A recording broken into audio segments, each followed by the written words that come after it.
Okay, we're back with more Metroid Prime 4. I did have to start this up about 25 minutes ago in order to get back to where I was because there was no save point at the last time I died, annoyingly. I'm a little bit before where we left off last time. We still have to do this entire sequence from scratch, unfortunately, but no real alternative. Hopefully I don't die this time when it's almost done. It's a pretty terrible sequence. I did read a bit more. There was a interview recently that revealed why this game is like this, somewhat.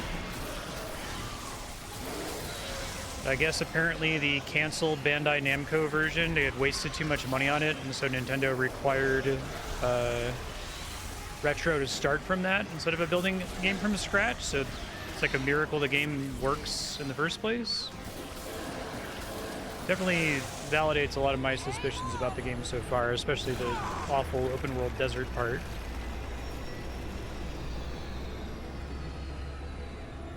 Kind of a similar situation to Alan Wake in that regard. Alan Wake 1.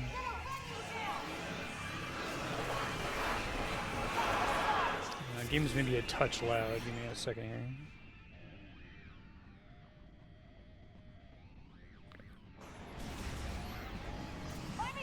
Okay, this is where I was last time when I had the game over.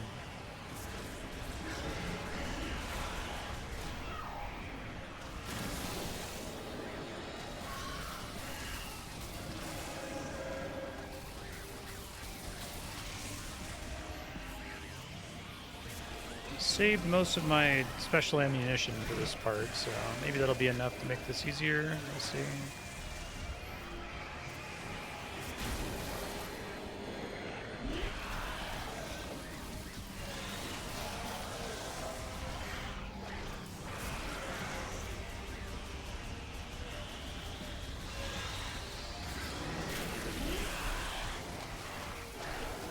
Bait those guys to explode rather.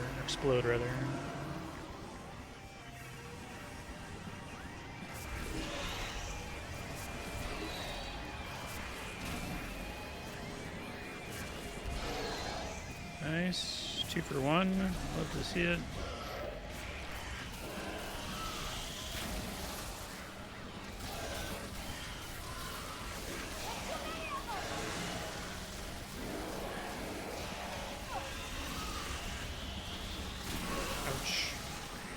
A lot of damage if you let that explosion happen. I'll avoid that. I learned I have to resurrect her if she goes down or it's game over. That happened last time.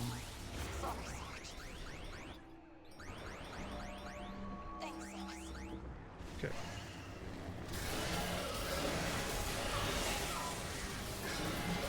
She really gets overwhelmed very quickly.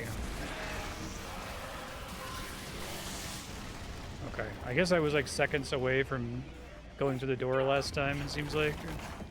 Yes, we got through.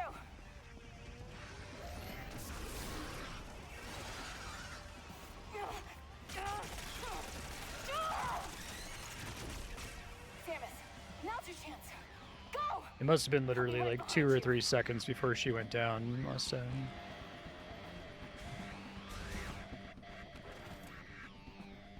Heroically sacrifice yourself, but then they'll both be fine later, I'm sure.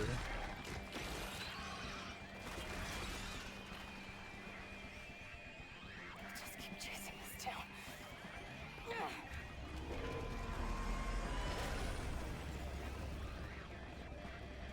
Find that key, Samus. I'll keep them occupied.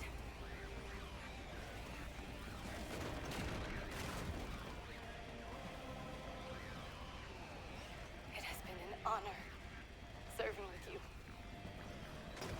Wonder how much of the character stuff was in the Bandai Namco version and so had to stay, right?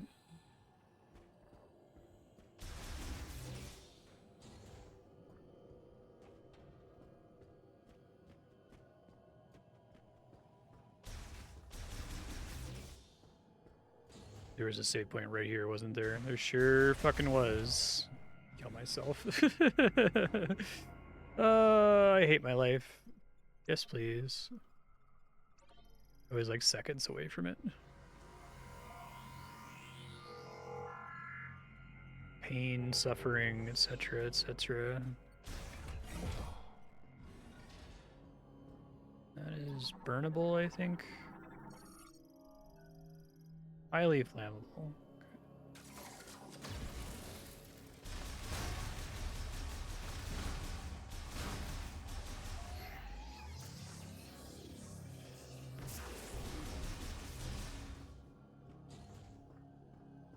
Let's see. Some interest in here, really.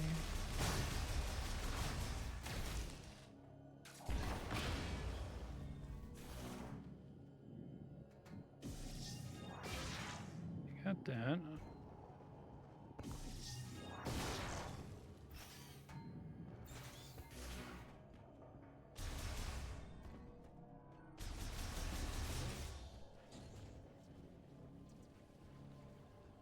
What are we doing here?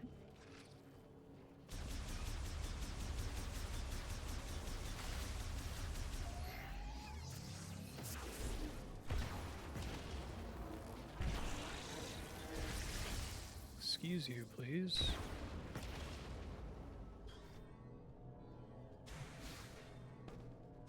there anything else in this room that I really care about? Question mark.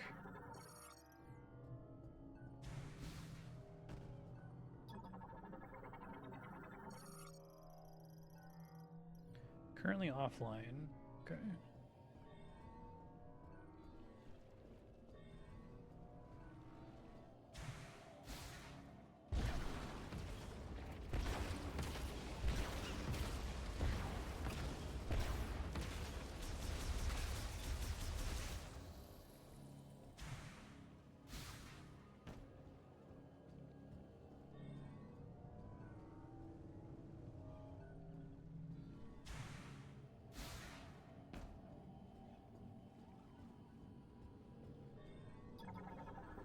Be a power up I don't have yet.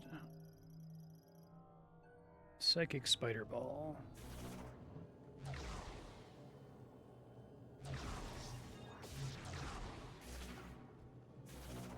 Maybe.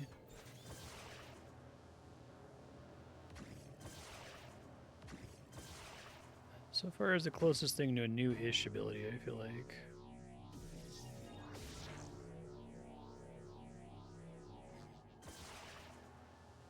This is cool.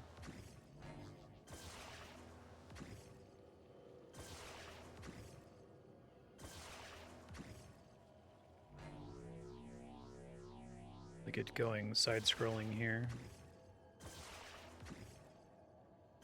It's one of a very small handful of cool set pieces in this game so far.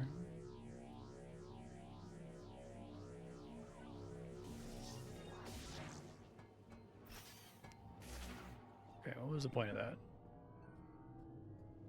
Grapple across here. It's really weird that you have to scan so many things to be able to use them, and maybe that was in Metroid Prime 1, but...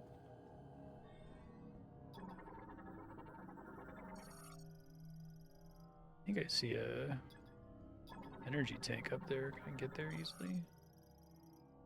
Oh, that's what that is. Okay. Well, hopefully this is just a shortcut to go back to where I just came from. Hey, thanks, Kinky Wizard. Appreciate that. How have you been?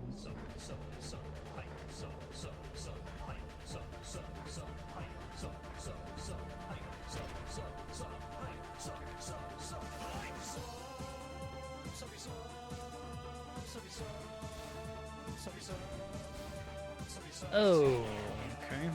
Whoops. You're super awesome. Thanks. Appreciate that. Thank you very much. I feel like I'm super low on energy tanks for this stage of the game. Maybe there's like a ton of stuff to do on the open map. Hey Bucky, how you doing?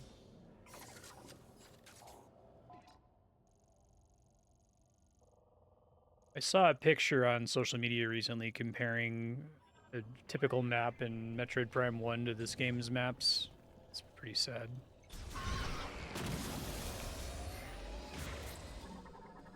Things break.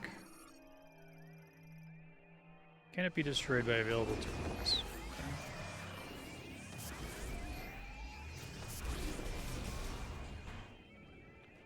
I'm only gonna get super missiles in here at some point.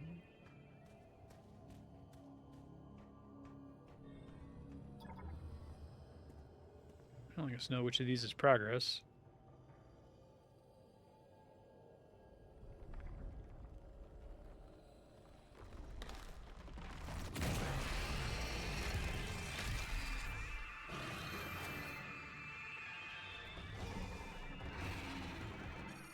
Any boss? No.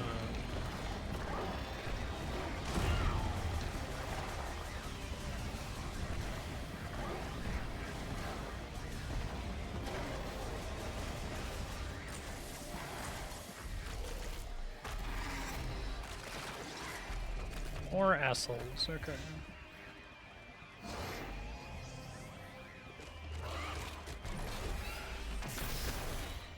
Very cool, Samus. Hey, it's our buddy.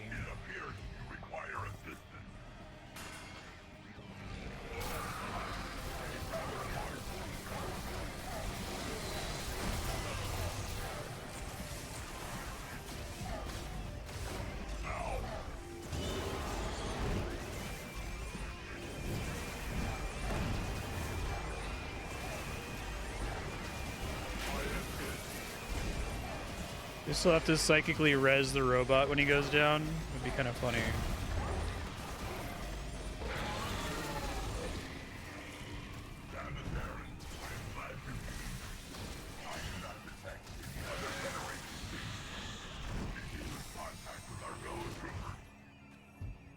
They may be dead.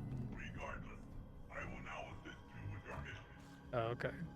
You can open that door that I thought was progress a second ago.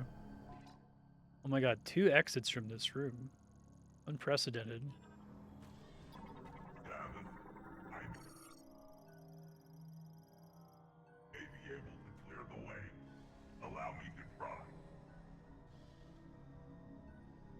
Okay.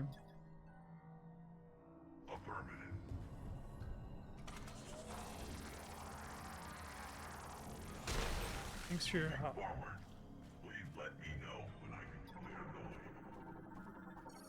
Both are like dead ends. All but the strongest explosions.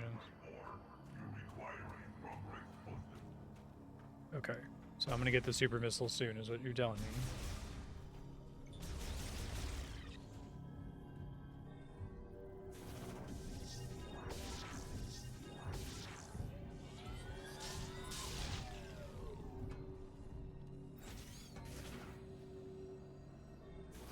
Oops.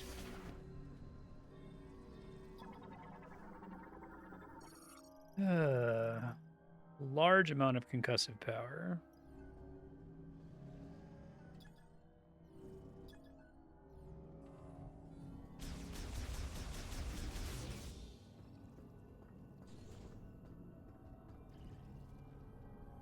Okay, we're gonna get the super missiles in this room, I take it.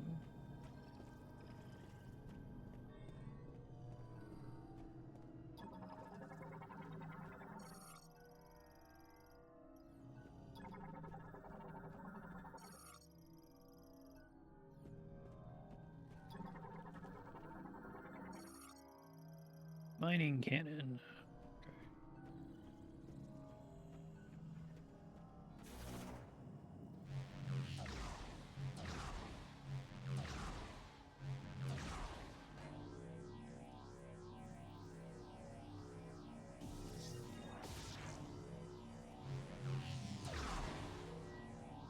Okay. Whoops.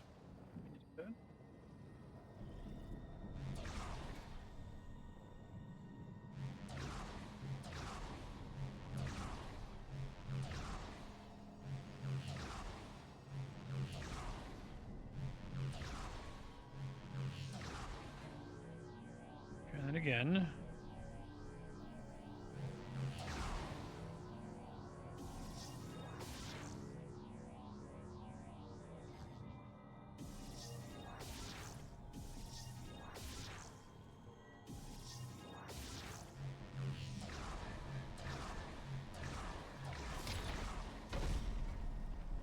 Okay.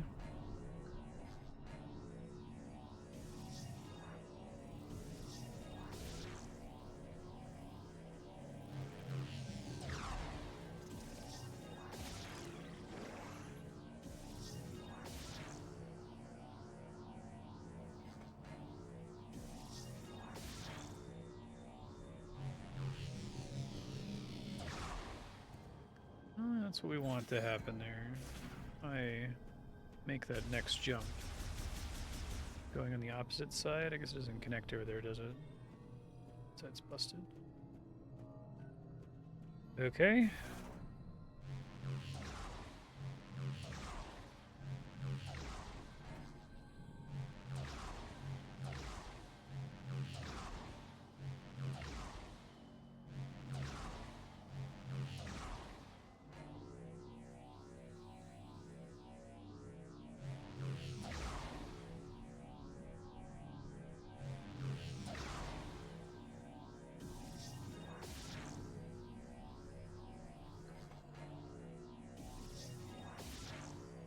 Oh, I see. There's a thing above me that I can sneak into. The camera moves up to highlight it.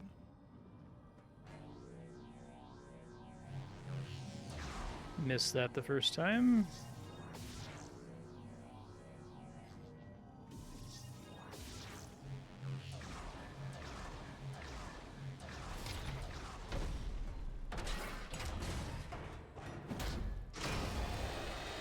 A cool superhero landing, Samus.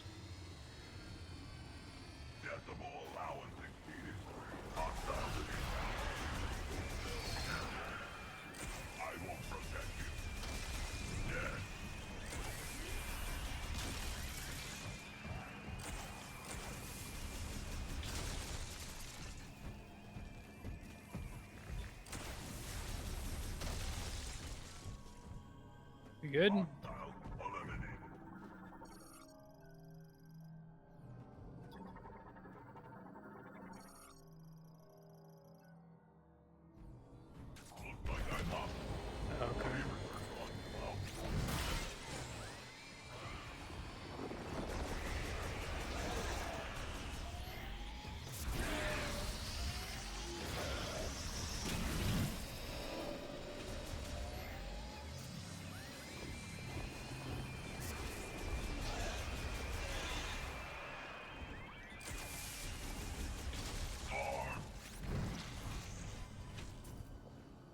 Gonna try it again.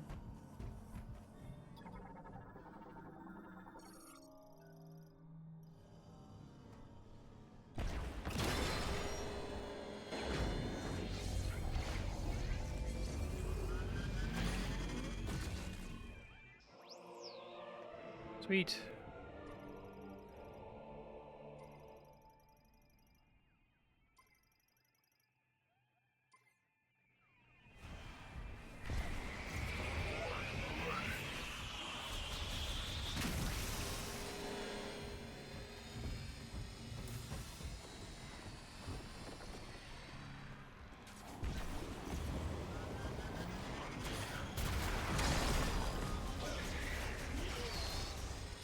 So I'm not sure if that's going to be worth casting DPS-wise in boss fights.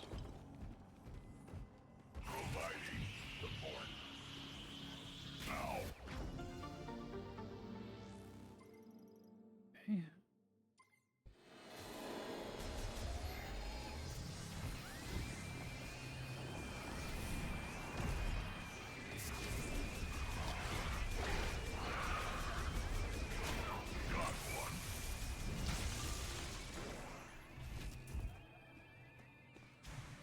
We just leave after that, right? Nothing else in this room?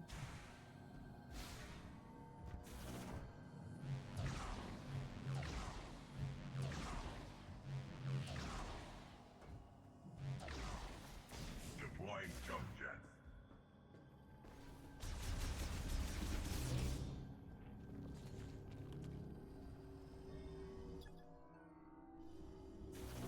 So what we're saying is I need to have a power bomb to power that. You require a different home. Thanks.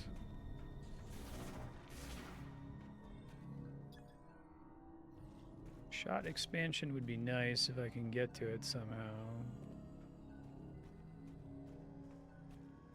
See any way to get up there from in here, though. Probably from powering the thing in the other room.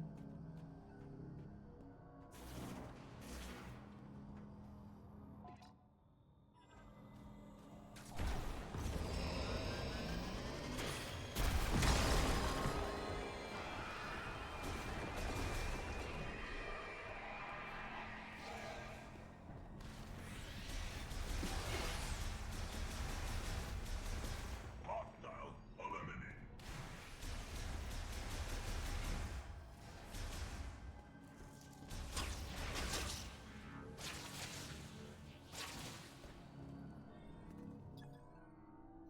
There's a shot expansion there. You're gonna like knock this down or something.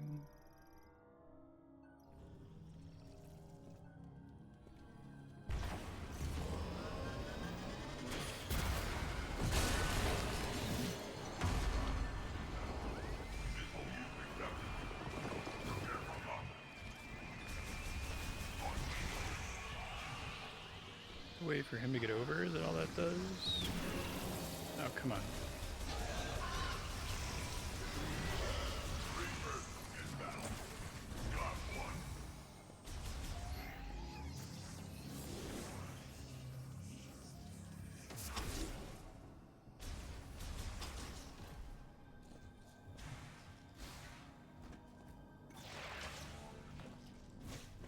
Okay. Oh my goodness, an actual secret. I can see in the room and then try to get before leaving. Like I'm playing a Metroid game.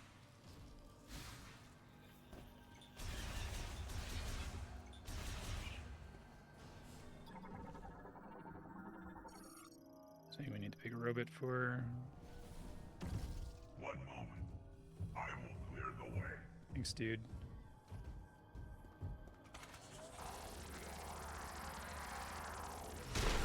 The way is clear. Please remove dangerous growth. Can you not walk through that? Because it's really funny.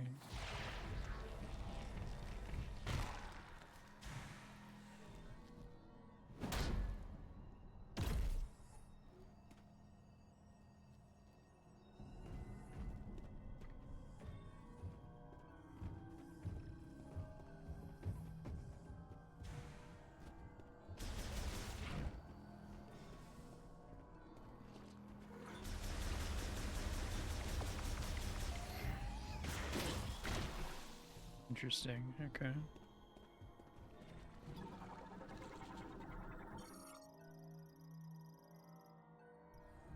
Vulnerable to its own acidic spores.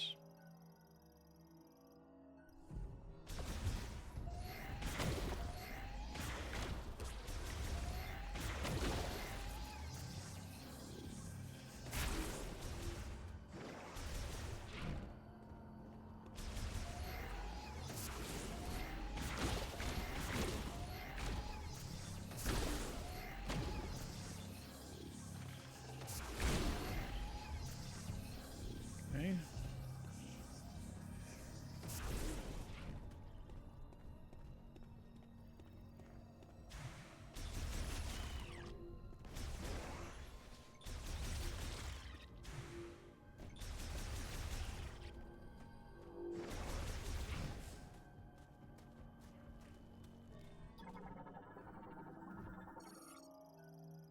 Well, Griever Cocoon.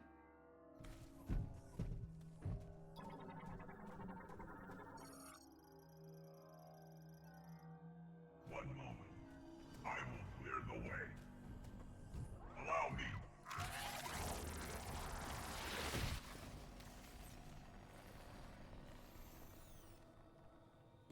Well, My weaponry can remove this material, but it will take time. My sensors indicate a hostile is nearby.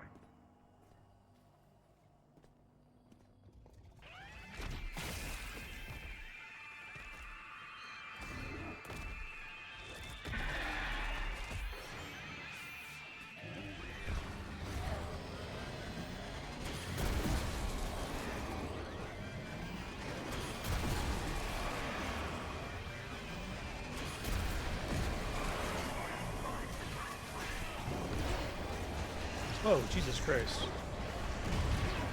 Pulled into something.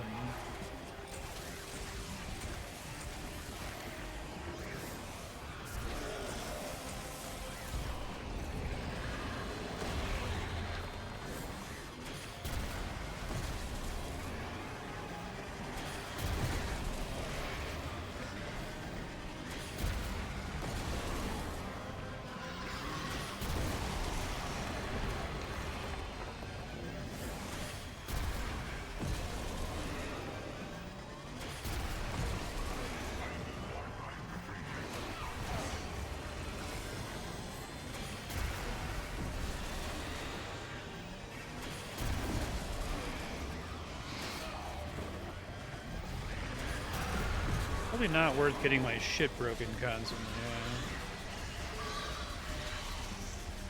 yeah. The DPS seems okay, but every time I get hit, it blocks the charging.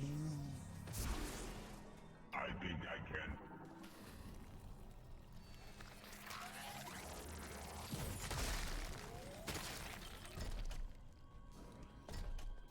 It is unfortunate I could not be of assistance during that battle.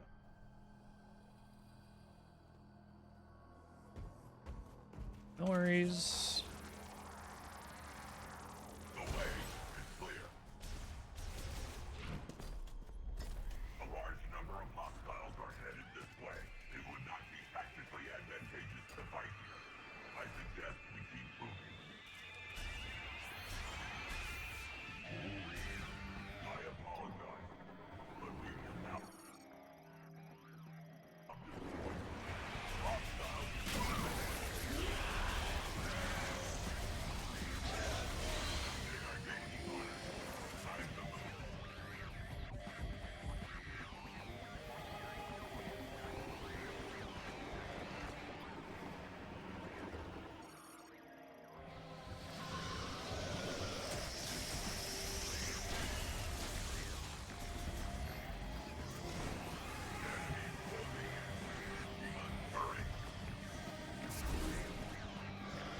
Have to go through there? Okay.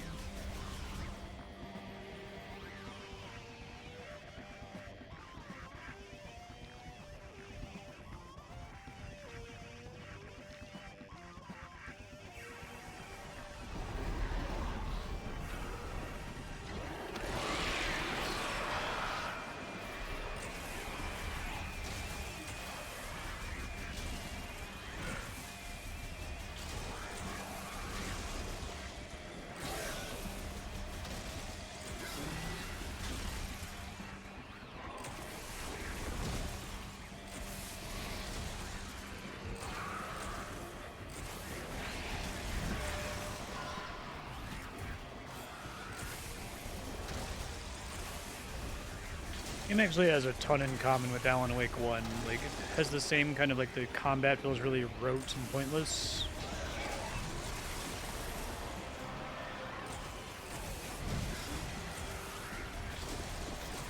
It's like obligate combat sequences that all feel kind of identical to each other.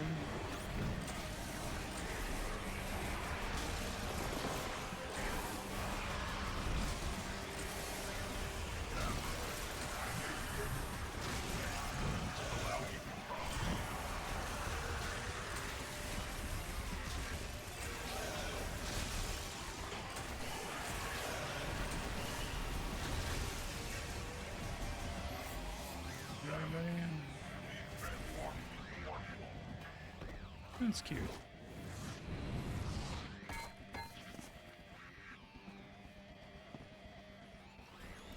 I will handle things here.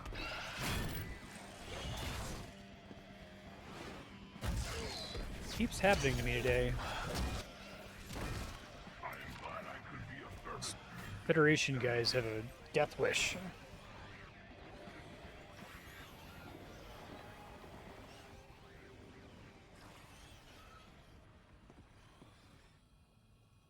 Eh.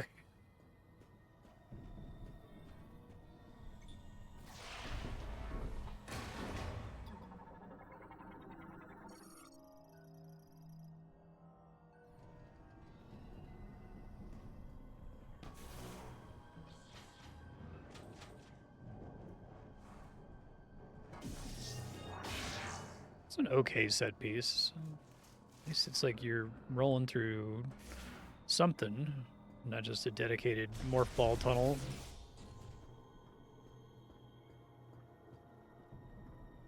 Well, I do not have a lot of super missiles, so hopefully this next fight gives me a bunch of them.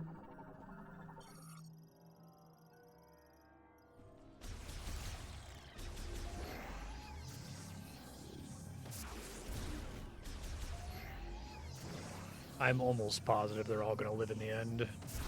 I would honestly be shocked if they're actually dead. They're all going to show up at the end of this. I think that's like a 99.99% chance.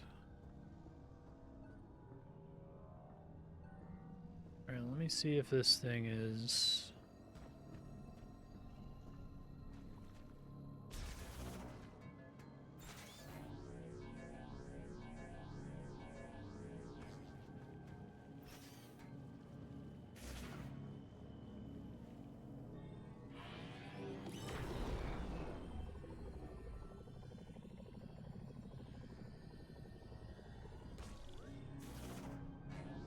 Fuck. Yeah, that's alright.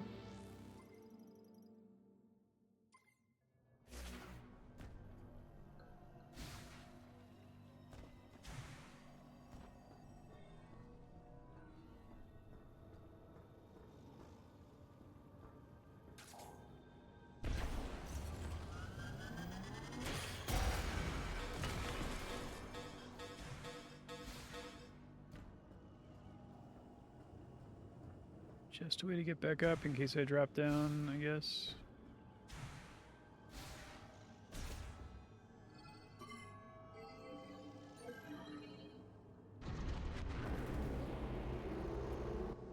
I don't actually want to be in here.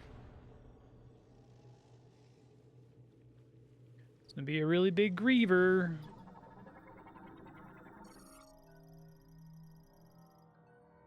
It's a lot of green energy.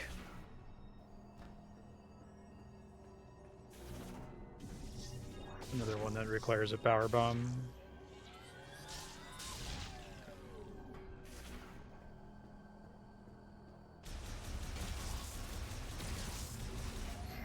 Okay, well, what I really need is more missiles, please. Thanks.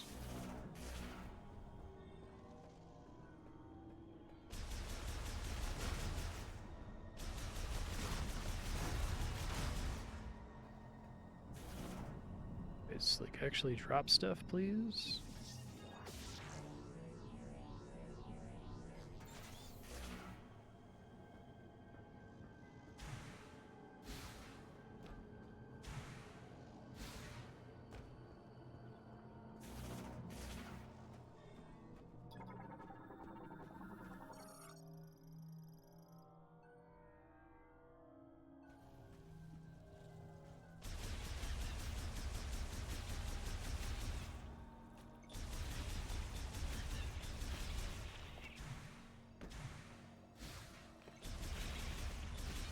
Technically is only drop health orbs, I take it. Okay.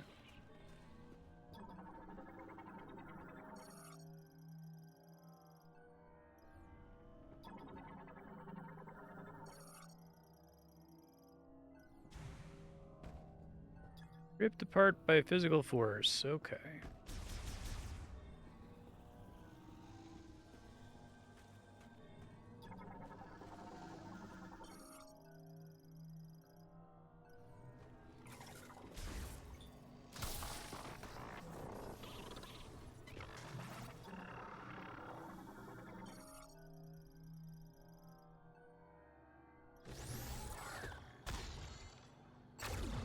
It says code approved, huh?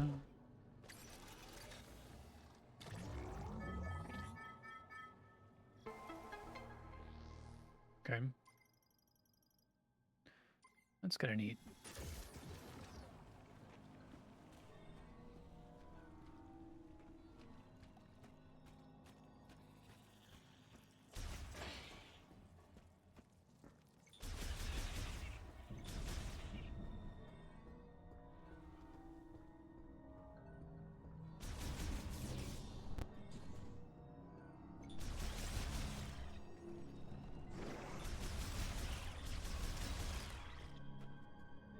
I think they like significantly changed how drops work. Most things just don't drop missiles.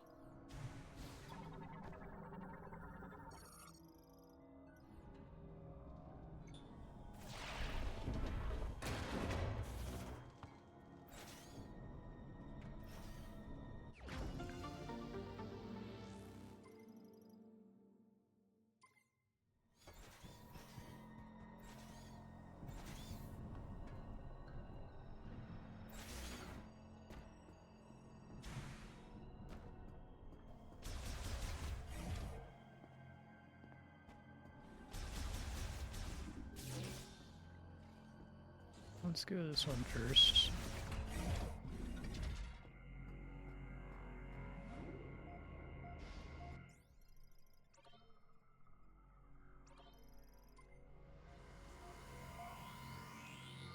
We know that Retro was forced to build off of the stuff that Bandai Namco already left them, but we don't know is how much there was that they were forced to include. I think it was pretty substantial. My suspicion is that the desert at a minimum was built by them, by Bandai Namco, not Retro. Which is why they spend so much time at the beginning of the game trying to conceal it until you're absolutely forced to deal with it. And then also would guess that all of the like other characters were built by them. Such this weird awkward moment where every character takes their mask off for like 4 seconds to show that they like animated these really high quality faces, and then they just put their helmet back on and you never see it again.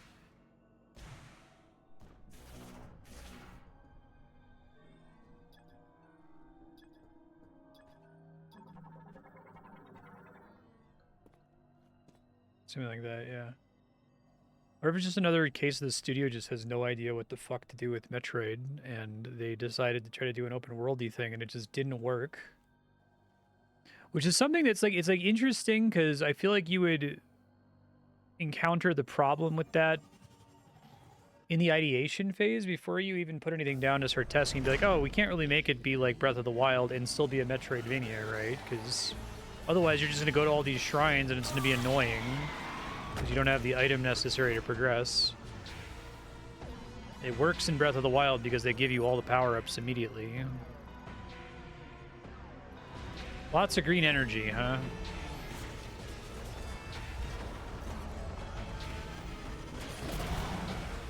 Okay, can't...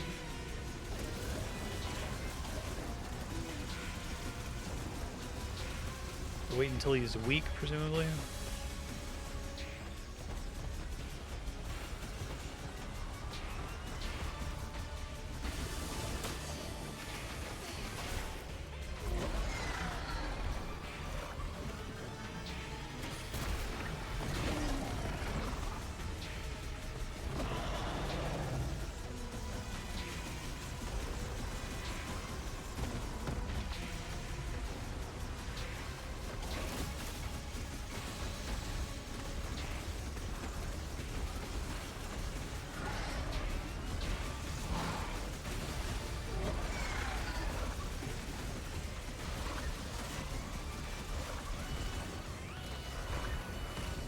Meant to be able to do this.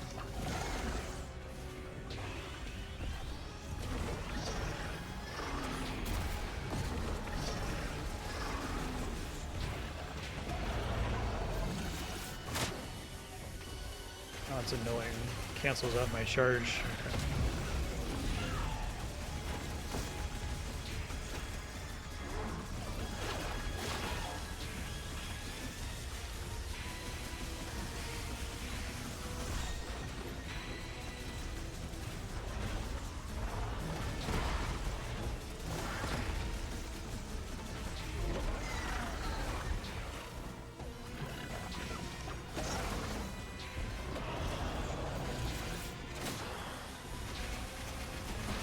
He wasn't as weakened there as I thought he was.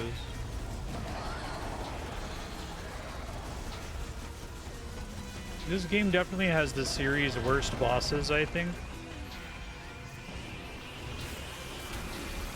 Pretty bad.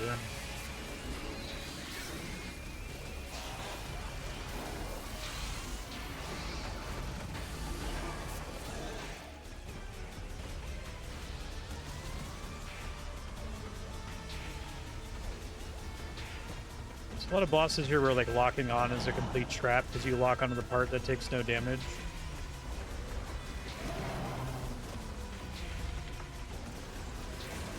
One sec. Okay. Trying to turn off my alarm.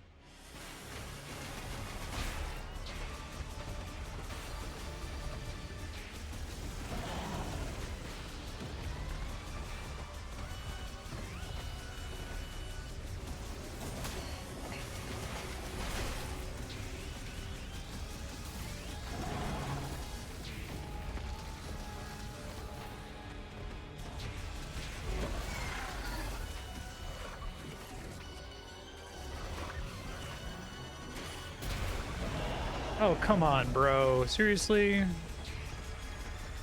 of my shots just wore off there before it could land. Hopefully he's already weakened and doesn't take quite as many shots to come off the wall this time. So when he does that, I just need to start dashing, I think.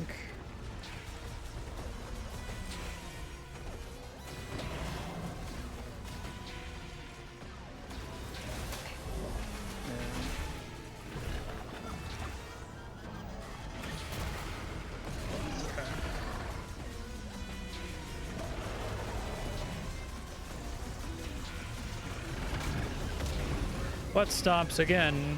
We had one boss that didn't do butt stomps. I'm probably gonna die and have to start over with this fight.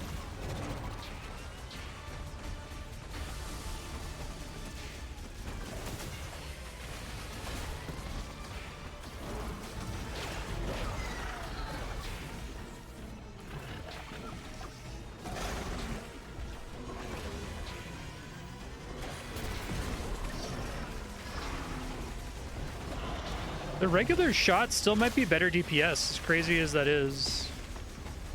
He doesn't really spawn stuff to let me heal in this fight, does he?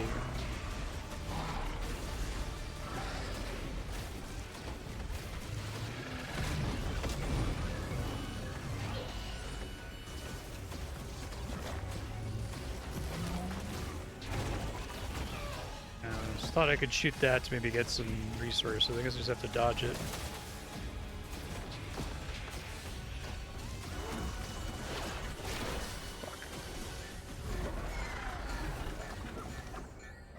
Have to die and restart. Fuck, man.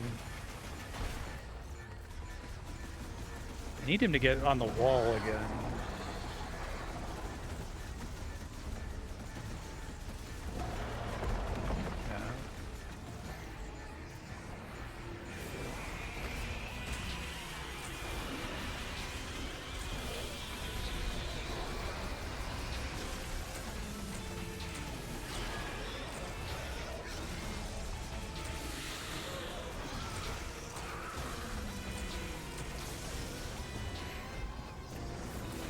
I get some healing at least. Where the fuck is he? He's got armored. One of his arms is armored, which I don't think it was before.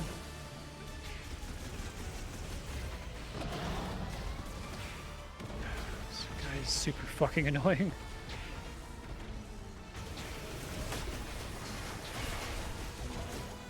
You just start dodging as soon as he starts doing that, I think.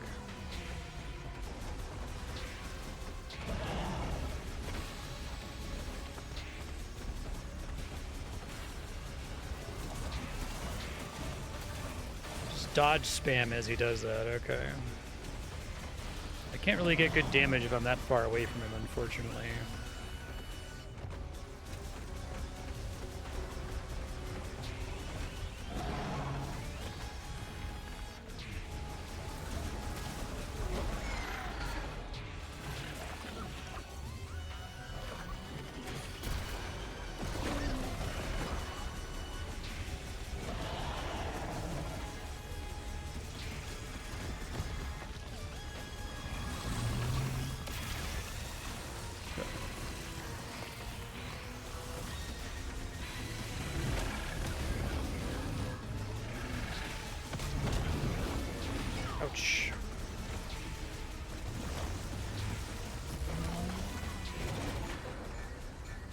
I'm definitely gonna have to die and start over when he's almost dead.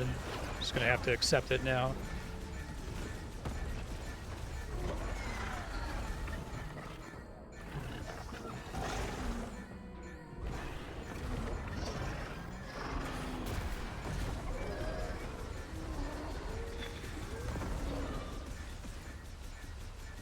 Oh, power bomb?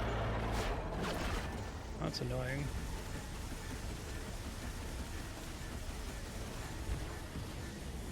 Come on. Let me go, dude.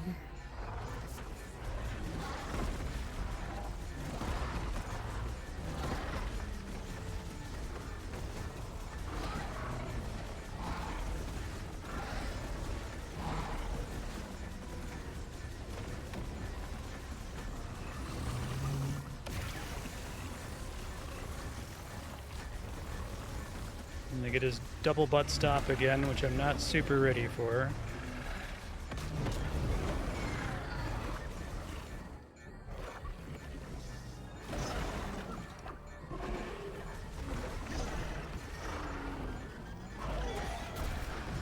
Oh, I missed. Fuck. This is annoying.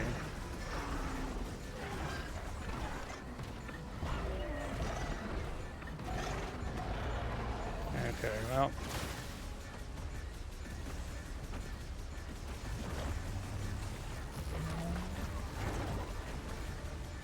Stuck on a wall here and can't quite escape his bullshit. Fuck, I might be dead here. Yeah, that's really annoying. I hate the bosses in this game. They're not fun. They're just really slow. They don't do a good job of restocking you.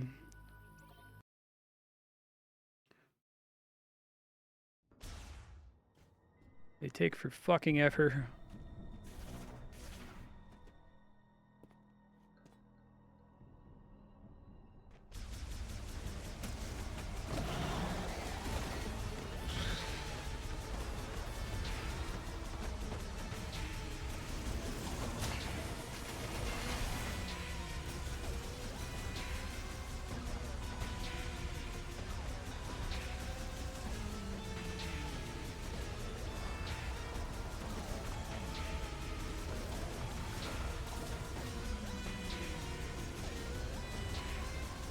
The way you avoid every attack is just spam dodge.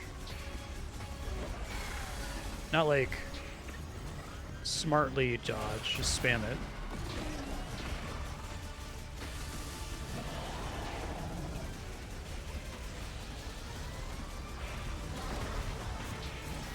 Fuck, man.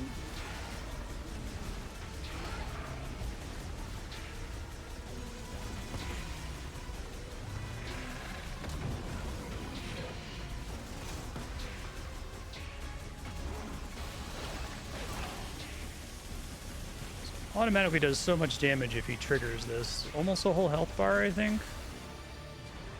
Fuck. Thought he was in his weakened form, I guess not.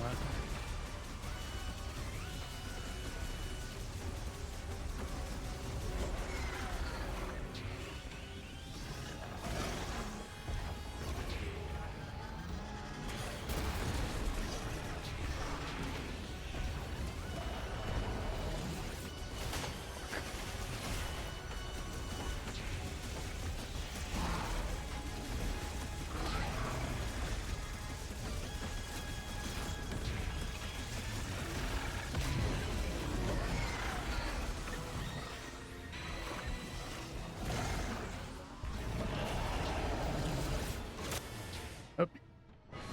Meant to dodge out of the way of that. Yeah.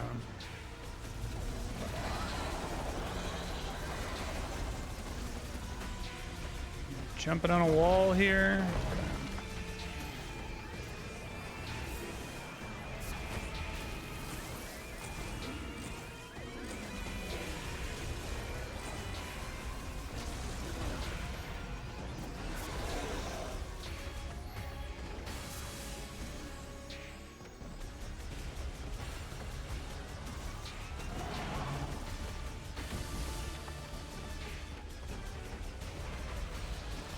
It doesn't help that the game all but requires you to be locked on to be able to dodge effectively, but the lock-on feels really bad.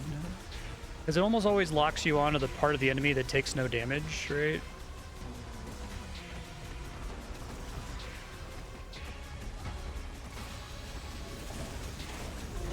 It's literally just spam dodge, essentially. Too late, I think. Oh, no, we got it. Okay.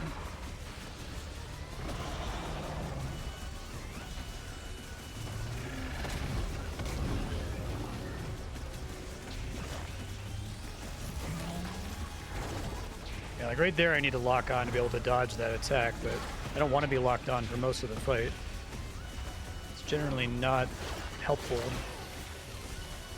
Oh, come on. Fucking shoot at the thing that's eating you. Jesus.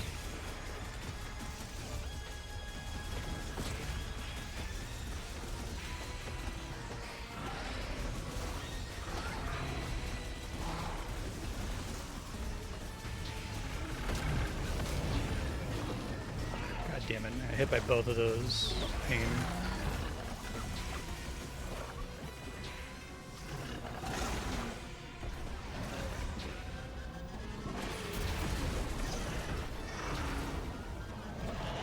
Can I do 2 of those? Okay, I guess I can. Good to know. There's only one of those hit me that time. I might die again, we'll see. I'm trying my best not to, but... There's a lot of hidden health bars in this game, too. Part of the annoyance of playing it.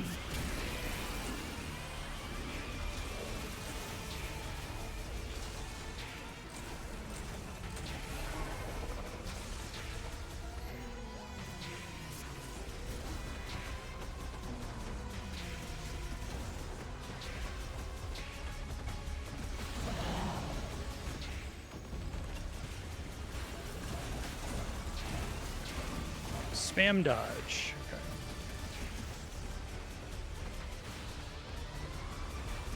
And I don't think using the special shots really does substantially more damage. It's part of the problem.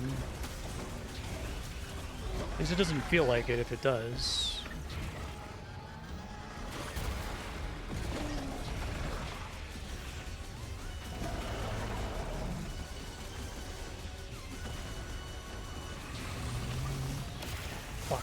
Too close to the laser when you started doing it.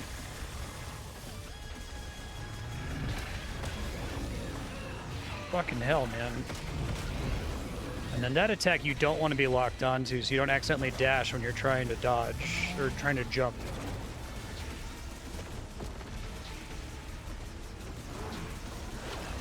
Fuck. Okay, so I can jump to avoid that, I guess, if I see it coming.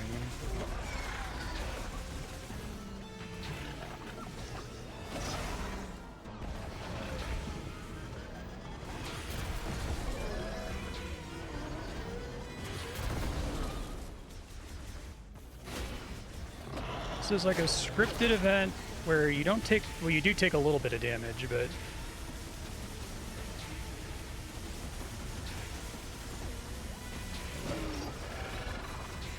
yeah, I'm gonna die again. I'm just gonna commit, accept that it's gonna happen.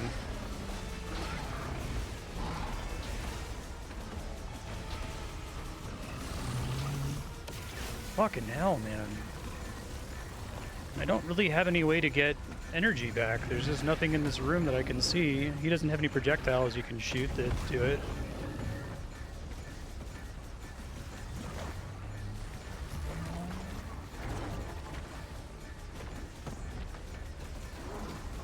Fuck, I gotta not get hit by that. That's what killed me last time.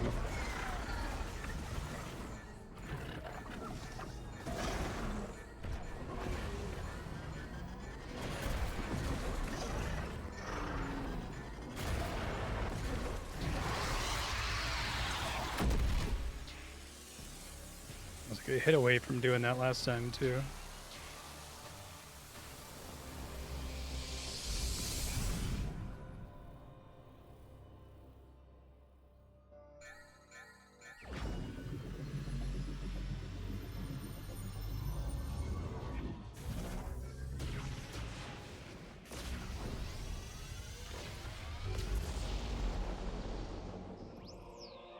Psychic power bomb.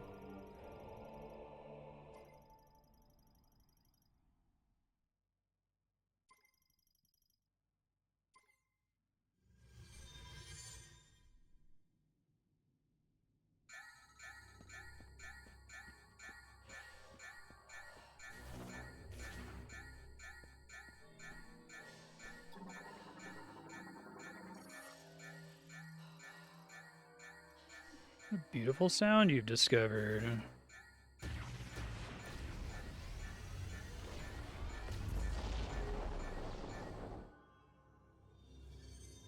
What a lame usage of a power bomb. Hit these 4 buttons at the same time.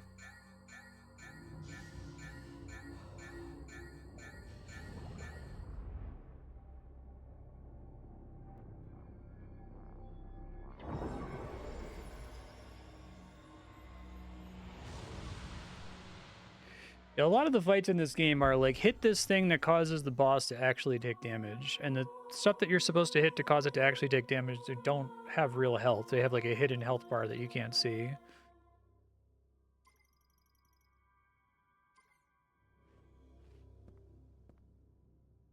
It's real unfun boss design, in my opinion.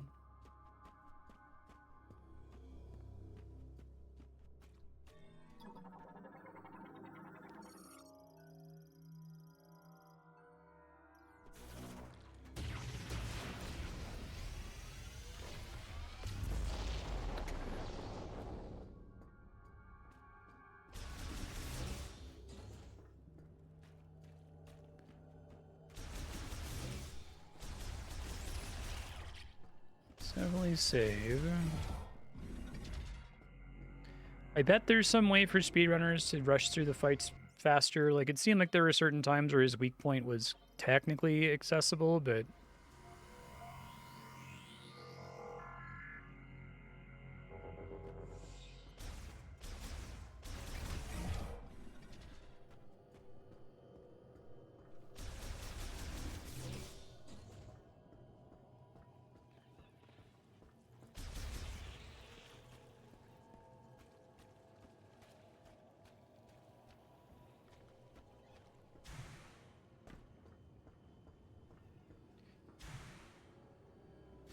Ugh.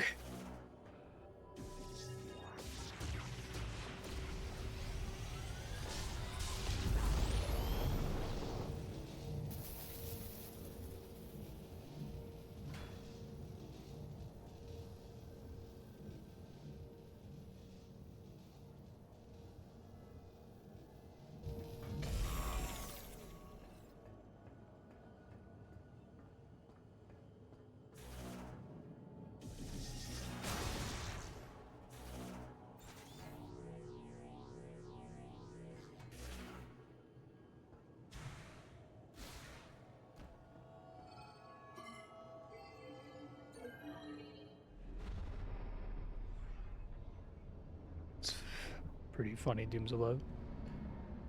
From the original Hey there, Bandai stranger. Namco devs. Oh, I'm shocked. They're alive. We were dead, Who did could you? have seen that coming?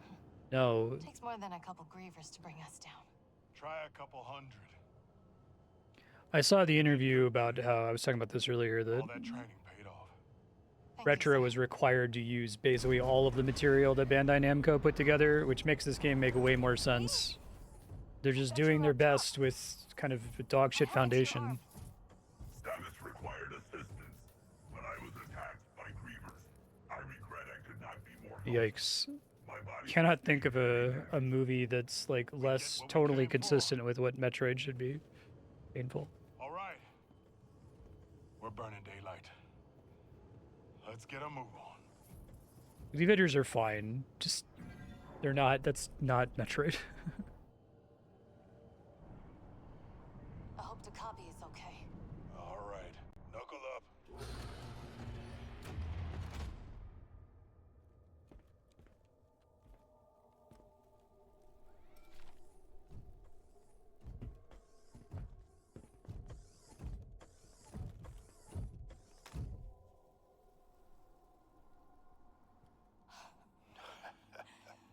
Rieger, you... Corporal.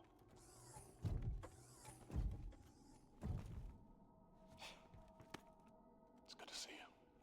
Don't care. Ugh, you're so... Ugh.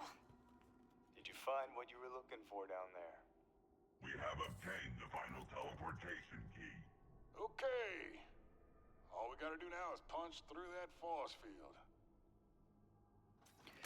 My suspicion is that Bandai Namco Clear, Sarge.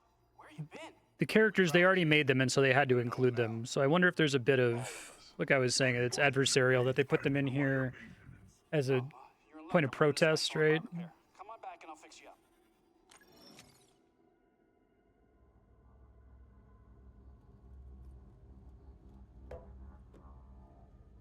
We'll keep the kettle on. It does make the sequence where you're like in the opening with the Marines and then you like teleport to the cool alien flower temple. That feels like that's purely a retro thing, and it's almost like they're saying, we know what the problem is. Wasn't our fault. You found all the teleporter keys. I wonder if I can find a solution for Chrono Tower's force field regeneration tech. Want to check the Calfed debris in some valley? See if you can find anything useful? Also, how you doing with the hunt for green energy crystals? Don't forget to bring the green energy crystals to the altar. All right. Grow the memory fruit. Go grow the memory fruit. Fucking Jesus Christ. That's all the fucking way over here. Ugh. Okay.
I really hate that in big projects like this, we will never know the full story because people can't talk shit, because if they talk shit, they're going to lose their job or they're going to blacklist themselves from the industry, right?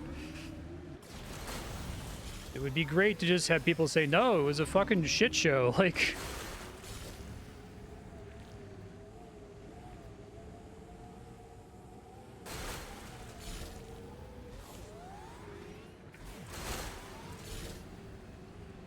it really does feel like it's almost the exact same story as Alan Wake 1, except it was, they had to inherit it from a different developer, which is almost even worse, right? I think this is a more functional final product than Alan Wake 1. I think Alan Wake 1 is an almost irredeemable disaster.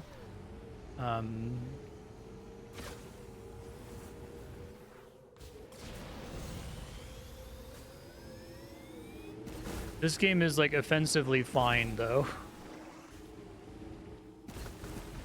That's really what's depressing about it. Oh, we don't... Well, I guess it wants me to go to the ice belt, but...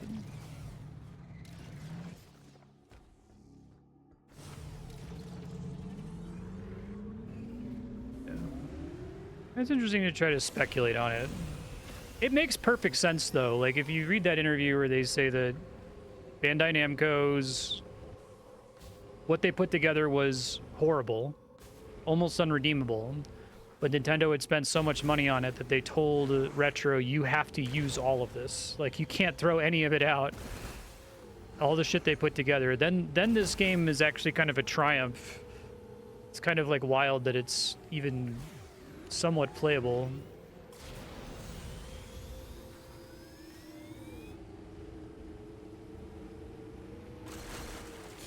But I wouldn't want to be Retro. Actually, that post ended up making the exact same comparison I've been making the whole time to the Hobbit movies. They bring on Peter Jackson to try to make it more like the original trilogy, and his heart's not really in it. He doesn't want to do it, right? And it really reflects in the product as a result.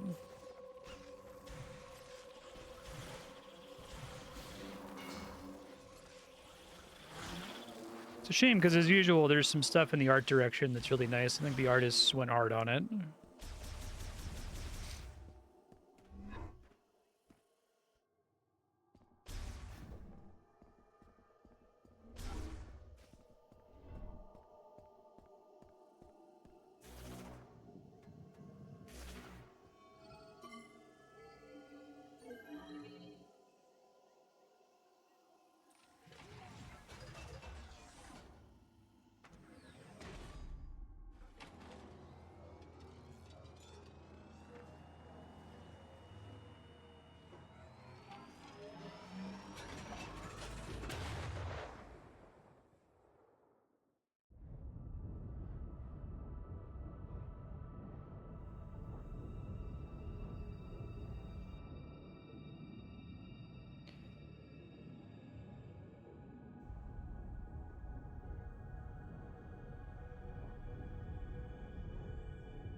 Odds of transference, is that it?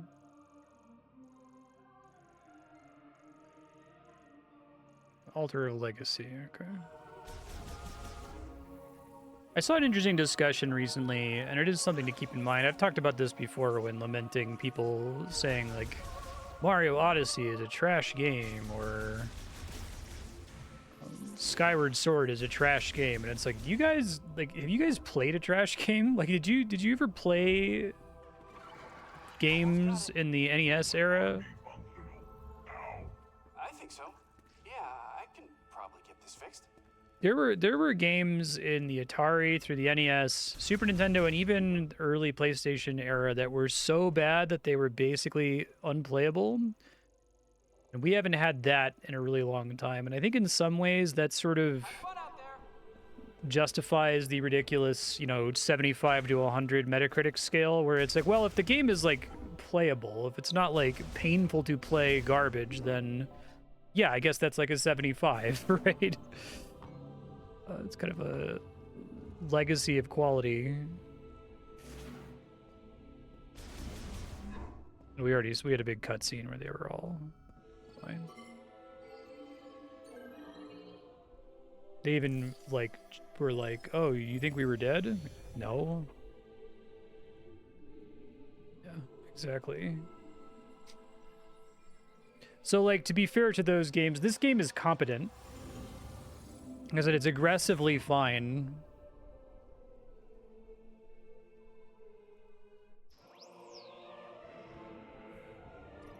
Psychic beam upgrade. Okay.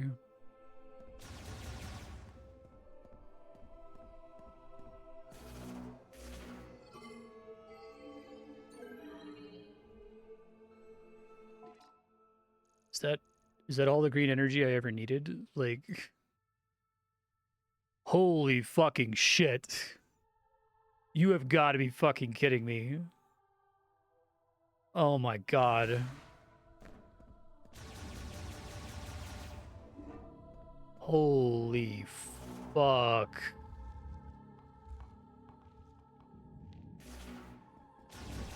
I feel like I have done an absurd amount of tracking down crystals on the world map.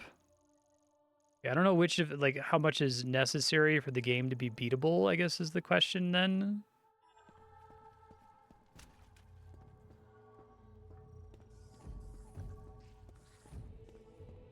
When I was alone in the mines, I didn't think I was gonna make it. Then I remembered, you've been fighting by yourself all these years. You're amazing.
Yeah, it's like, it was so stupid to keep them alive, and it was like they did not even attempt to conceal that they were all going to be alive. Like, it was a tonal joke, right?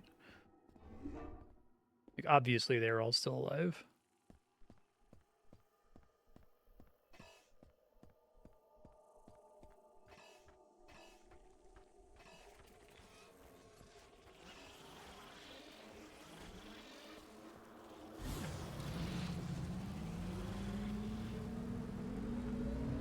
That green crystal meter is fucking crazy. Like, I can't believe that that's real.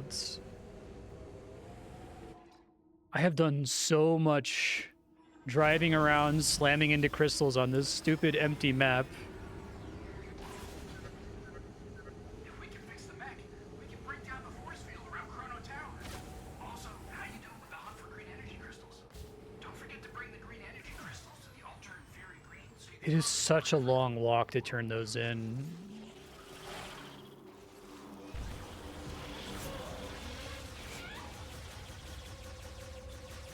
Like, if I ever just want to turn in the green energy crystals to see if I get a reward, it's like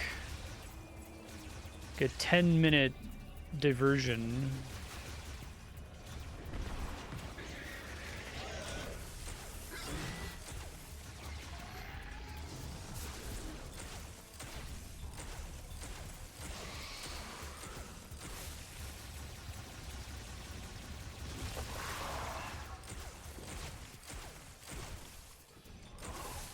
Hey, it's a Griever, but he's green, so he has 10 times as much health.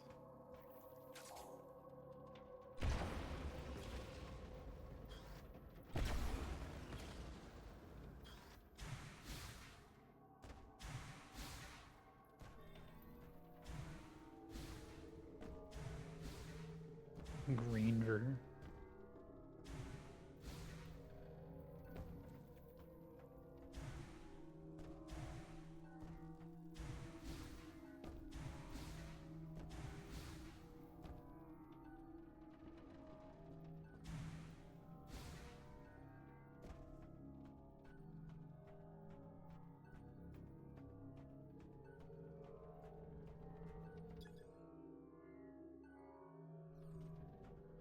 Front hook is graspable with the Psychic Lasso.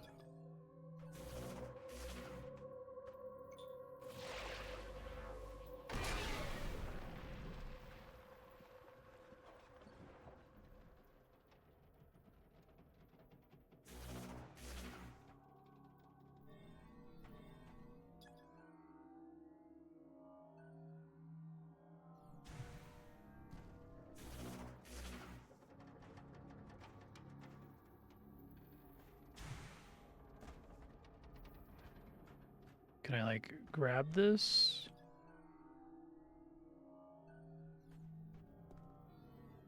Call him in somehow? Corporal Takabi spends a lot of time in the desert. He may be able to tell you more about Soul Valley. If you're looking for him, follow the sound of his harmonica or keep an eye out for a campfire. Metroid Prime 4, how to get mech parts. Obtaining the mech parts. Oh, just shoot them with the... okay.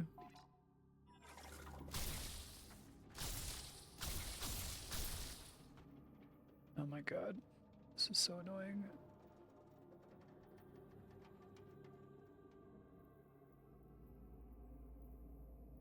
Hold on.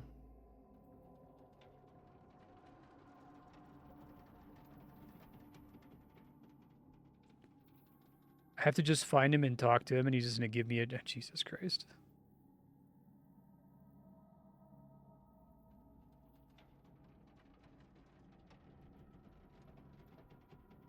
I need to get the teleport chip to be able to do anything here. Okay. Wow. So... basically, one of the human NPCs is in the desert somewhere, randomly, playing a harmonica like it's Outer Wilds, like it's a good game, next to a campfire, and if I find him, he will give me a teleporter chip, which I then have to manually walk all the way back to Fury Green to get installed. And then I can pick up those mech parts that I need for main story progress.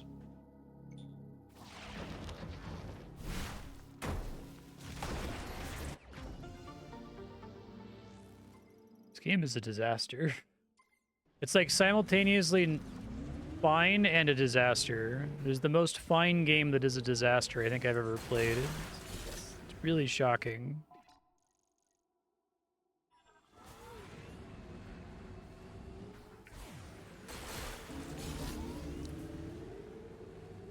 I don't want to fuck around with most of this shit because it's like feels very unrewarding, but the thunder block.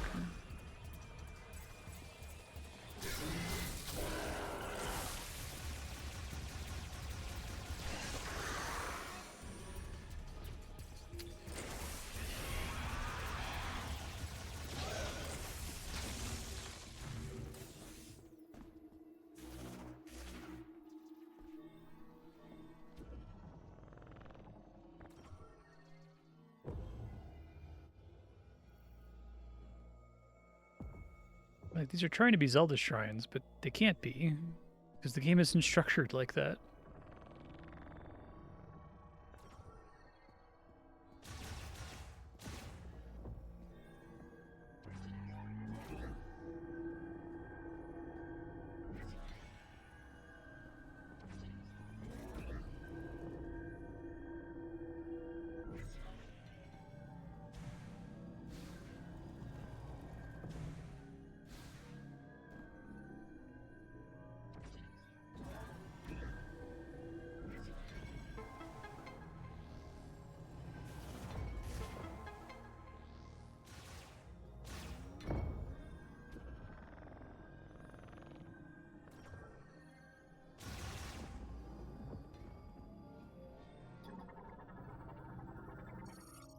Charged ice shot.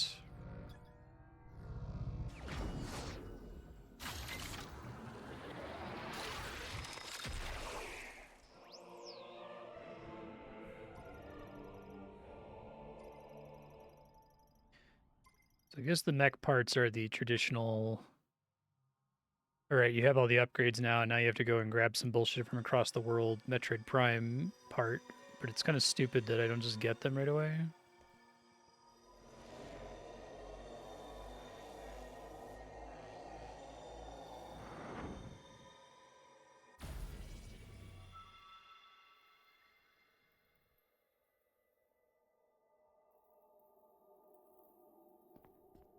Drive over to the entrance to Flare Pool. Okay.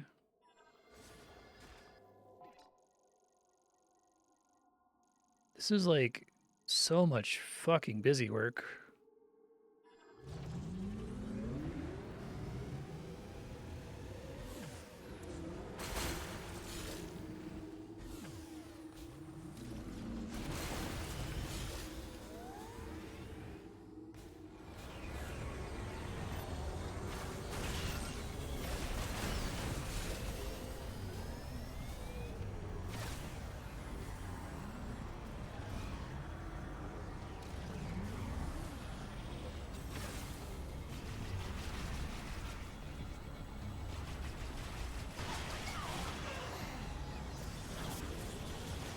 Okay.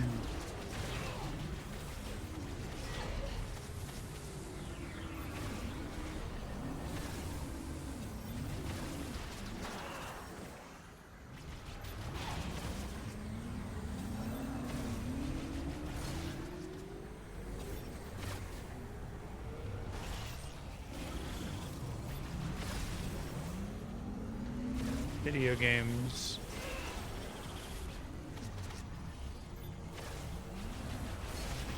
These fucking things are there. It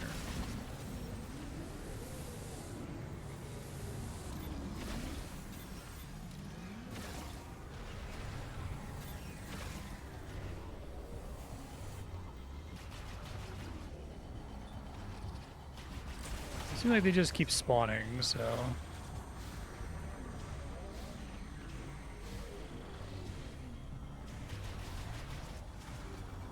Oh, this is another goddamn mech part.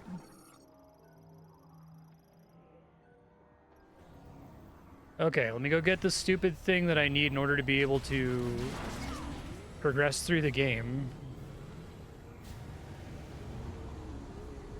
So many of the power-ups in this game are the worst kind of Metroidvania unlock, where it's literally just a key. I feel like having the teleporter chip being like, okay, these things that you can find anyway, now when you touch them, you can send them back to base. It's really boring.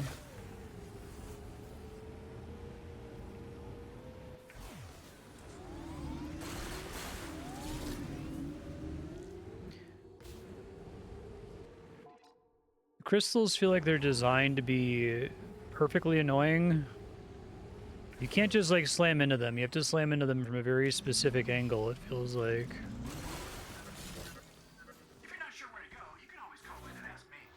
You can reach me through the radio command on the map. Okay, I was hoping that would work at least. You're not Outer Wilds.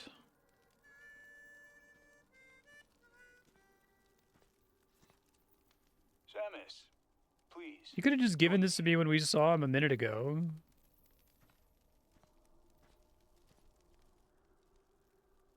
Do you feel that?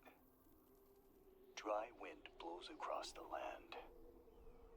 The sound of the breeze and the voices of the creatures that dwell here remind me of home. Cool, man. Awesome. My family comes from a long line of hunters. Holy fuck. Is how we survived. Gonna disassociate for a second. Like my father and grandfather before me. Now, when I catch the scent of game in the wind, I remember those who came before. Anyway, I lose myself. I found something near the cargo launcher.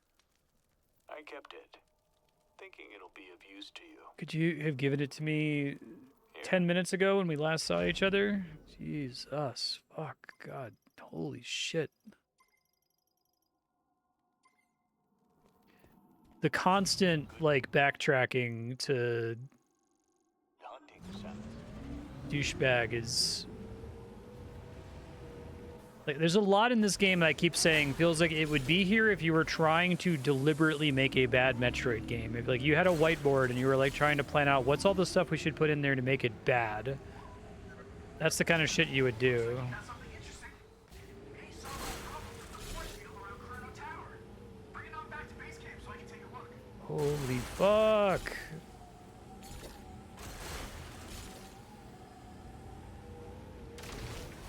I think every green crystal crop needs to be one green crystal crop that gives this, so you don't have to, like, hit it weirdly. I mean, what you're supposed to be able to do is you're supposed to be able to press this button to charge it and hit all three of them, but you don't get enough of those where you can actually activate that reliably all the time. I'm gonna die in the fucking... The new green enemies are substantially more damage. They're not interesting to fight. They just kind of like fly around and harass you.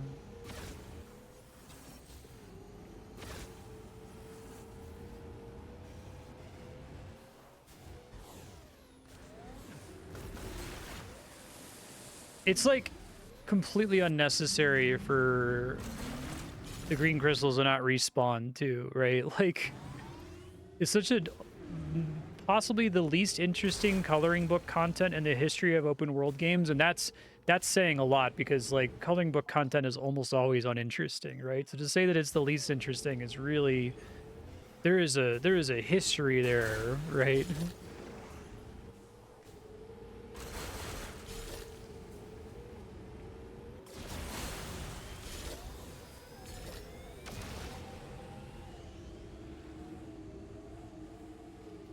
But it's like, I feel like it's extra offensive to be like, well, there's going to be a finite amount of green crystals on the map. Normally I would applaud that. Normally I would say, oh good, a non-degenerate resource. That's almost always preferred. But here it's like, it's so bad, it actually makes it worse.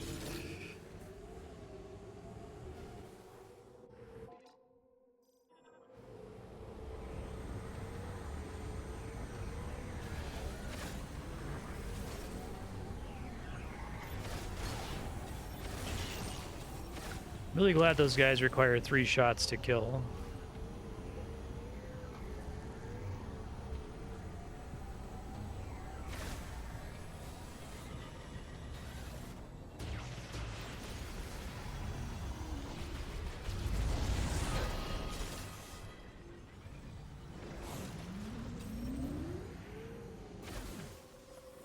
Curious how much that gives me.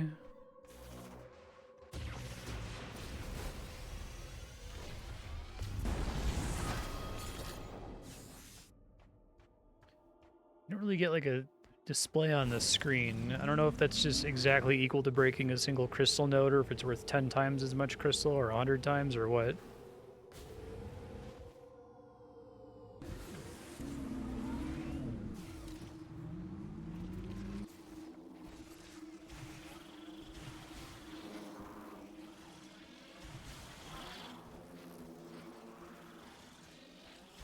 Yeah, but it doesn't pop up right when I pick it up. I guess I could hit and click it every time I hit a green crystal and then try to calculate how much it is, but...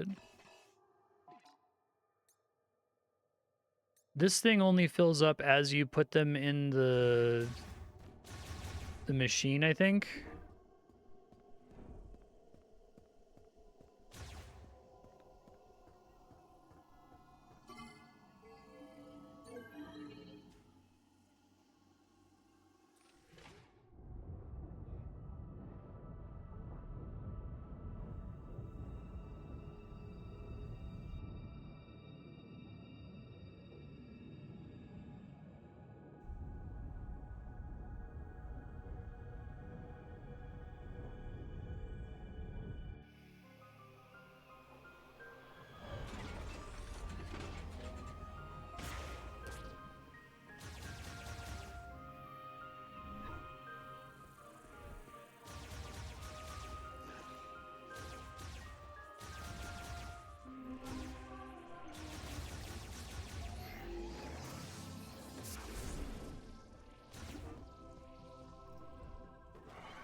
Hey, Samus. Why don't you show me what Takabi found in the desert? There's no reason to not have him just be here, right? Or even just give me the upgrade at the end of the last sequence. Wonder what this is. Like, you can do a Diablo, like, we have a pace of the game where we want you to return to town constantly to get an update on the story, or... But it's like, it's such a transparent waste of time. No way!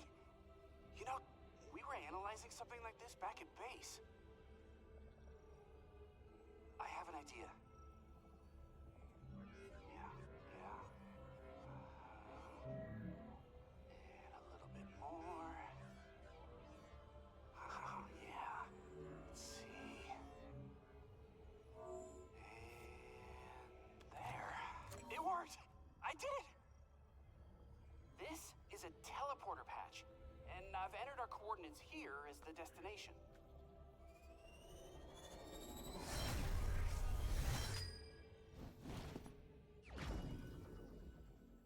Okay. Can only be used with mech parts. Awful. Now, if you find any of those missing Flame mech parts, earrings from Skyward these Sword. patches will let you teleport them directly to base camp. I mean, I can't take all the credit. The Lemorn really nailed short-range teleportation, but just put my own spin on it.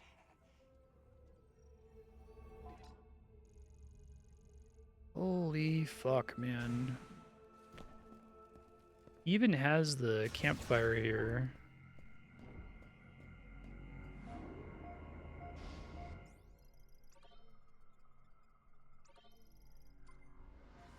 There's a lot of like really basic structural stuff in this game that's fucking insanely baffling and insulting, and I feel like if you played it and just let the game wash over you, like that stuff wouldn't stick with you. You wouldn't remember some of the really awful progression crap, right?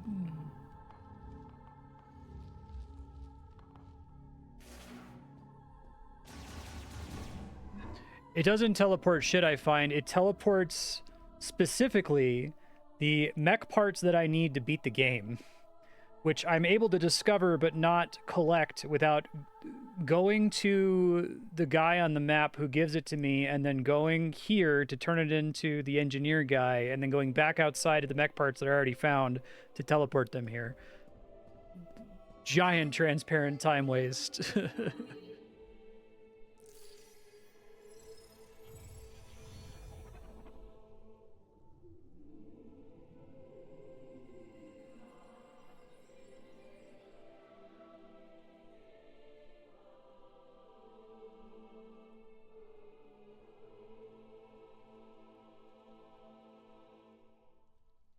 Yeah, this thing only updates when you plop them in there.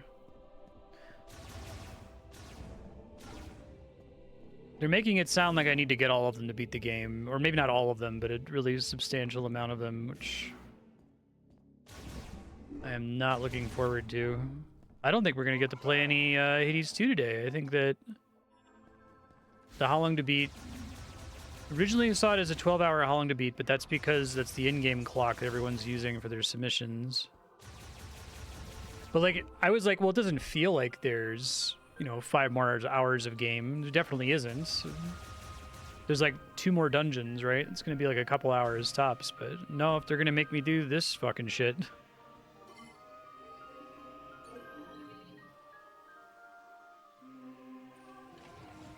It could have just as easily made the mech parts like, you know, a little collapsible Pokeball thing that you pick up and then just bring back to him, but no, they had to add these extra 3 utterly pointless steps.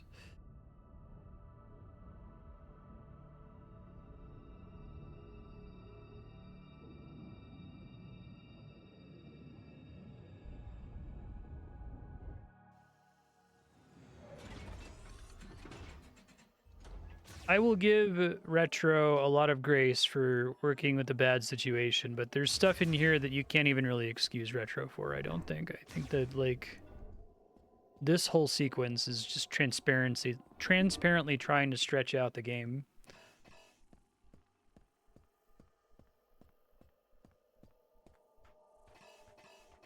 I try to avoid making that allegation. I don't think that developers actually do that a lot of the time.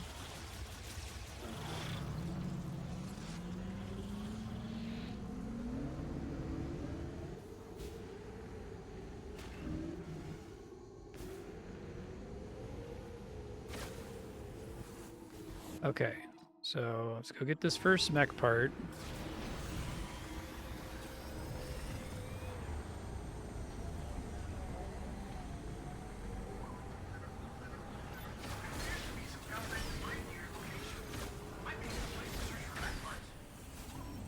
Yeah, man, I found it and couldn't do anything with it because I didn't have the stupid chip. Where I just go up and press the interact button.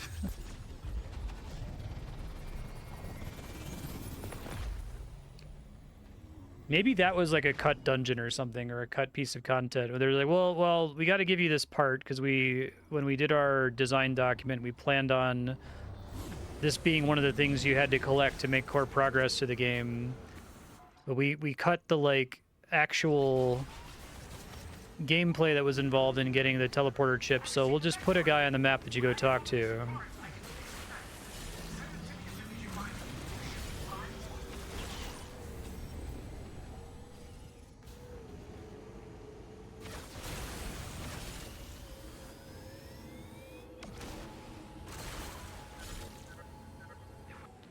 Dude, he's calling me so much right now.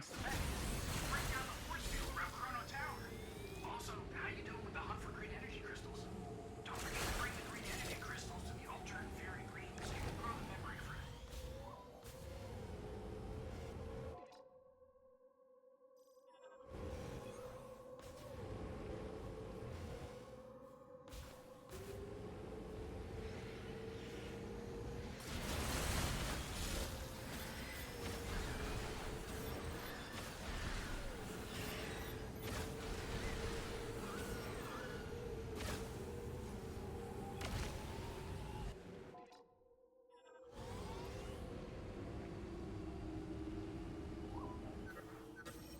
There appears to be some Galfan debris near your location. Might be a good place to search for back parts.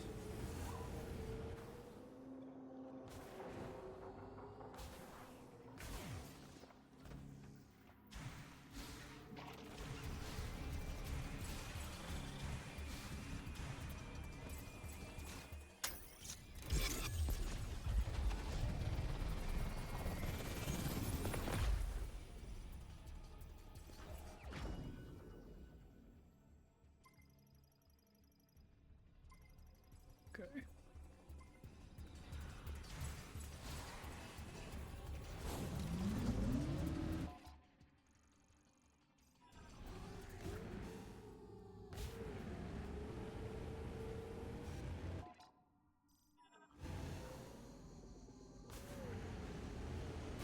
I think I mean, for that interview, they said that, here, I'll read it verbatim here. The new translated interview with Tanabe regarding Prime 4 is a final piece of snippets of info that connects the dots for me of what I've been hearing for 2 or so years. I couldn't wrap my head around. Retro never got to truly make a Prime 4 from scratch. They had to follow the original template on the Bandai Namco version to a certain extent because Nintendo had already burned too much money 2 years in. Retro was tasked with executing what was a flawed concept from the start. Primes 1 to 3 walked a fine line, in my opinion, of Western and Eastern design sensibilities, but Prime 4 is a lot of tonal whiplash, and it's because Retro had to try and salvage some stuff from the original version. Interview confirms Prime 5 will be a thing unless Prime 4 bombs, and that one they're going to make from scratch. Yeah, the original template, it sounds like, was just unworkable. So if it was unworkable, it must have been that same Alan Wake. We tried to make an open world game, and we didn't have one. Our concept just didn't make sense, you know? You can't do a Metroidvania open world unless if you just decide this is just going to be identical to Breath of the Wild, and we're just going to give you all of the power-ups at the beginning of the game.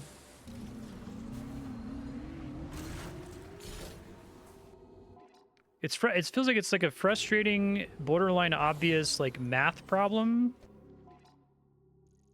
Did I not do this one already? Guess not. Where it's like the math of an open world game is fundamentally incompatible with the math of a Metroidvania, unfortunately. Right? Like, because I feel like that's an idea you should be able to arrive at while conceptualizing the thing, when, like, just writing down your ideas before you put anything to paper, or you design anything, I should say, before you start coding, put it that way.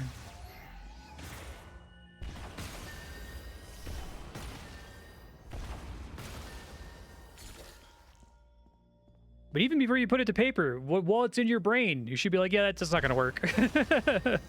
Breath of the Wild's a cool game, but it only works because they give you 4 power-ups at the beginning, and you use a combination of those 4 power-ups to solve every puzzle.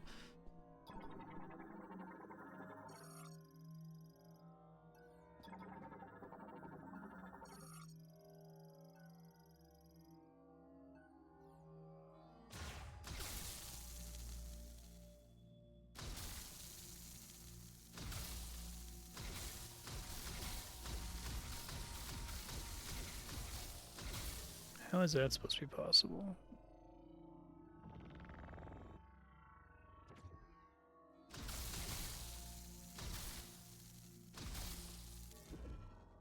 Oh, I guess it's because I have to raise both of these. I see.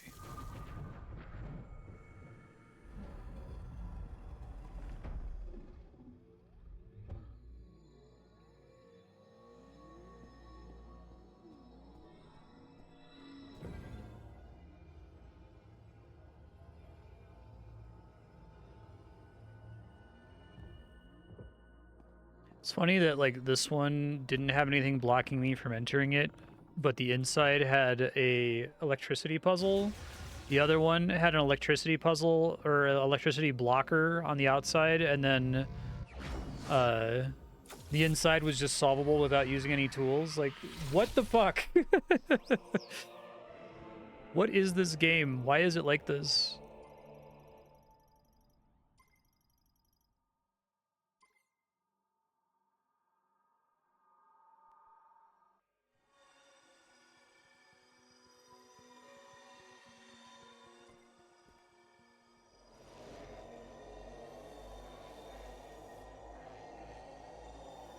I think this game was, like, designed in a lab to annoy the fuck out of me. Because I think you could probably...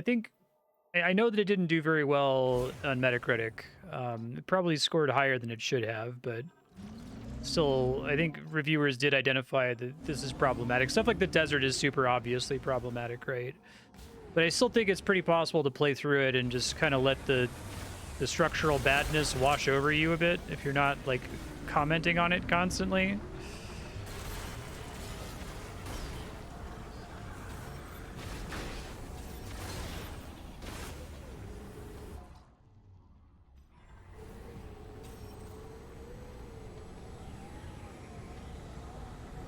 Kind of.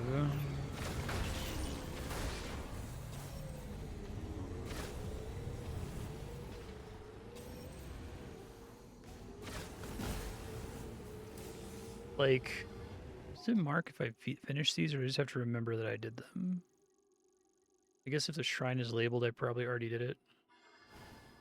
Let me check, because I think I had one of these where I started it but didn't have the power-up necessary to finish it.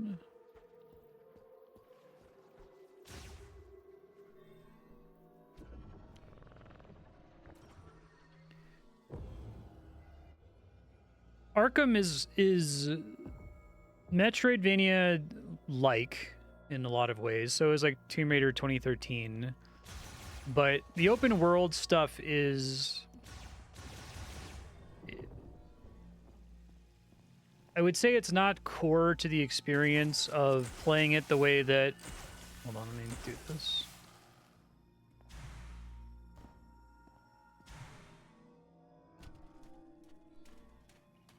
So, like, what it feels like in an Arkham game, like Arkham City, is you get all the power-ups, and now on the big world map, there's a bunch of, like, little dinky things you can do. There's, like, I don't know, 50 things that you have to freeze to open and 50 things that you have to bomb to open, and they give you little optional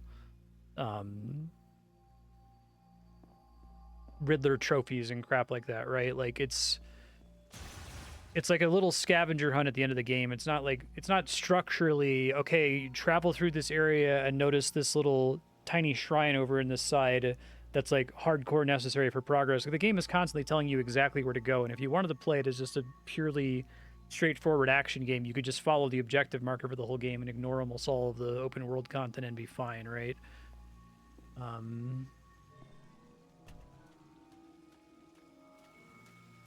I don't know what they want me to do to freeze these for some reason. Oh, I think I get it.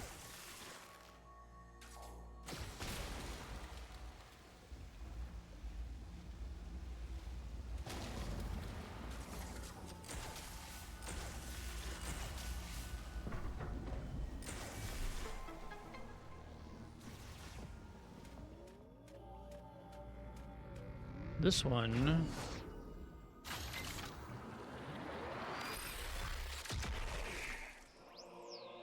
like, to make this work, it would have to be structured like Tomb Raider 2013 or Arkham and kind of be a lesser Metroidvania.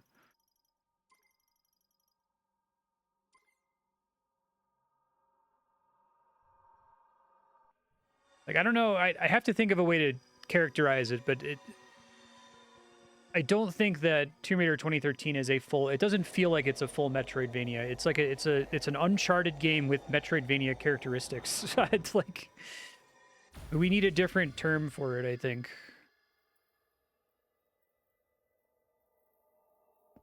It's like, yeah, you get the, you know, the fire arrows, and the fire arrows let you burn down the rope, the, you know,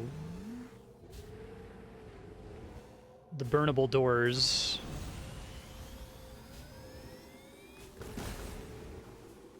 But, like, I think people have already been in agreement that Zeldas don't feel like Metroidvanias, even though they have the same basic principle of there's these, you know, progression upgrades that you pick up that let you access things you previously were unable to access. And I would say that Tomb Raider 2013 also doesn't feel like a Zelda game. It's like a different, it's a third thing.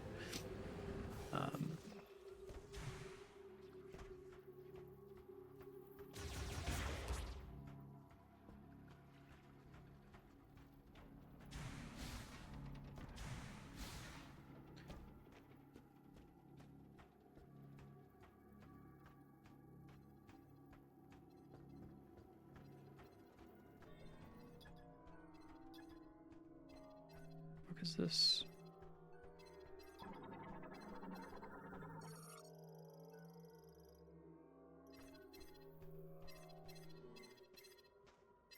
I mean, a power bomb it? Oh, well, that's a thing that's in the desert. Okay. Would have been cool to have things like that around while I was just driving around and not tie it to a particular endgame world event, but... That creature just swallowed a mech part. I know, man. Get away. Yeah, I got it.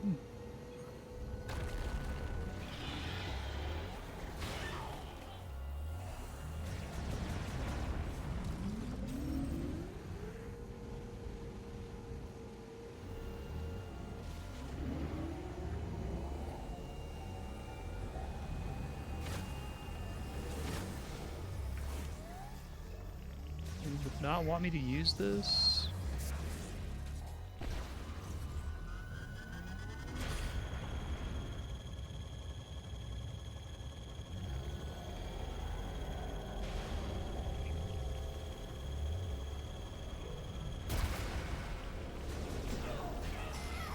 No? Well, that's not it.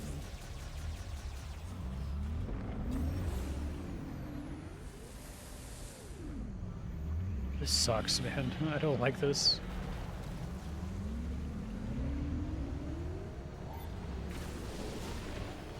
Is it really just like drive around and auto-target his tail repeatedly? Another secret health bar, you hit it enough times and he becomes vulnerable to take actual damage.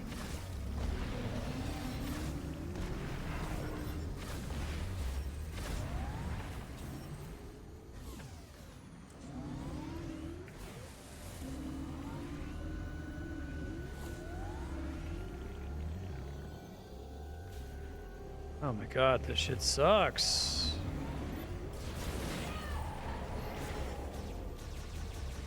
It needs to be this auto-target thing.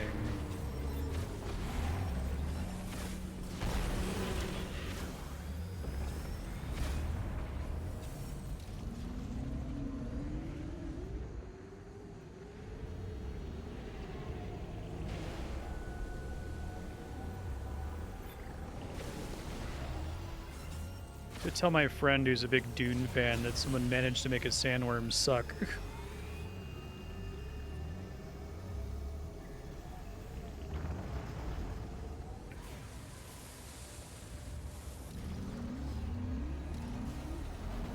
Be a little bit better if I could stand my ground against it.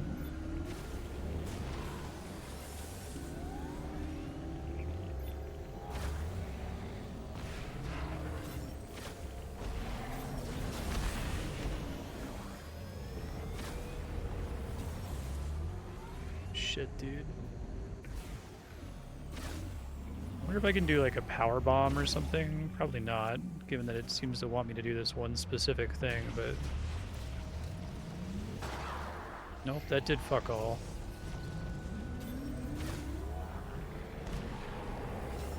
It's like I have to get up and do this to it to do any damage to it.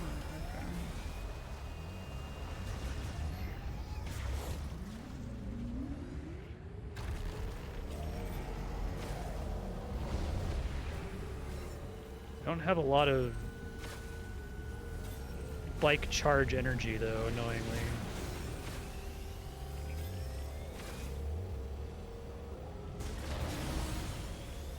I guess the reason you hit it with this is it gives you more bike charge energy? Okay.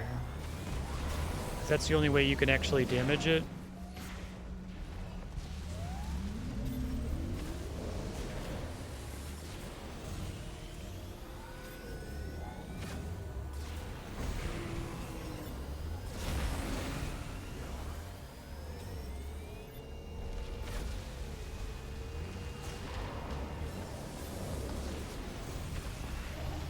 Really have to come at it like straight from behind.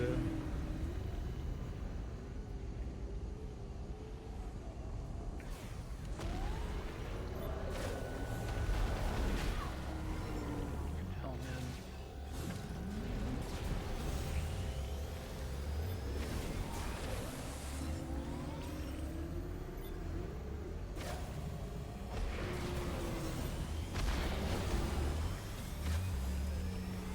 This fight is so lame.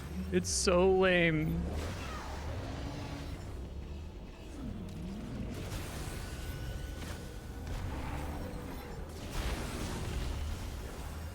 I know, right?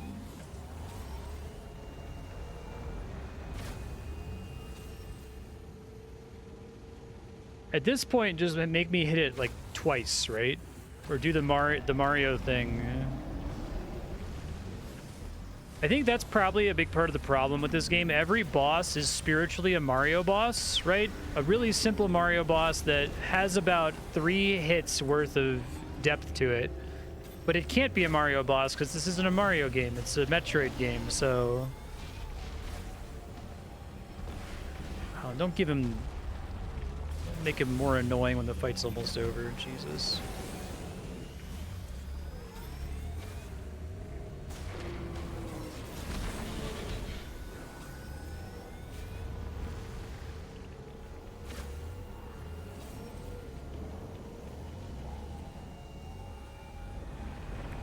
I think that's true for all the enemies too. The enemies are all basically just Goombas. They all should die to a single shot, right? Maybe you have a couple enemies that need to be shot with the missile or the fire shot or whatever. That's fine, but they all have way too much health. It reminds me a lot of Star Fox Adventures in that regard.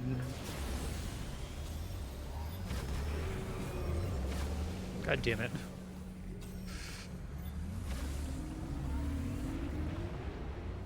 Game is not... If the allegation is that this is some of the worst bosses in the series history, it's not beating those allegations.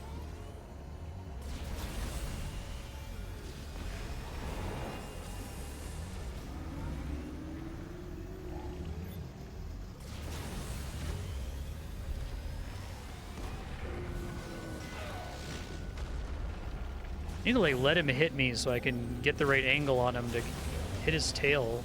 Fuck.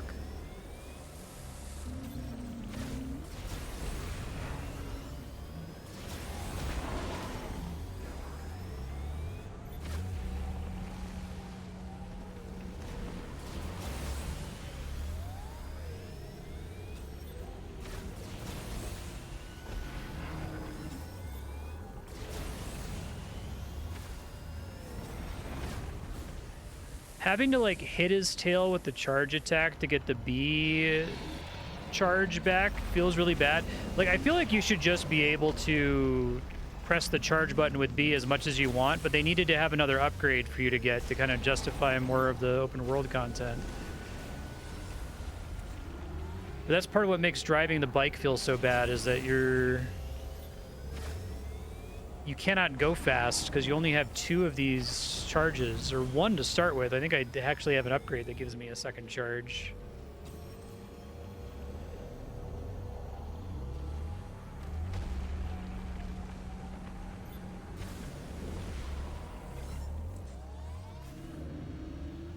You launch off of him like that, you end up being way too far behind, and then he does that J-turn.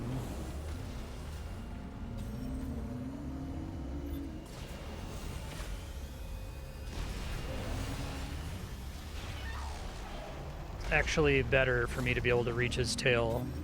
Shouldn't be.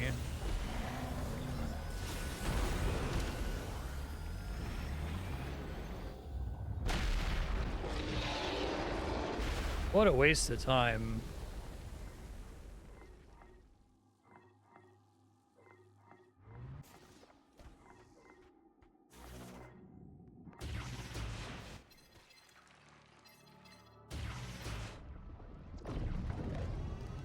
It's kind of cool to power bomb blow him up, but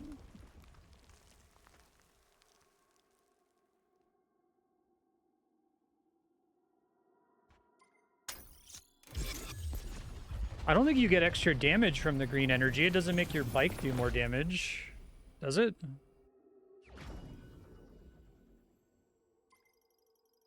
I feel like the percentage of players who get to this desert and they're like, collect all the green energy, and that player is like, oh, before I do anything, I'm just gonna drive around this desert and hit every green energy crystal. It's got to be really low, especially when you're driving around and you're seeing things constantly that require upgrades. You're like, well, okay, I guess I'll do most of this like open world driving around once I have the upgrades, right?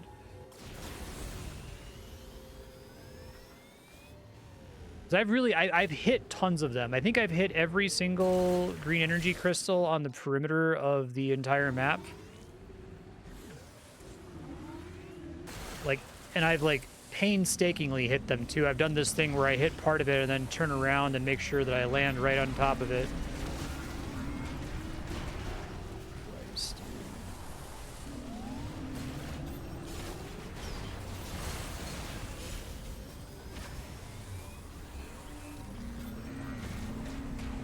That was barely a third of the total green energy in the game, it seems like.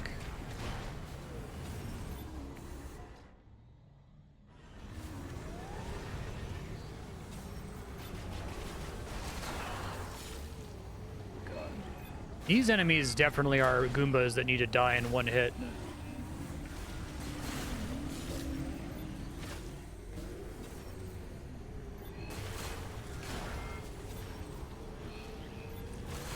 They are just not interesting enough to merit 3 hits.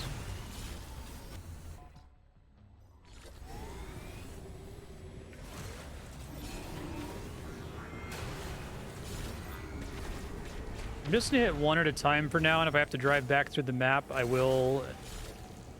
Because slowing down to hit both pieces of the crystal is annoying as fuck.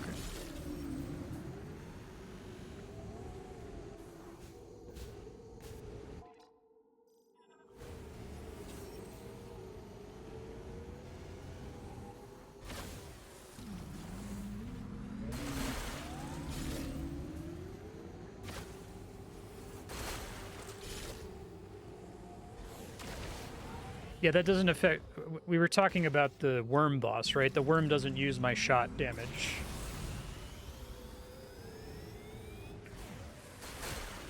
I was doing damage to the worm by smashing into it with this... I don't have the energy to do it right now, but the little B button motorcycle attack.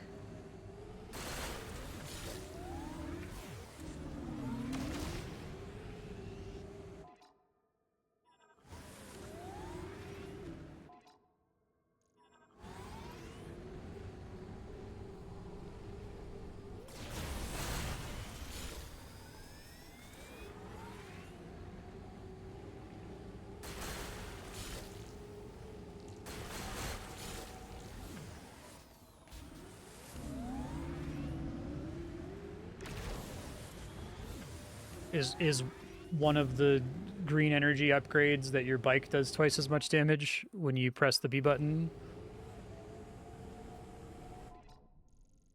Okay, so we got another one in the northwest.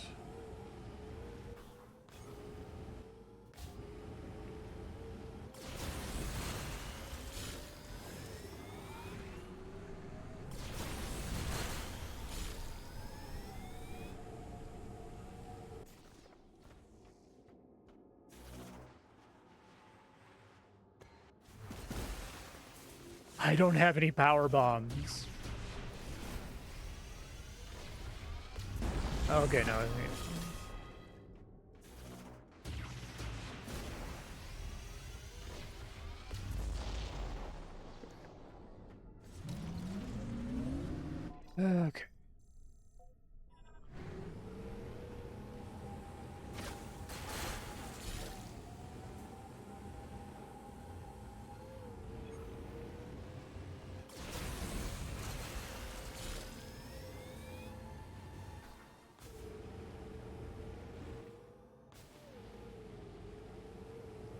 Okay.Enzie's in a popper. There appears to be some Calfed debris near your location. Might be a good place to search for mech parts.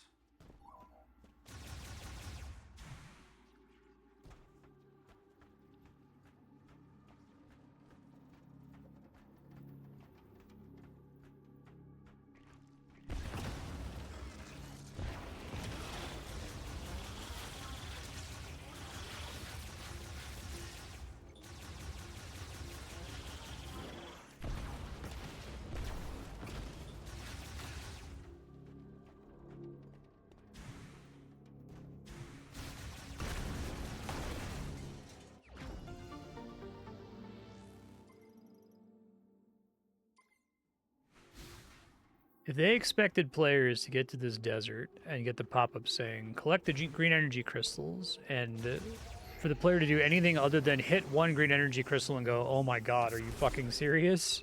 That's a gigantic mistake on their part, I think.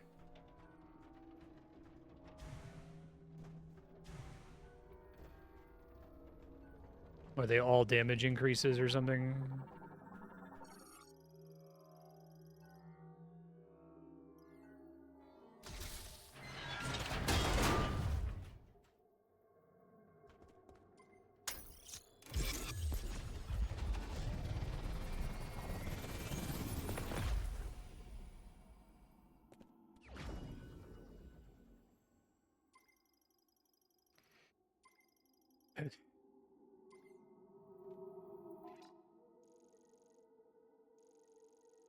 I did that one.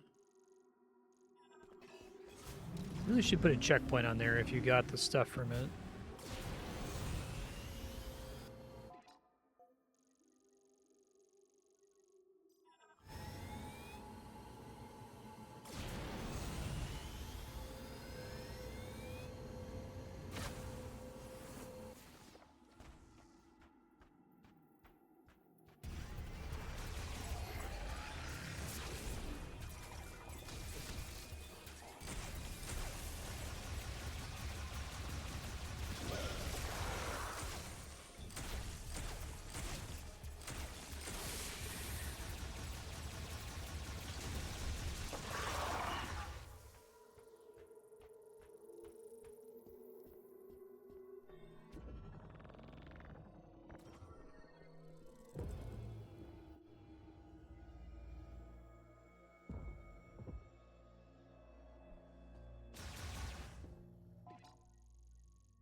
Yeah, this is where I got the flame upgrade. Okay.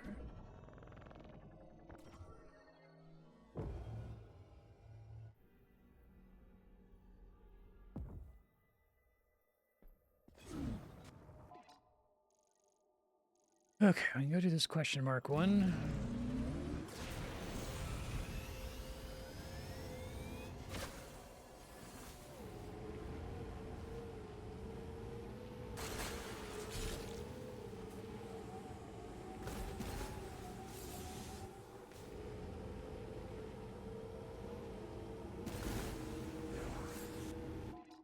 Where are they showing a...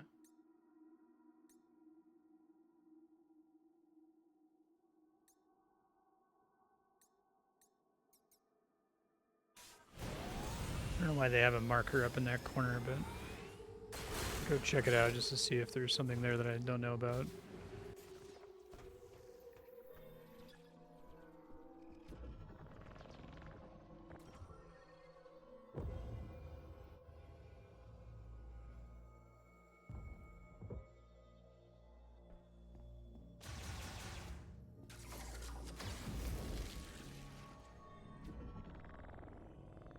What makes sense is to be like, okay, this shrine requires the fire shot, so you're going to need the fire shot to get into the shrine, right? They don't even do that.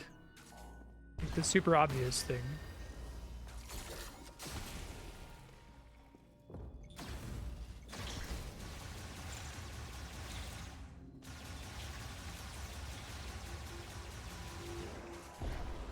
Does it?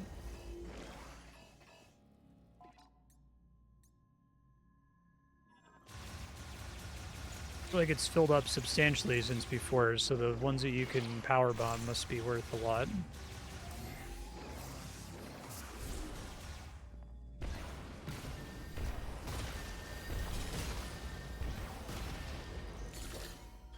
Earlier in the game, I went to go check that screen, and that thing wasn't full at all. It was like 1% full from all of the stuff I had done to that point.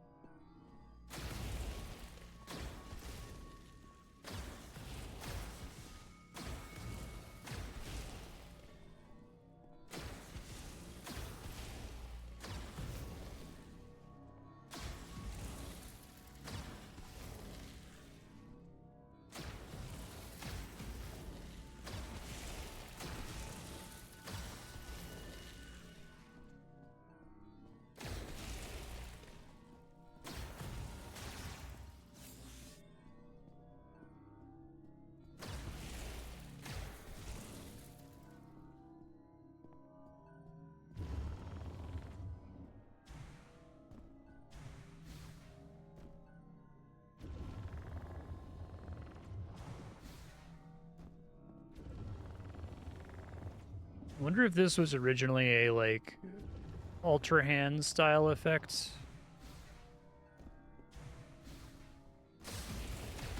Slightly more interesting. Wasn't just an interact button with an animation.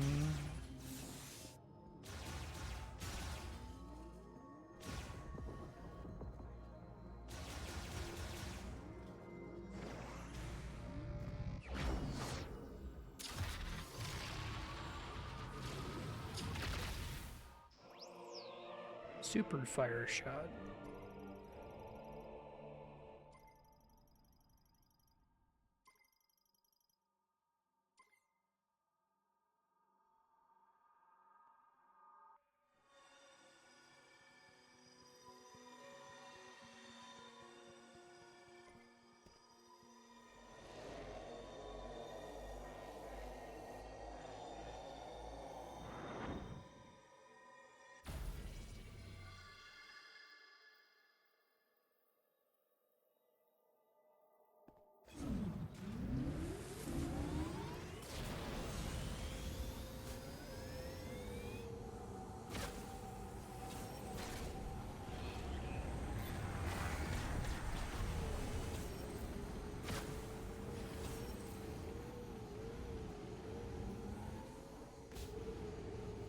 Why there's a yellow circle here, I don't yet know.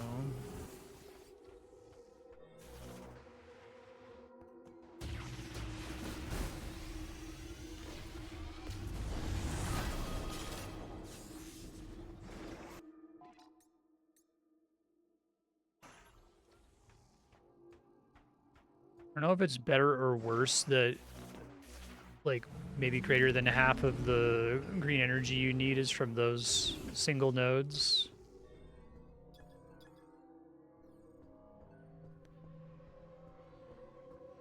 I think I still don't have a way to get up there, do I?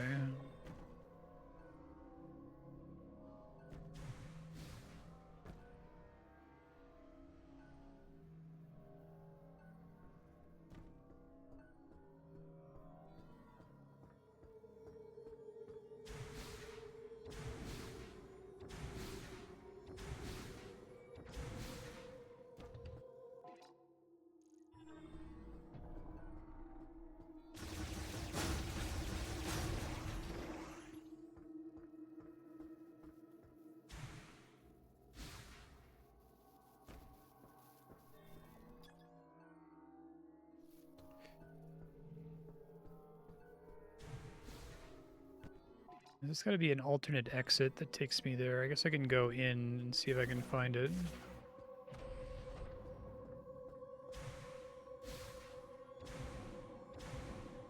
It'll be the first time they make me dip into Ice Belt for like 3 seconds.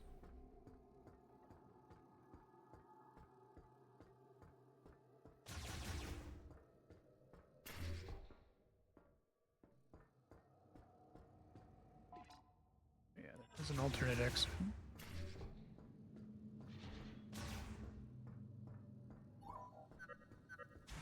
Mech parts seem to be scattered across Vuros. Maybe we should check around Lamorne structures as well.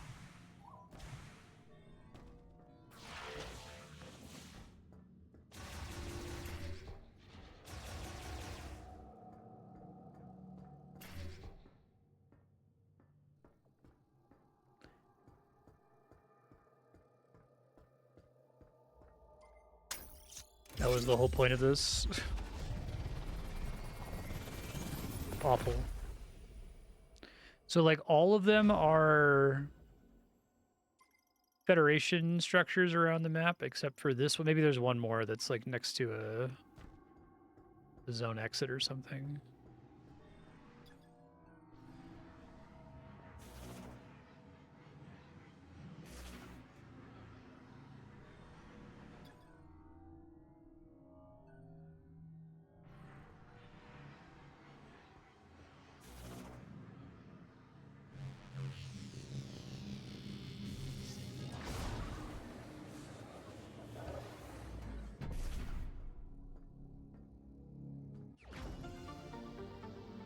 Okay.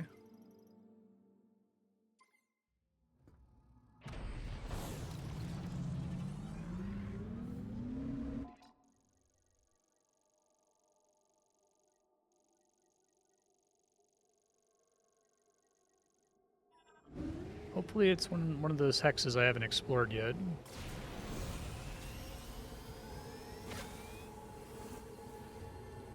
Can I put like a marker here?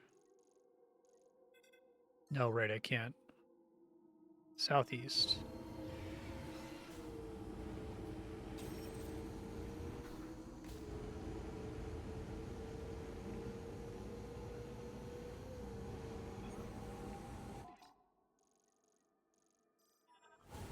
That's done.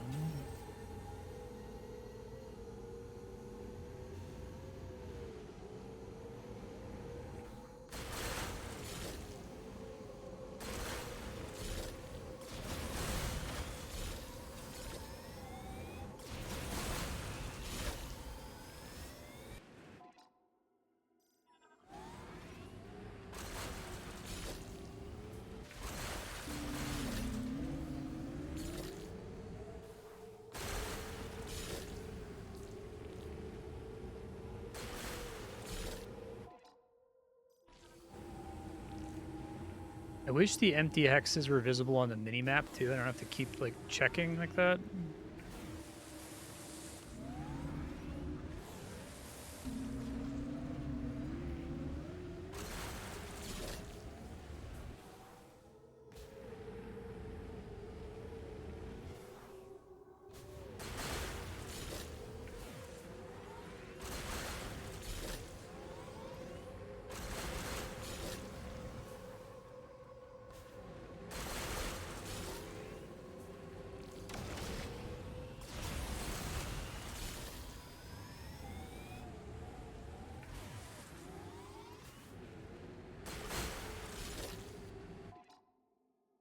Still searching.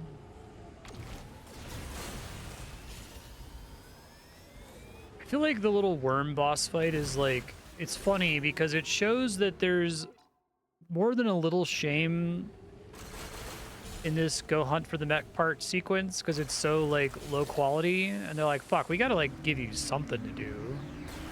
Maybe we could have one of the parts get eaten by a worm or something, and then you have to fight a worm boss, but then the worm boss also sucks.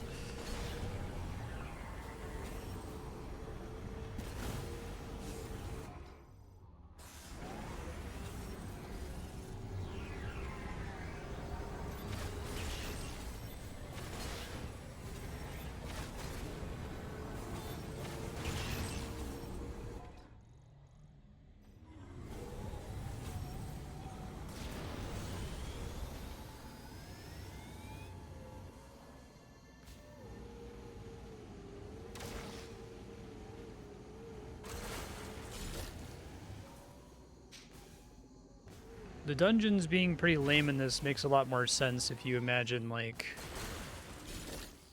they're supposed to be like the divine beasts in Breath of the Wild, which are also pretty lame.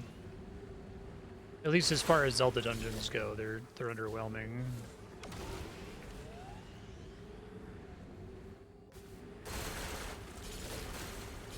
But you can't even do them in any order.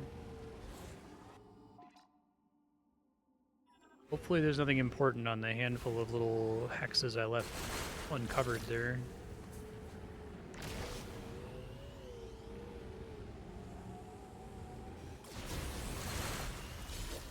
It's pretty funny that like the teleporter keys are not enough.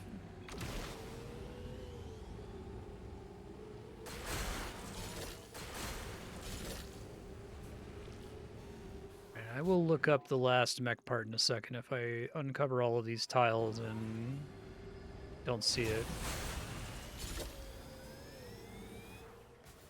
It's possible it's like on one isolated hex that I happen to not interact with, but I don't want to go track all those down.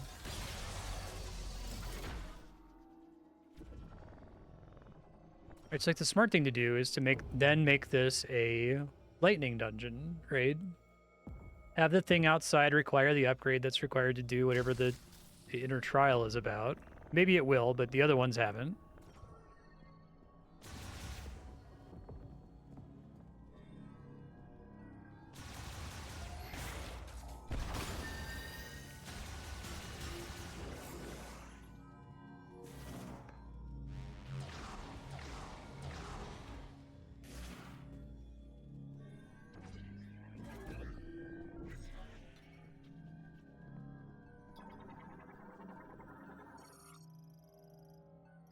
What do you want me to do with that?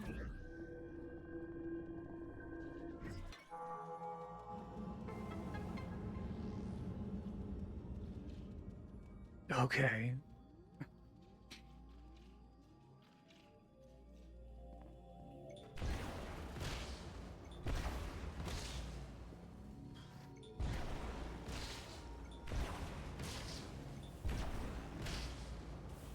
They just spawn indefinitely, don't they? Alright, sure.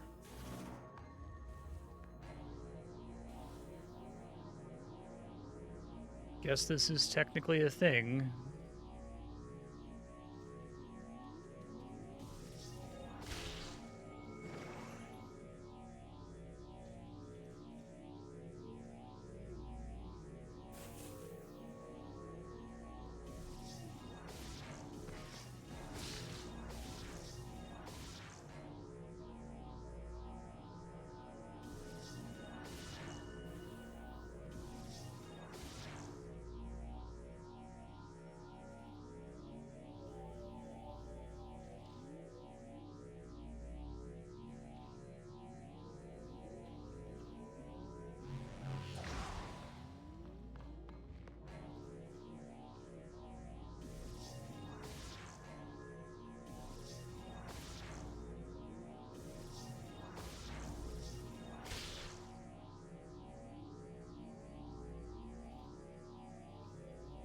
As you get closer to the roof, you can't really use the bombs anymore to jump lines.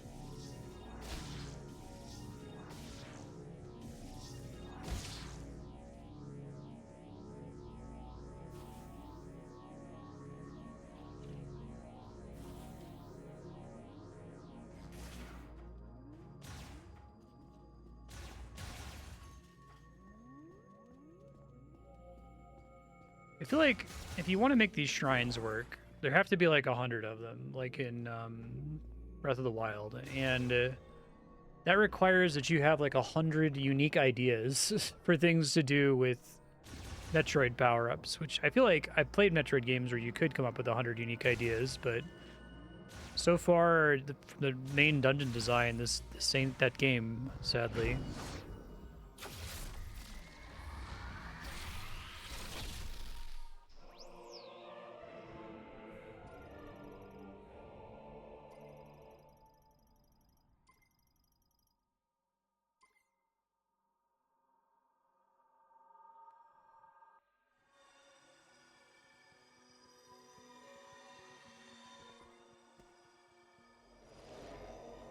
Yeah, I thought that was kind of cute, that last section.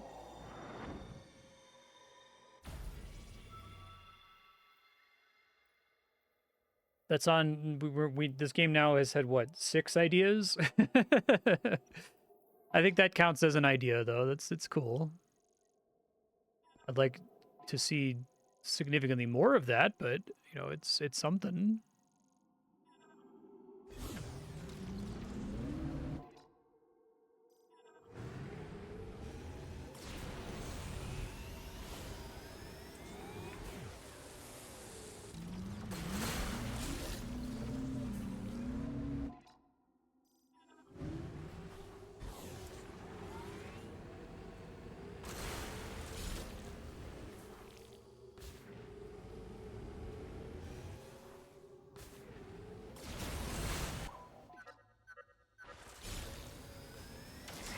I detected one of those scout bots in Soul Valley.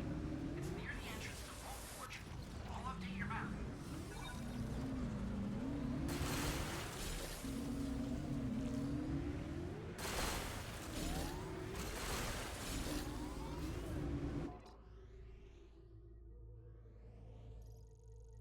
Okay. Just like once you get to 90% map coverage, they're like, we're just gonna tell you where everything is. It's appreciated, but I'm gonna have to look up the last mech part. I guess we'll see if it gets marked when I go hit this scout bot.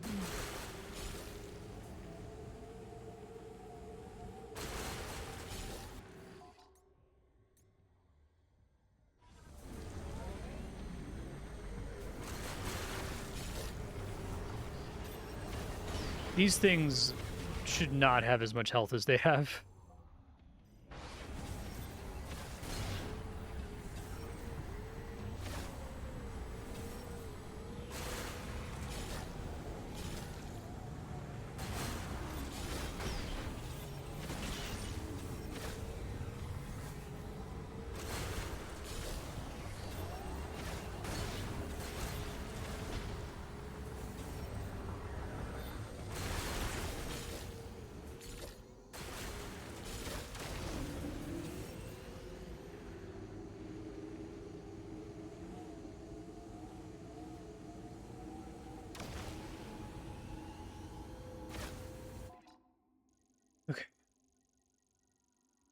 Let me go hit that and see if it shows me the stuff that I'm missing. If it doesn't, then I'll look it up.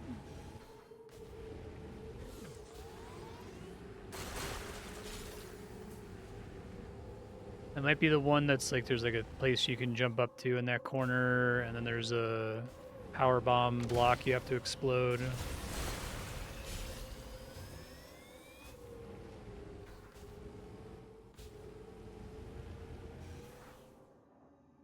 It would help a little bit if when you charged a crystal, it refunded a charge, but I still think it should just be able to do that infinitely.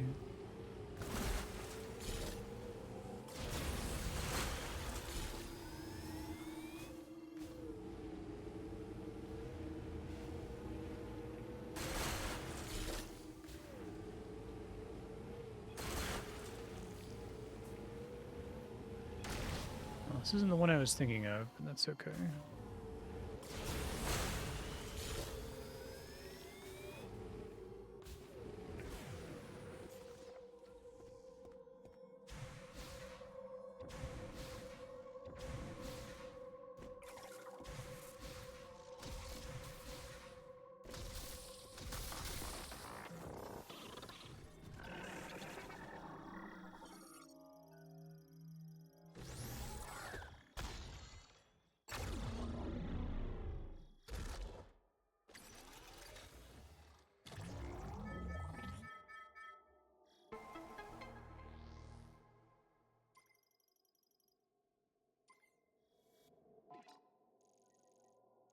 Unacquired items. Okay.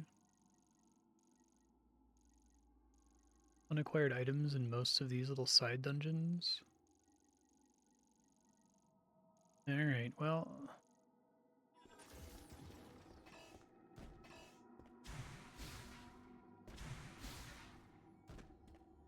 I don't know if that's going to also mark the mech parts, but we can check.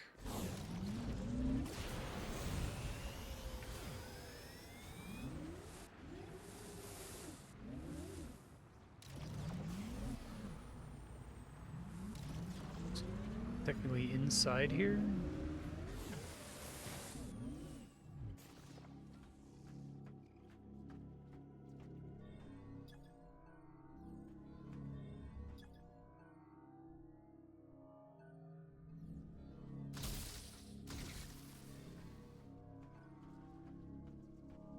Petrifying lock.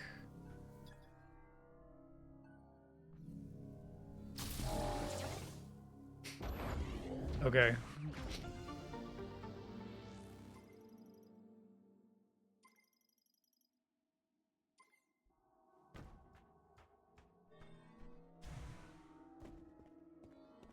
Alright, let's try to look at the screen here and see if we can figure out exactly how much energy it gives me to blow this up, so...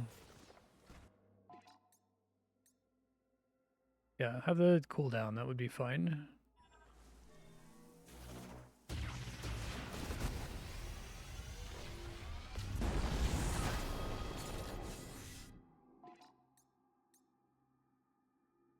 Guess that wasn't actually noticeable. I don't know.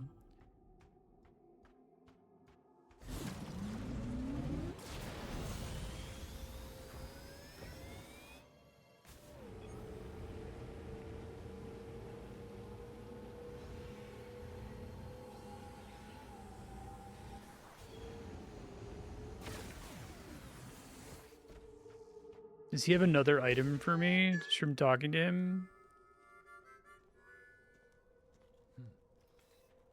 Samus, please, join me. Make yourself comfortable.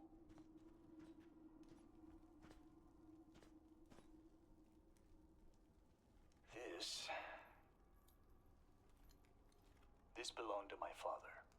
We used to sit around a fire just like this, telling stories. He always spoke of Solon. Are you familiar? I hate when games do this stuff without earning it. I like character story shit, but Solon is always watching over us. you can't just That abruptly is do why this. we must not bring shame to Solon.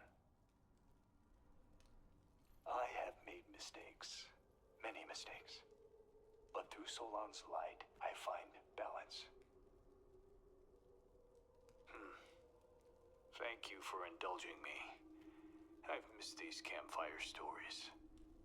Samus, have you seen some of the pieces of the Federation base that were teleported here? I believe this will be of use to you. Please, take this. Okay.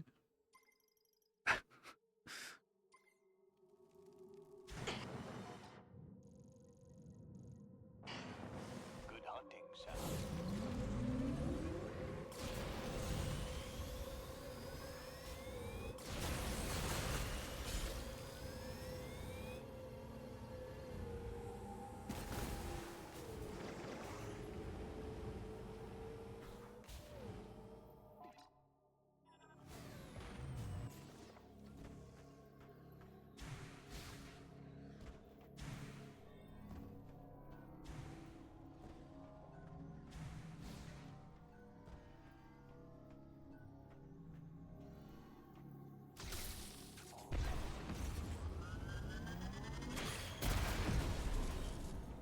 Really?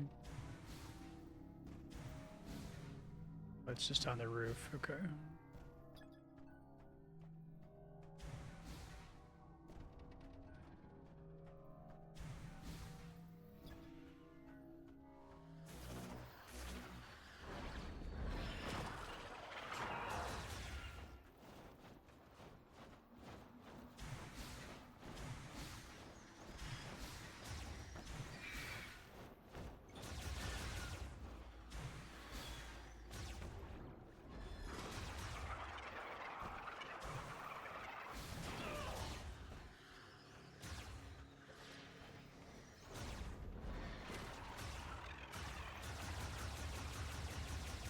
I need like the space jump or whatever to get up there.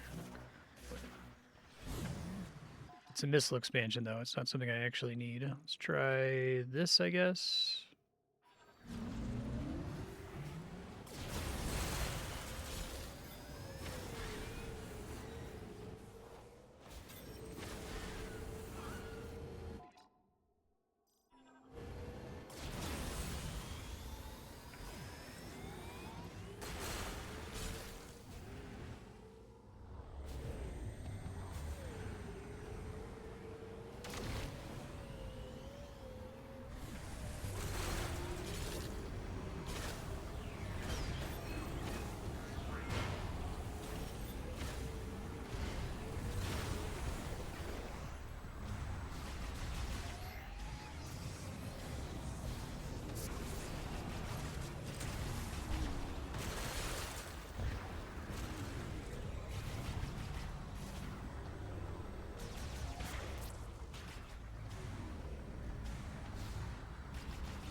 Bike energy.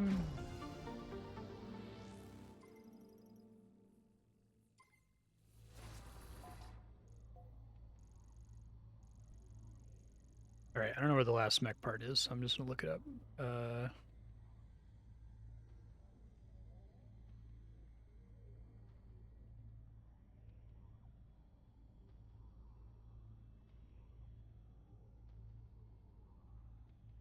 Locate the mech parts.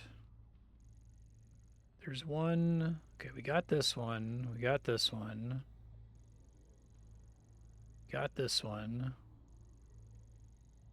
Got this one. There's one outside Flare Pool that I don't have. All the way southeast. So they didn't even, like, put them all across the map.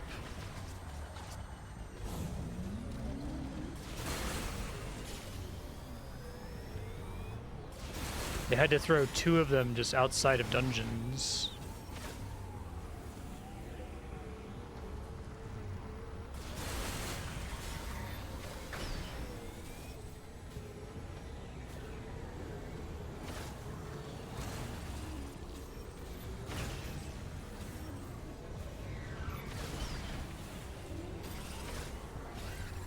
Why do you guys have 3 hit points? I think this is maybe a hot take.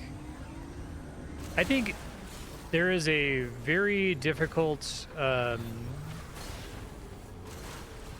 onus, burden, however you want to think about it, for an enemy having more than 3 hit points. There's a very big onus.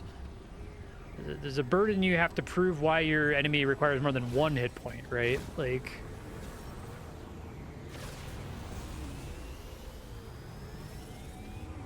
outside of like maybe a Souls game,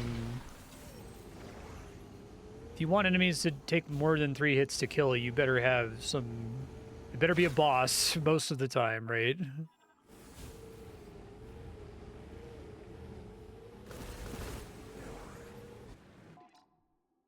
Think about like the average lifespan of a typical random battle in a JRPG. The enemy typically gets to do 1, maybe 2 things. I guess that's the difference between an enemy that takes 1 hit to kill versus 3 hits to kill a lot of the time.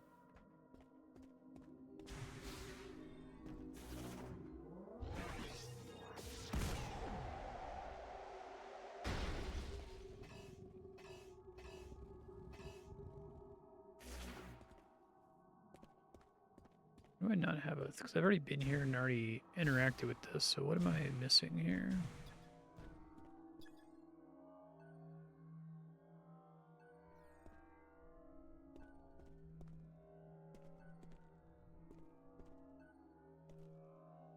Do I have to, like, sneak into Flare Pool again? Like, I had to pop briefly into... Ice Belt.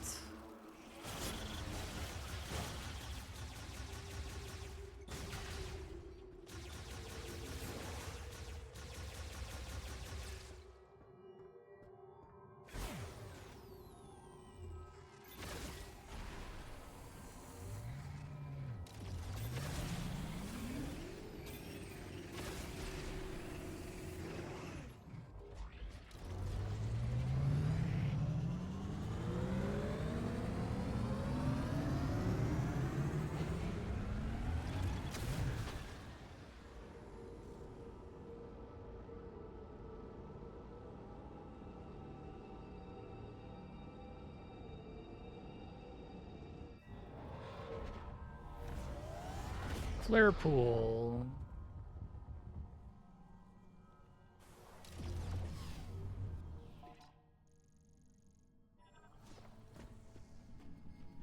Okay, it's supposed to be somewhere somewhat deep in here.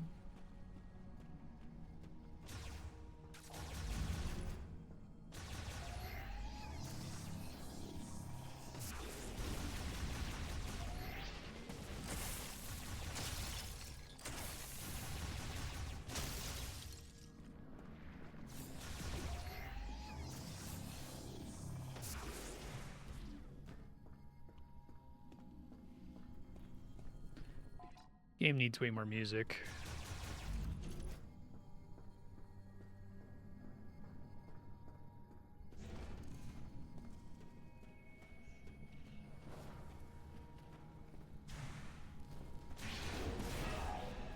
Ow.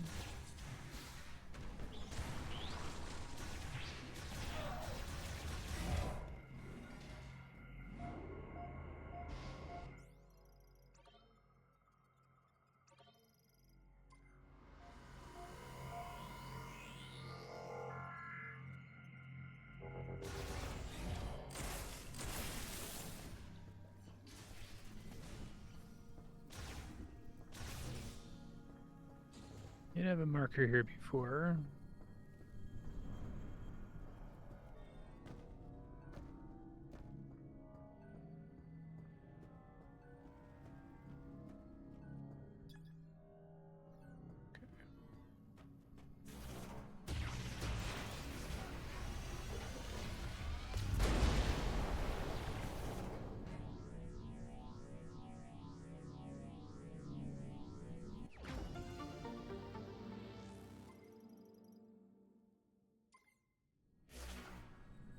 It's not the thing I need, but...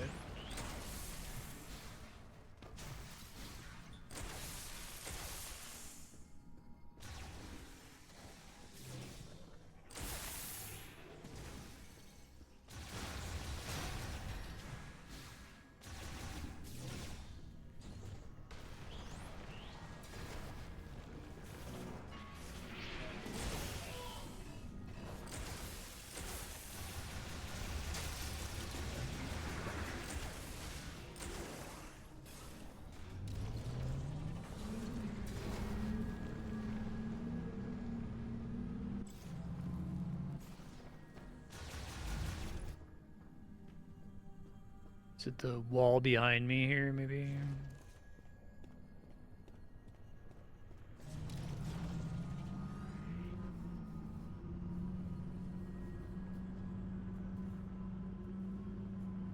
Yeah.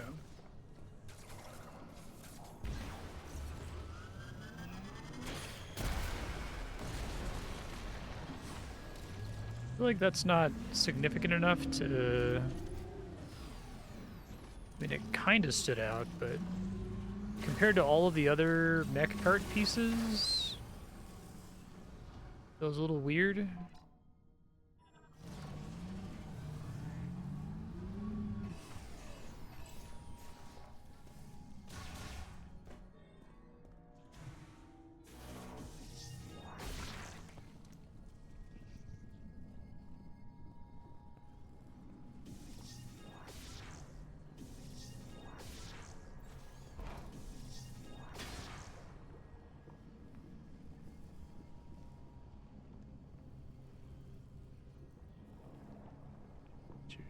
Don't think just go there.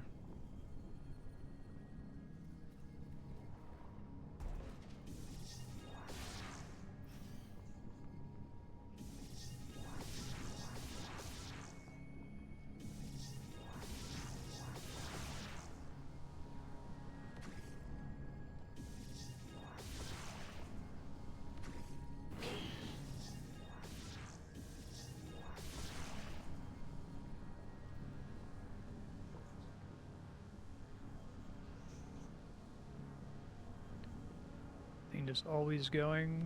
Looks like.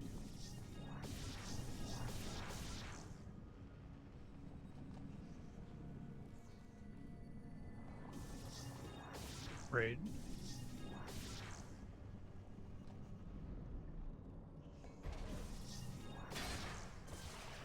But it's weird that it's the only one that's like that.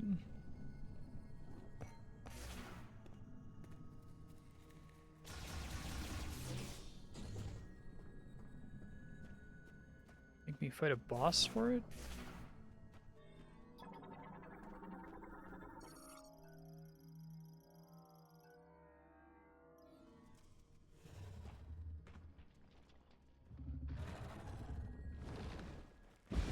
I wonder if this is the first one they did and then they had to cut the other 5, right?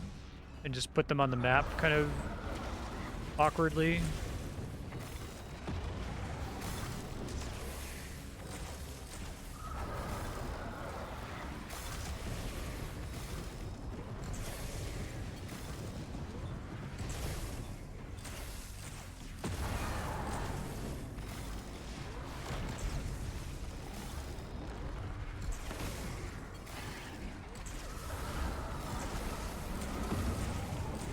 More butt slams. Almost every boss in the game does it.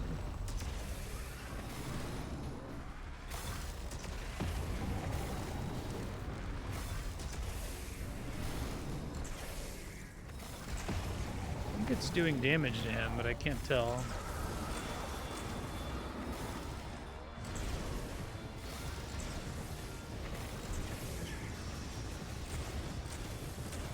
Yeah, it's flashing red. I don't get a health bar for him for some reason.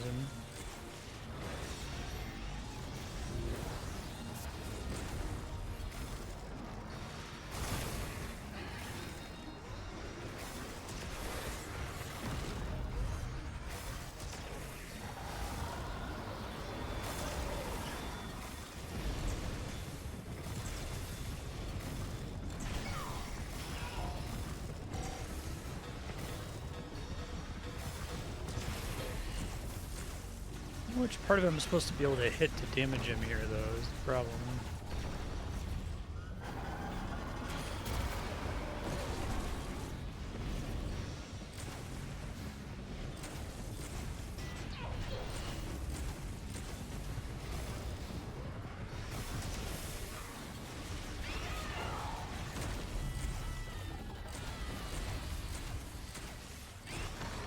Okay, it was doing damage the whole time, I guess.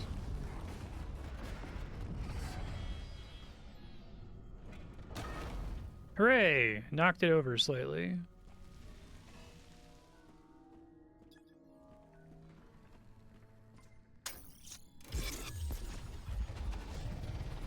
the highest quality mech part of the 6.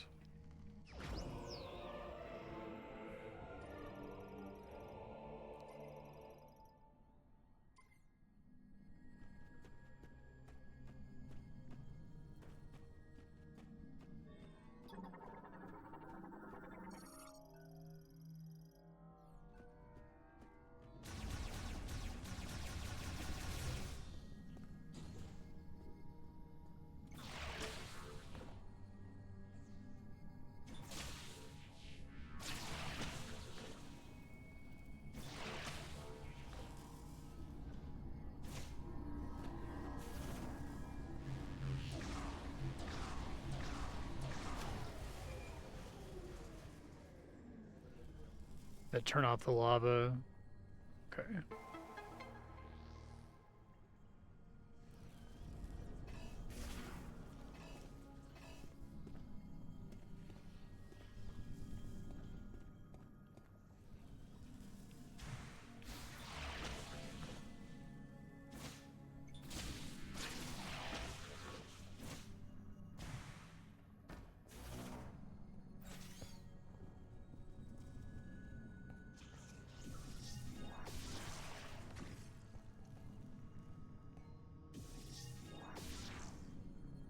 Cool to get a boss fight using that mechanic.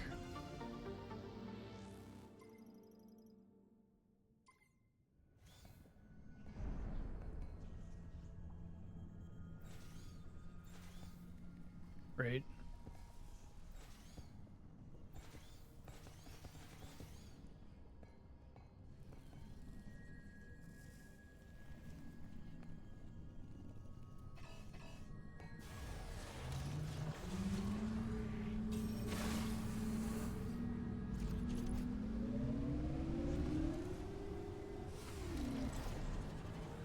Yeah, definitely one of these things is not like the others, right? Like all the other ones are clearly conveyed on the map, and then this one just randomly is kind of like a Metroid Prime 1 artifact piece.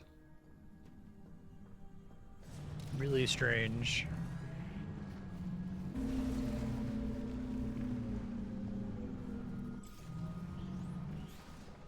I get a lot of whiffs of cut content in this.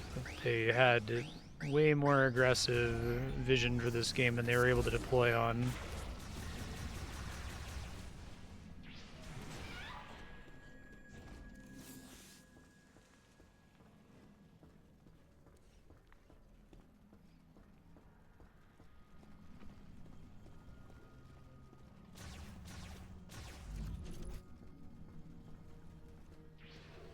Guess we'll never know the extent of exactly how much Bandai had done, but I wonder if they even had like a big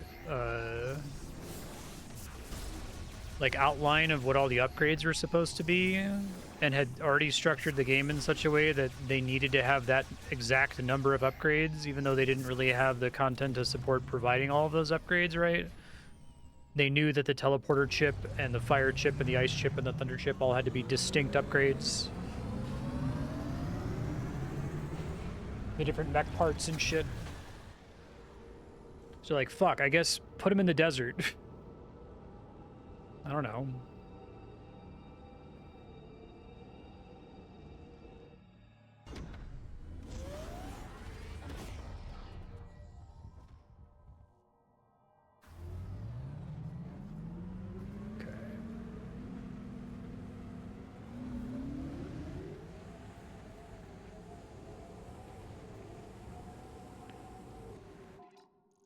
Okay, guess I just have to go back to here then and hope I have enough green shit. Vaguely northwest.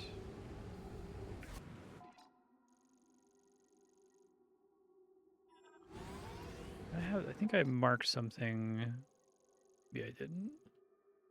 Thought there was something along the wall here. I guess I could try to hit this ice blocker really quick.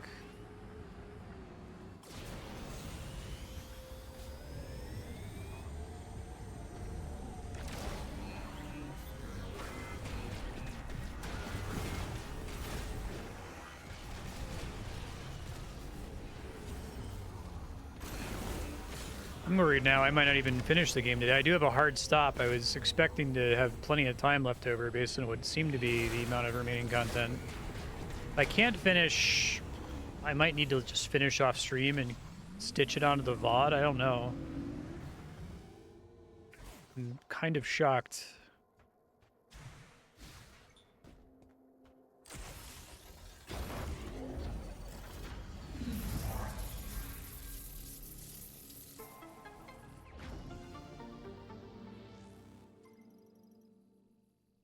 Yeah.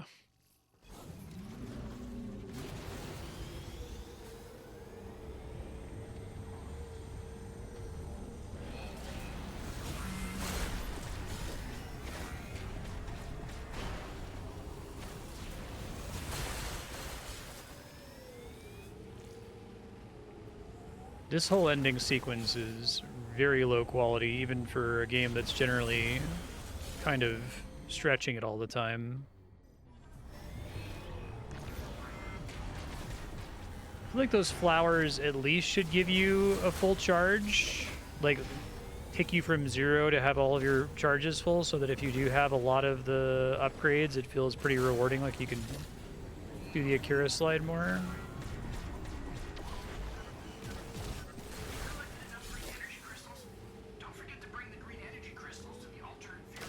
Fucking working on it, dude. I'm fucking working on it. Believe me, I'm trying. I think I've hit most of them.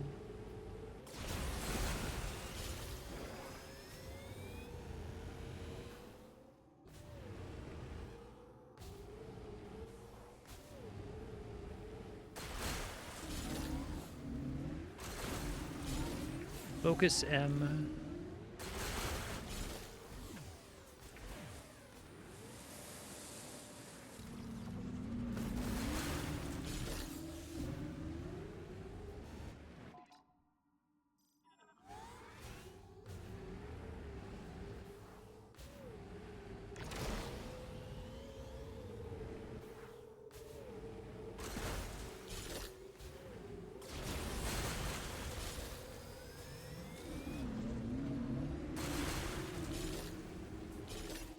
Oops, when's it showing now?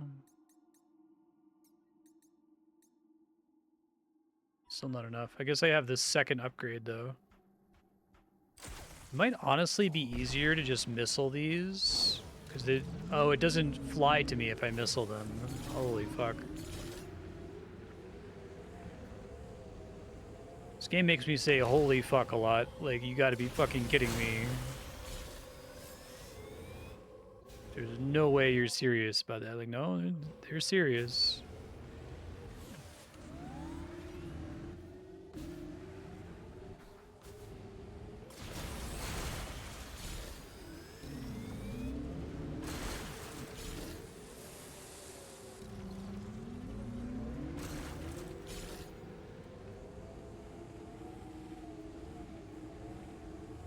What's this item pickup over here?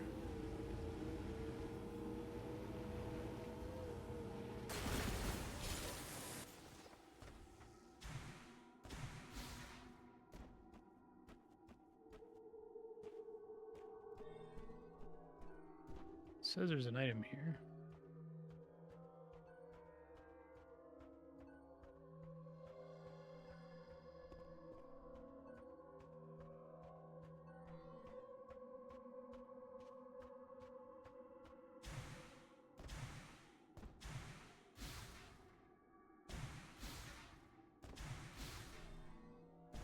Nothing's scannable. Alright, don't worry about it.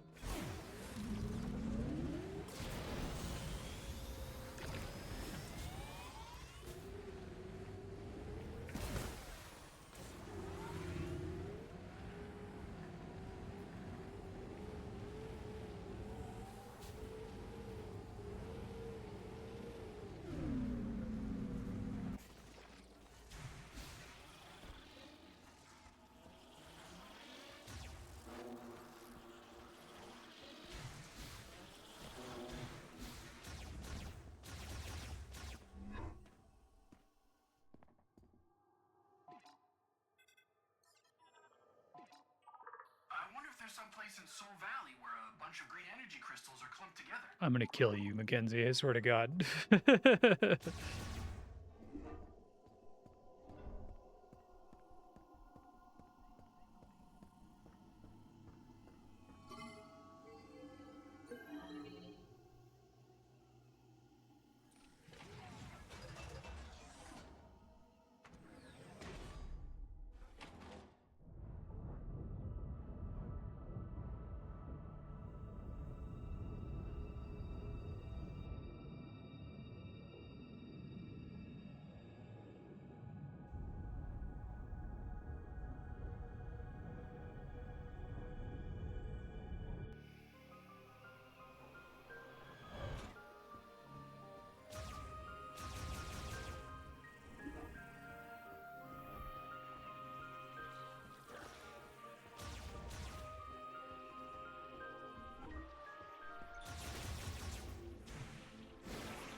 You did it, Samus. You found the missing pieces.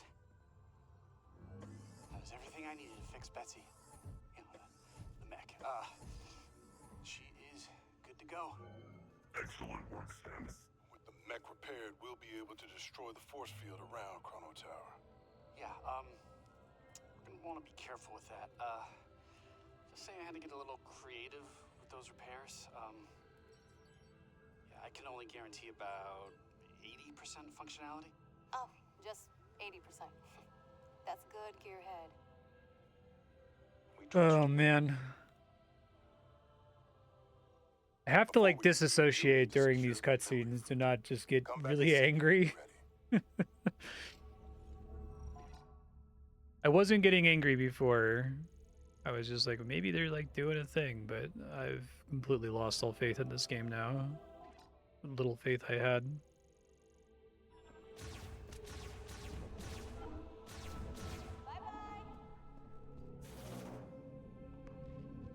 I feel like this altar is kind of in an awkward location relative to that main room. It should just be in the room with them.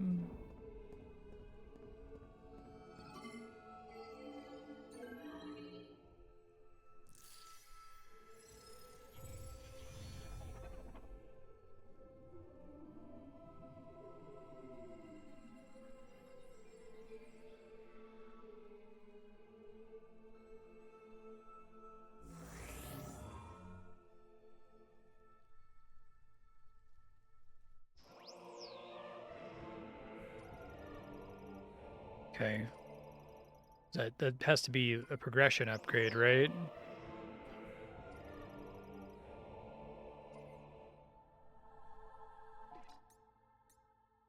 Do I need the last one to beat the game? They made it sound like I do.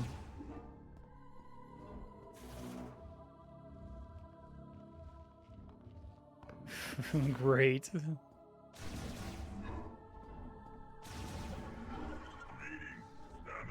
Save How do you really quick. prioritize your targets during combat?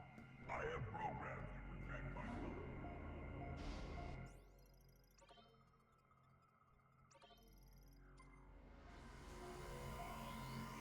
I would make a copy of my save because I was warned that if you go past the point of no return, there's no way to finish 100%ing that save file. You have to start the game all the way over, but I have no interest in 100%ing this game.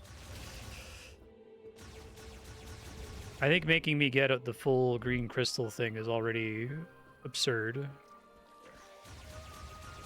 Like, that should be like a fucking Korok poop, right? But, like, Koroks are significantly less degenerate than green crystals. They're significantly more interesting.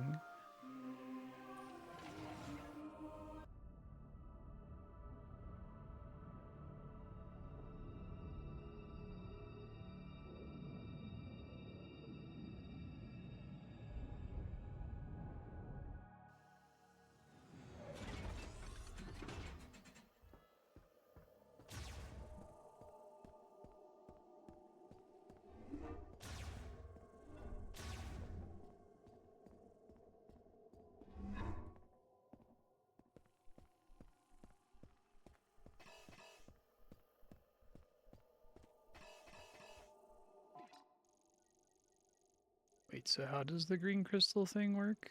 Is it not on the big map? Just on the mini map?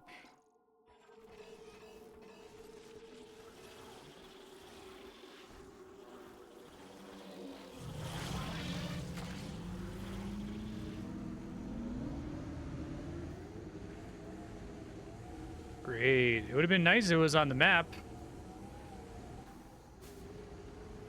Oh, the fucking radar, not even the mini map. Oh my god.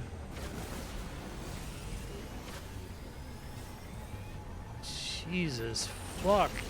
Fuck, man. Why wasn't that just active by default?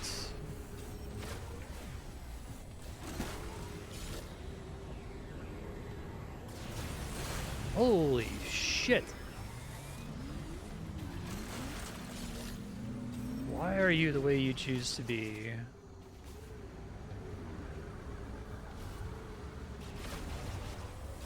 Well, it's at least, it set a new standard for coloring book content. I think was a new low for coloring book content, to be clear. Previously, I think the low I would jump to was the pigeons in Grand Theft Auto, are probably the lowest quality thing I could think of. But I've never played a game where that sort of content is hard required to beat the game. It's fucking ridiculous. Oh, and the radar is awful too, because there's like two distances. It's either completely off the radar, or you can physically see it.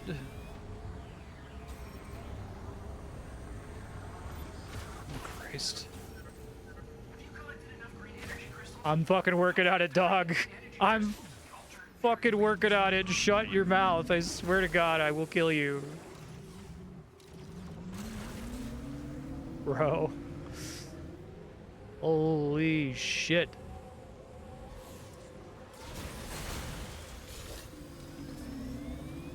They made these so annoying, man. Like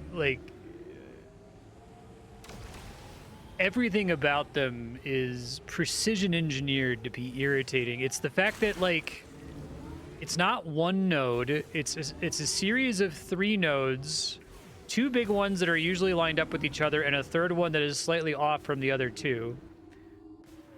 You can't break them if you approach them slightly too slowly.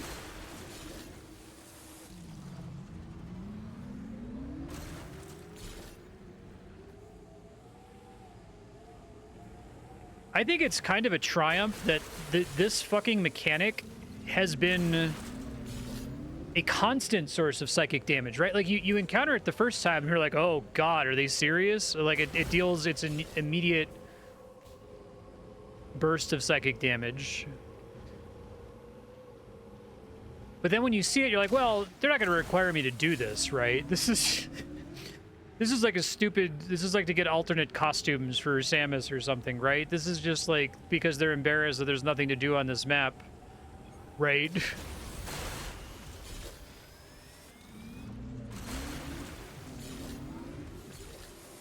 And then you hit a bunch of them and you realize, oh no, they're not joking.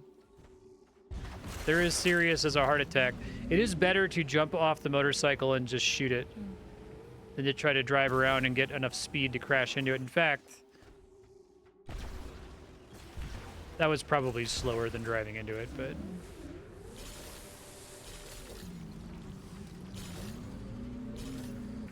Okay.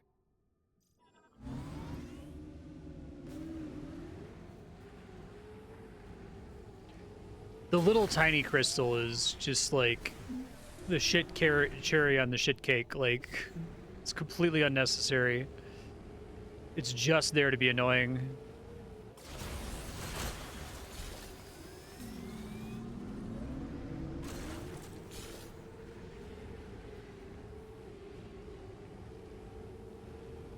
I can see a lot of people playing this game and, like, quitting before getting to this point and having no idea that it even gets worse.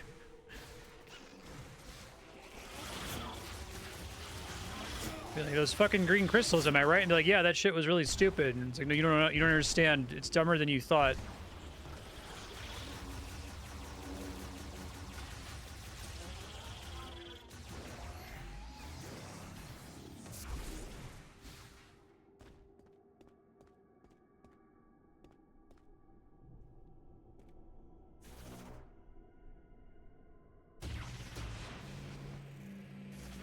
I need to tutorialize this because I haven't needed to do this before. I insist that that whole mechanic of having to like place the bomb and then zoom out of the bomb, and then turn on the visor and then grab the thing is so awkward.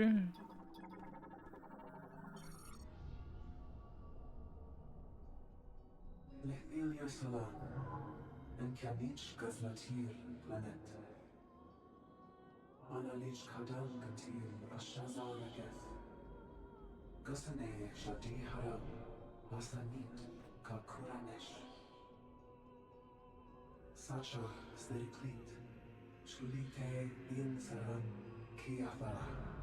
Jaskalta, Kazdal Charan, Dinet Hs, Teganich, Virus, Kistaskala, Shadi Haram. That's me. Zagalech Tandala, Champion Araneth, Kitutarin, Kazdal Charan. Duty. Aska Sidanam, Kumlan Dojatsil, Kazdal Charan. Zandalan Dojatsil, Tandas, Athashin Changaresh. Tutaritek, Alante Beach, Shadi Haram. But it turns out we didn't just need the 5 keys, we also needed the 6 mech parts. Key and Grat. Asla Dintashal, Kistalek, Kuskaden, Bilia, Lasanatek. Zakara, Inkialin, and Shasta, Shostudechala. Like a lore conversation that adds absolutely nothing. We hid the keys that you already know about so that you could get into the tower. Yeah, I know.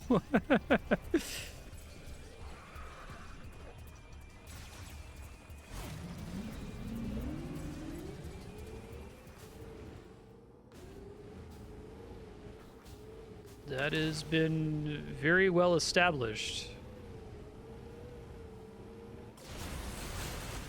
Oh, even doing the Akira slide is not enough to get all of them sometimes.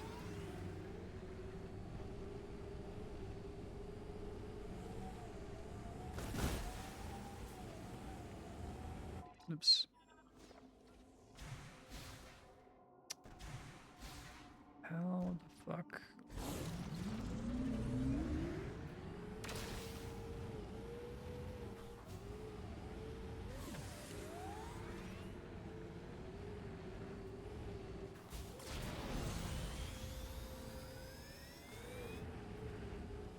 Two of them.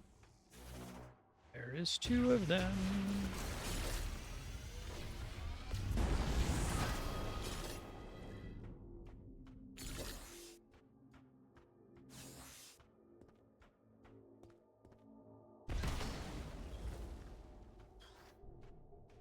Okay, it doesn't say that those guys still count.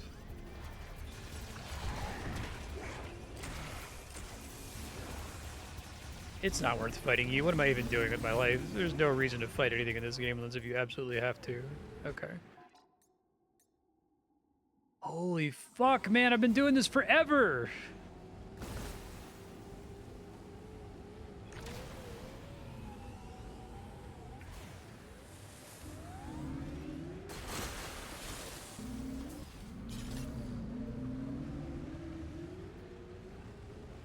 You're rating this game out of 100. I think this is enough to drop it at a full 10 points. It's really bad.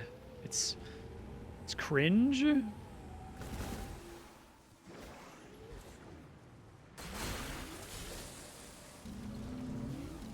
I don't know what to call it other than cringe.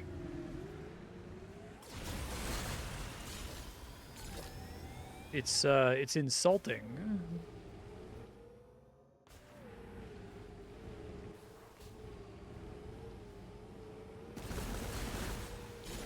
Yeah, makes sense.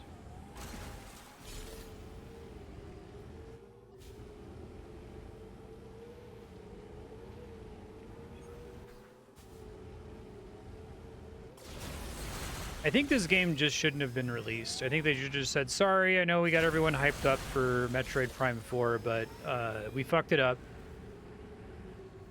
and it got canceled, and sorry. And you could have a bunch of people who are like, oh man, Metroid Prime 4 would have been amazing, and it was gonna have a motorcycle and an open world. What did we miss out on?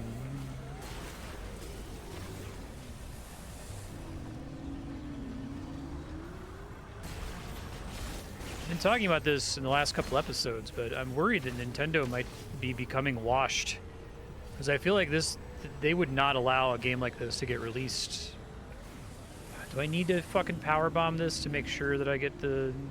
Oh no, it's that little tiny piece, okay.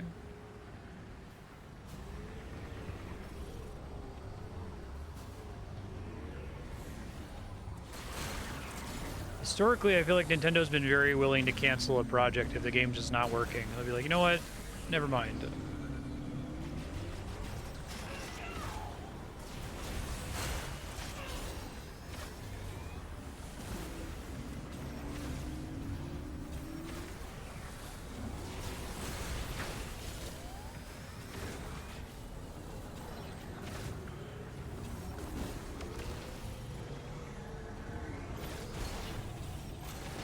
I think something that's interesting that makes this pretty different from other Nintendo games is the way that it was marketed before it had really started work on it, right? Like, I remember there's like a Nintendo Direct where all they had was a title card, right? That was it. It was just like, conceptually, there will be a sequel to Metroid Prime 3.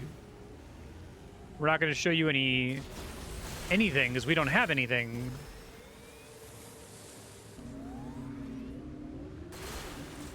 I feel like they don't really do that. They don't say, like, hey, there's going to be another Zelda. And you're like, okay, well, like, what's the deal? Like, is it 2D, 3D? What's the core gimmick? They're like, oh, there's going to be another Zelda. There are a lot of Western devs who do that, though. Like, that's the situation with Elder Scrolls 6, right? Is they just basically announced a title card for it, and that's it.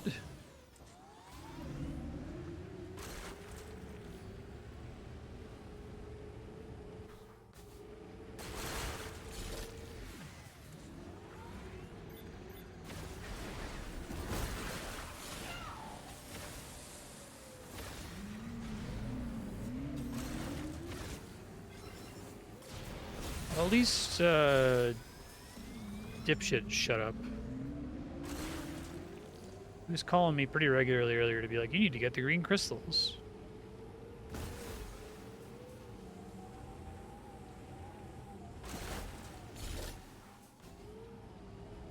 I don't think it would have hurt them to put these on the map.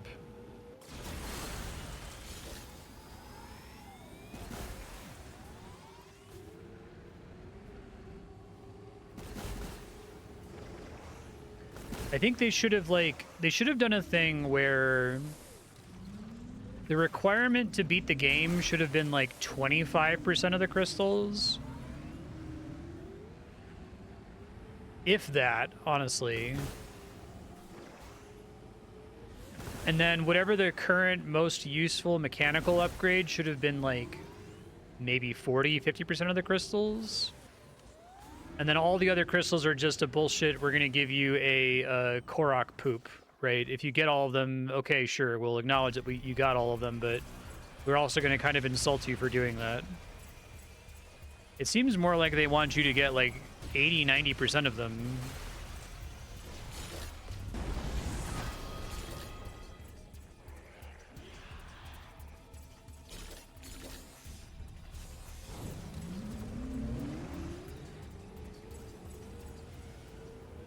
Where are we now? I keep thinking I'm going to load that screen and it's going to be done. It is excessive. Now, okay, what if these crystals were all... There's like a currency that you constantly got for doing like open world dungeons and shrines and things, and it wasn't literally just driving around hitting these crystals. What if every crystal patch is a stand-in for content in a hypothetical 150-hour open world giant Metroid game? Like, I don't think that game exists mathematically, like I was saying. It's folly to have even attempted it, but...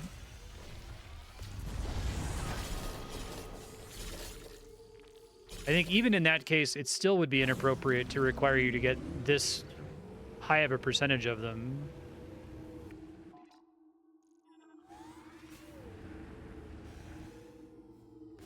It's 50%. It doesn't feel like it. It does not feel like 50%. I feel like I've been driving around this map and most of the crystals I'm seeing have been gray.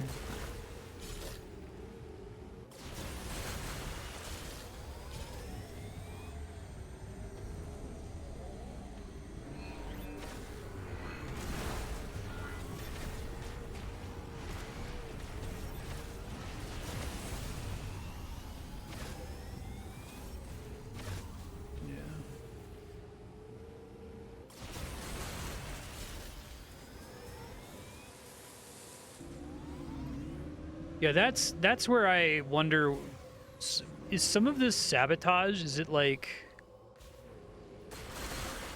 that article mentions they're going to make Prime 5 so long as Prime 4 doesn't bomb?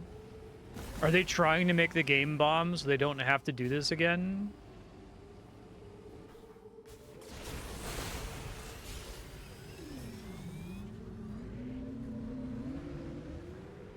Some of the stuff in it that's bad is like, it feels like this is here to make the game bomb, right?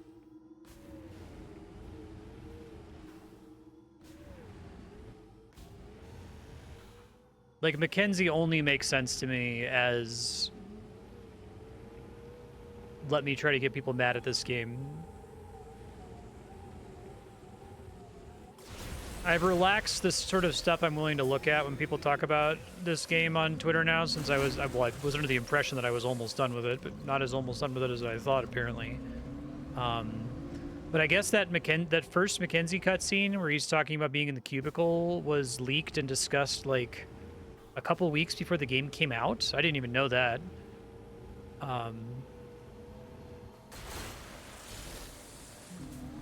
Did Retro leak it to turn people against it?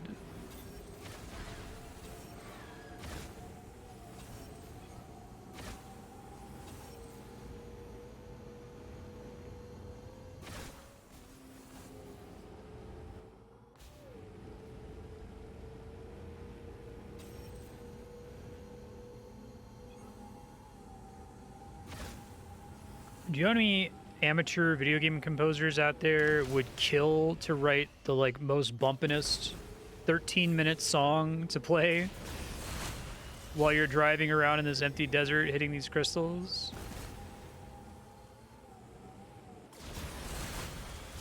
It's featured in a preview event. Interesting.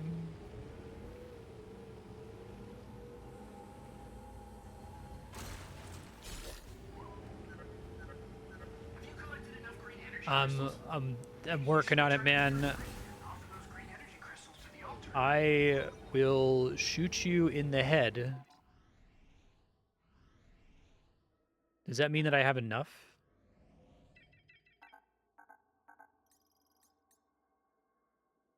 Okay, thank Christ.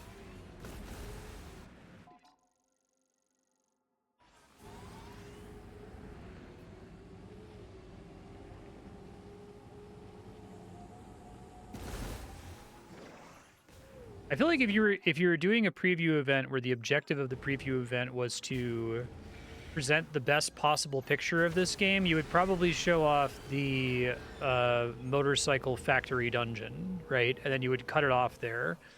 That they showed Mackenzie at that event, I think backs up my theory that this is an act of self-sabotage. And that when Nintendo was like, "Oh yeah, we'll have you make Metroid Prime 5 so long as Metroid Prime 4 performs well," they saw that as a threat.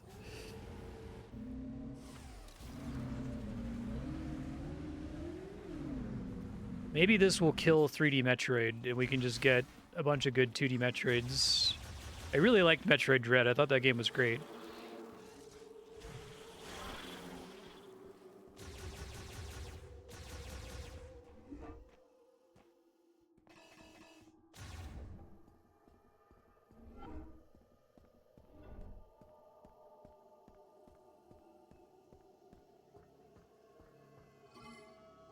I guess I do have two competing theories. One of my theories is that you originally got the motorcycle really early instead of around 2.5 hours in. And so they had to kind of awkwardly hack in these like teleports between areas early on to conceal the motorcycle because it was so obviously embarrassing. But if they were doing self-sabotage, you think they would want to front load the motorcycle, right?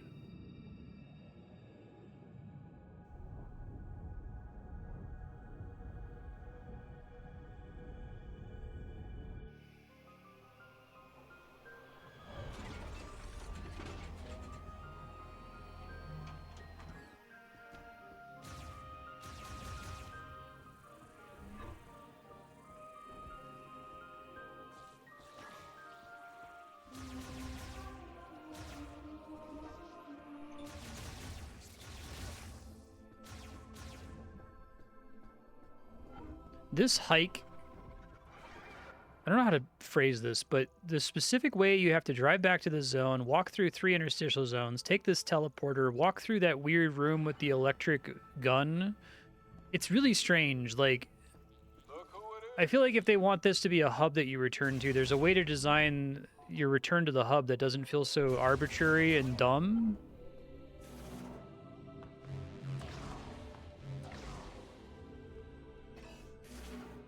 Like, they didn't put that base camp in a part of the zone that makes sense, right?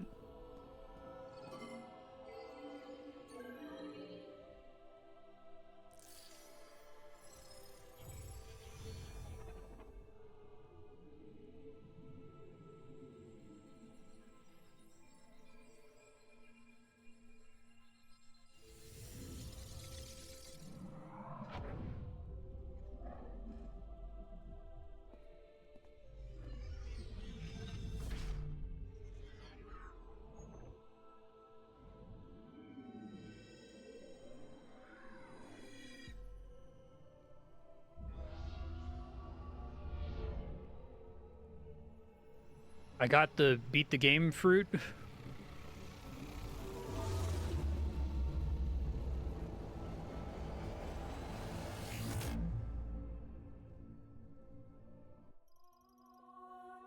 Okay.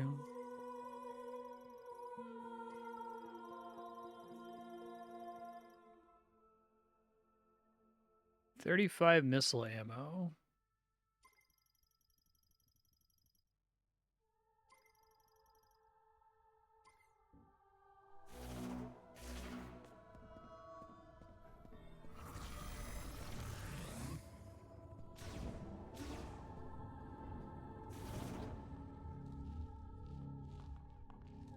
But it gets turned off whenever I go into ball form.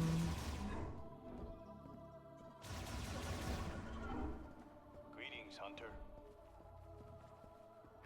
That's so annoying that he's fucking here. Oh my god, I didn't even notice he was here. So he's here, but he's also simultaneously in the desert where you have to find him to have him give you the teleportation chip. So you could bring it back here. Fuck, man. Holy shit. Okay, so I have 90 minutes. Maybe the end of the game is really abrupt here, and I'll be able to finish. But if I can't beat it today, I'm going to have to just record it off stream and stitch it to the end.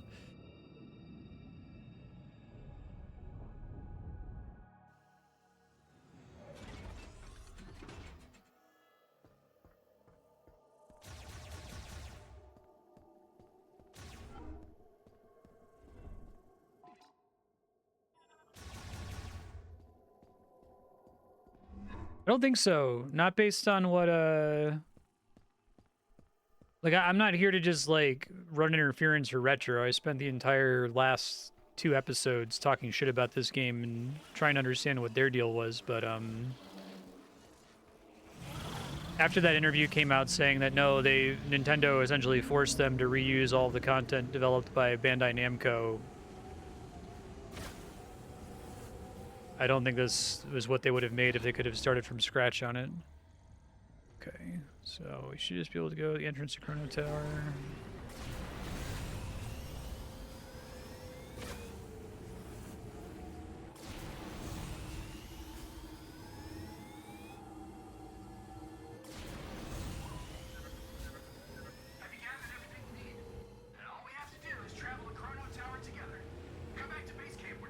Oh my god, what?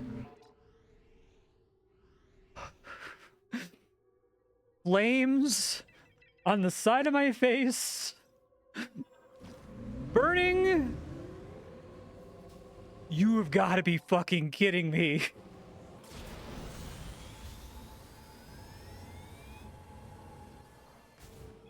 No fucking way.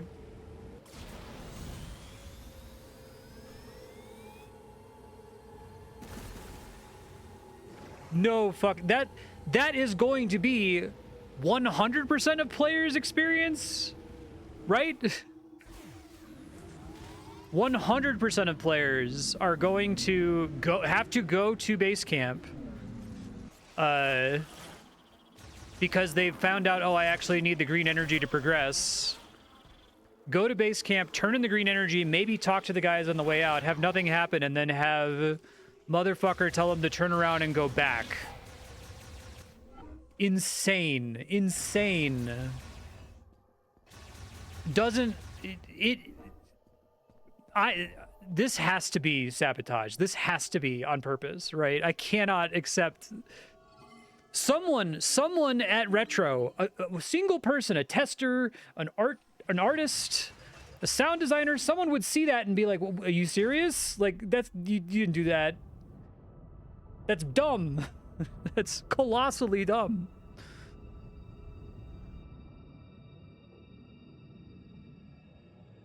For my own mental health, I have to believe that it's sabotage because the alternative is so horrifying to me.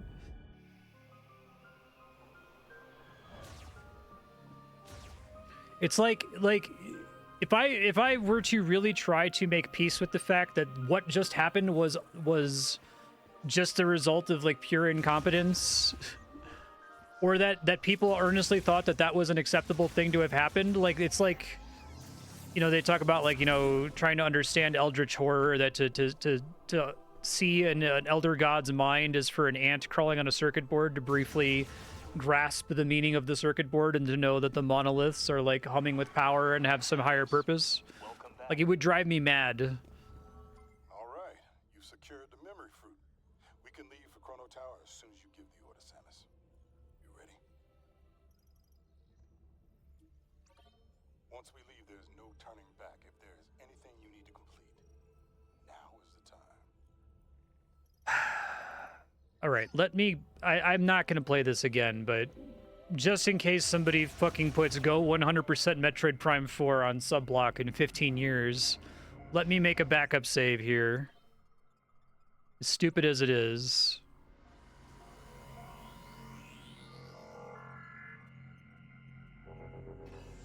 Or God forbid they add some fucking DLC or something. To get back to the title screen, I essentially have to just close and reopen the game. Okay.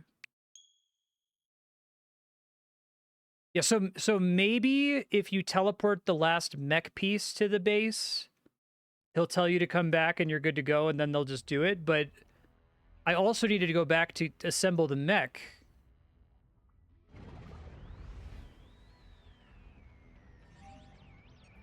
Copy. Yes.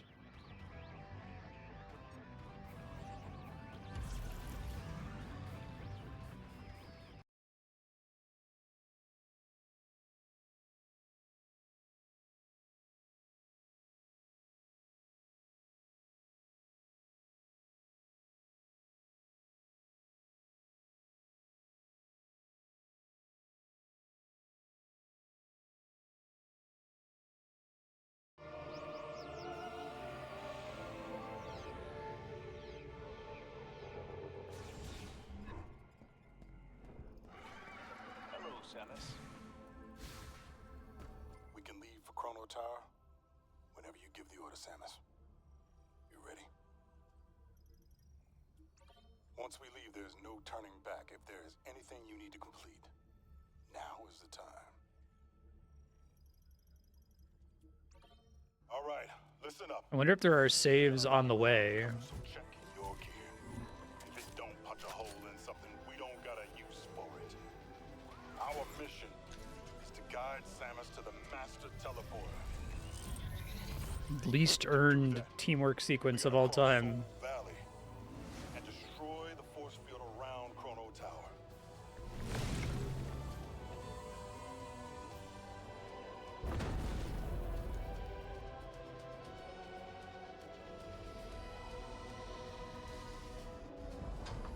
Hey Doombob, how you doing? Thank you, appreciate that.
Force field destroyed. Thanks, man. Well done. No, my baby. I'm so sorry. She did good. She did. She sure did.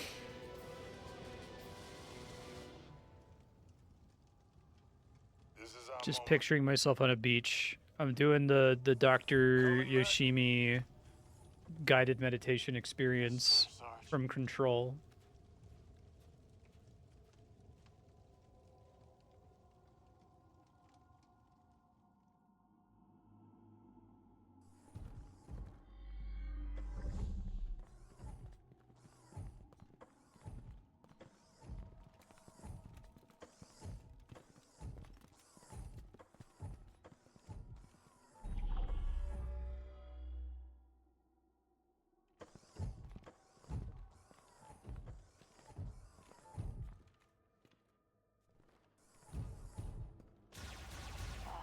This place is so...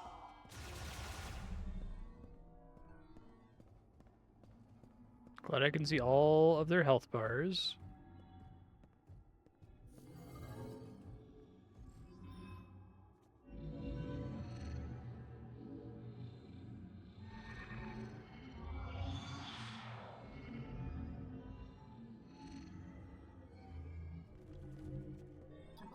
The robots are awake. Yes, the temple responds to Samus.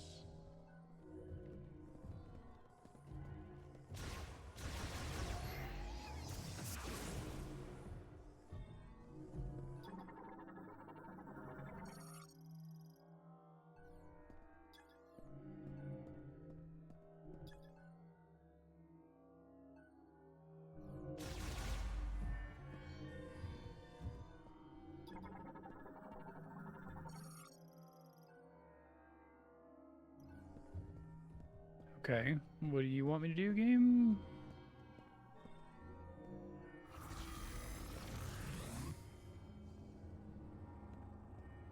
I am sorry I destroyed Betsy. Stay alert. Don't get too comfortable.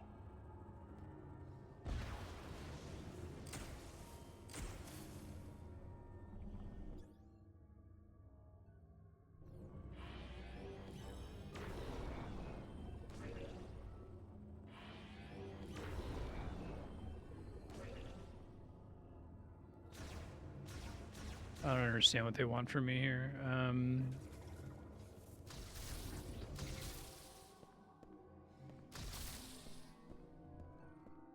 Can't interact with anything else as far as I can tell.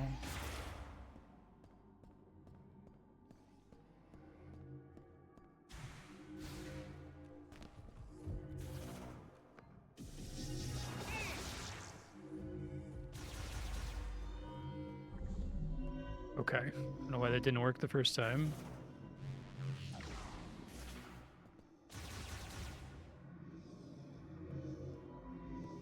These existing...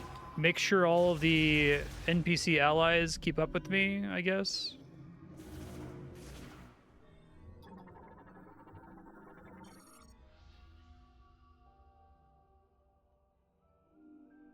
Shatihara, Kirsha Aslasana, Deklinas, Natharich, Kasalas Gent, Janet, Dinet Namor Teganich, Kie Ziskala, Sinel Chanich, and Selectinath, Geshanda, Teganich Hs, I found some other statues. Alon, Eskanich Ameleth, Din and Kerisha, Kales Ashaka, Antakan. If you originally were supposed to find all of those statues to beat the game, that would make sense. Shotanen virus. Hinkialin Jogarit. Hs.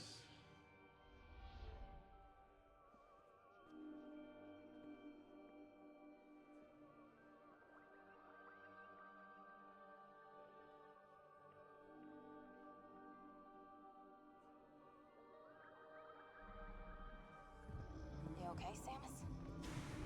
Yeah, I'm fine.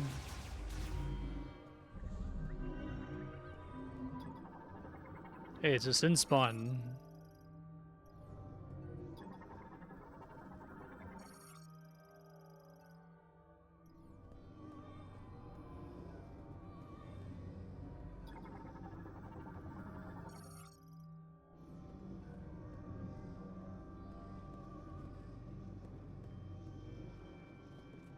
Expanding object.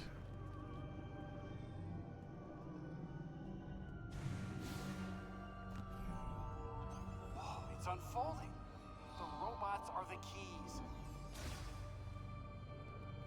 Hey, we got an elevator. Let's head up. Thanks, Duke. I'm gonna kill all of you.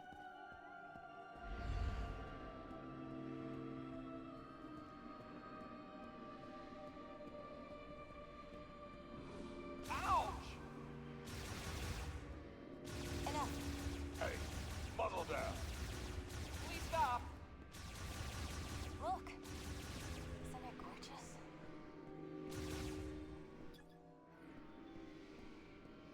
Ow. Knock it off. This section does not feel like cool or that it's like building up to anything, right? Like it could. It could be like going to the Prothean homeworld in Mass Effect 1 or something, but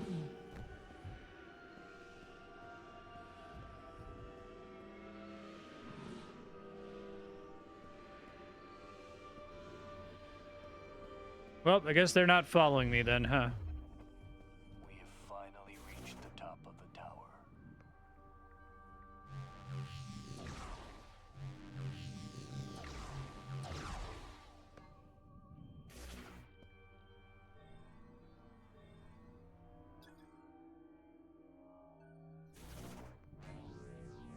How does she do that? It's kind of a cool set piece, this part. Careful now, Samus. Careful up there.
us home.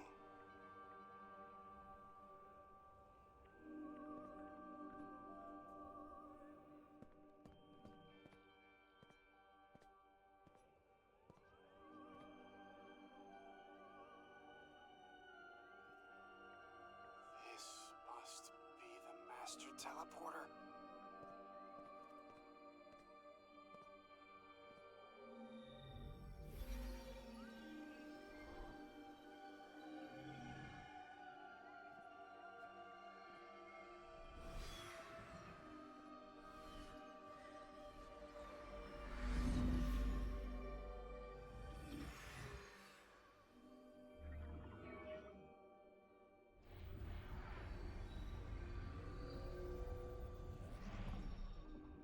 Guys, I can't believe it. We're actually going home. Ouch.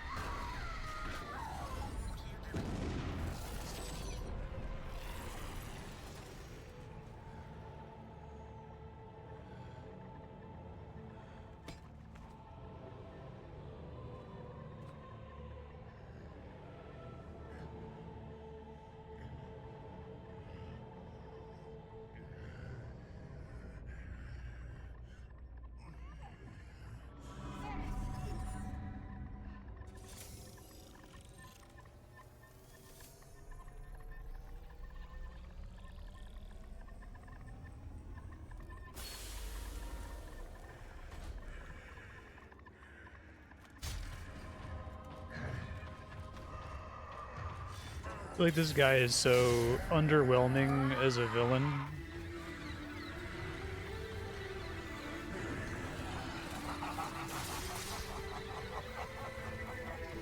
Like Ridley is just like a dragon, and he has way more aura than this guy. I've been waiting for this. Silence! Knuckle up!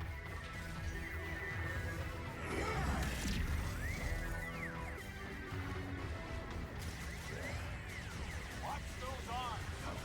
Fat out!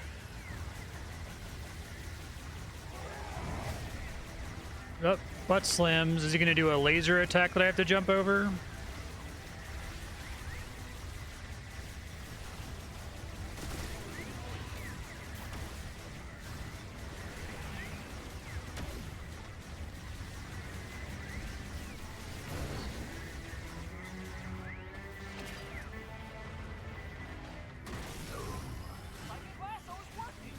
All right, let's get the rest of these on.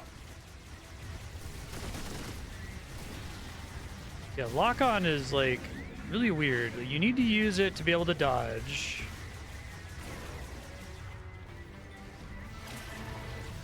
But it always locks you onto something that's not worth shooting in boss fights.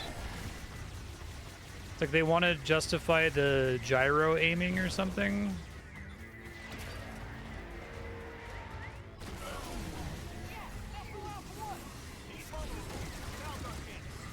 Hit him with everything you got.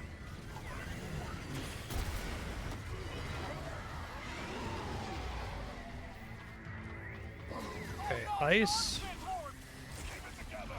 We got this.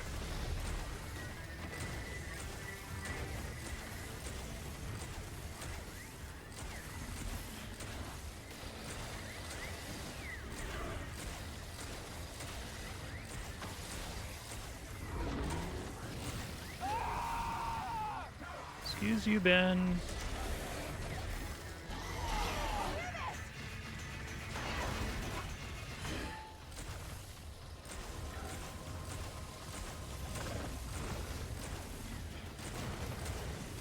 I feel like I probably should just continue to do regular shots. Generally been really underwhelmed with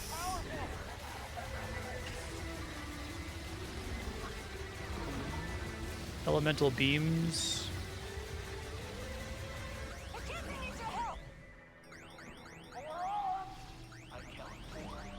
took him out once.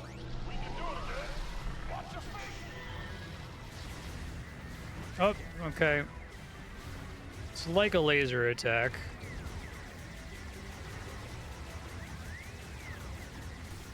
just have to survive that phase for a certain amount of time.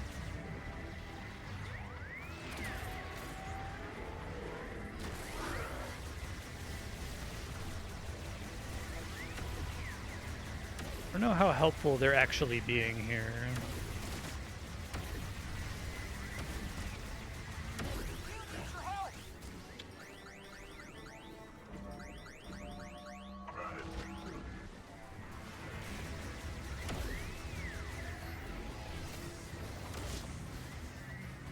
I'm not completely screwed on max health here and not getting all the energy tanks. I feel like I'm already pretty low.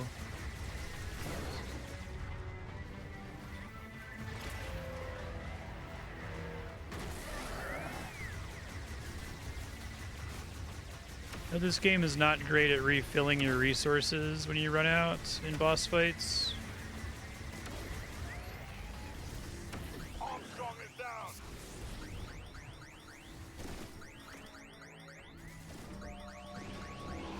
I'm up.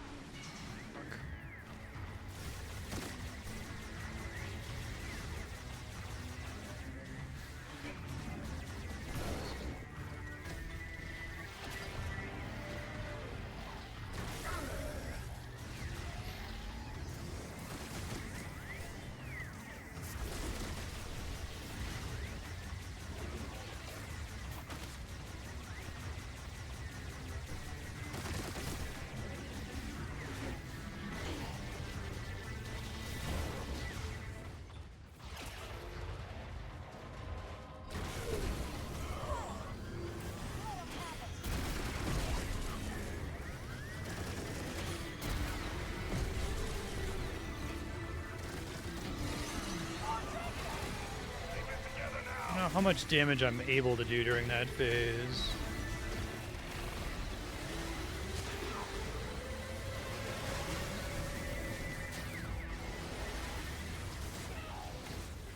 This is so much damage.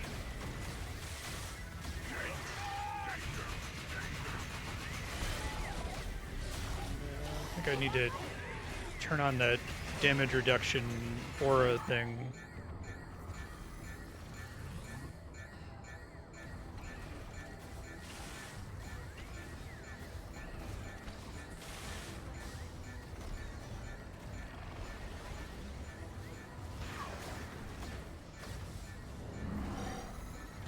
Still about to die regardless, though. And I'm on low missiles already? Oh man, this is gonna be really tough.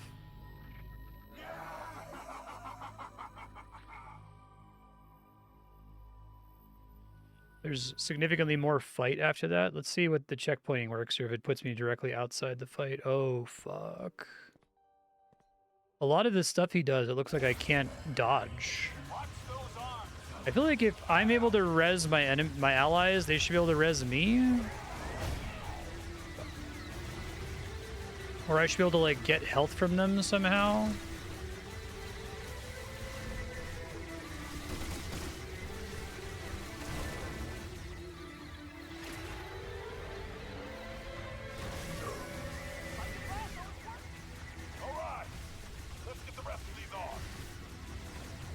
He doesn't drop enough extra missiles for me to justify using the damage barrier all the time throughout the whole fight.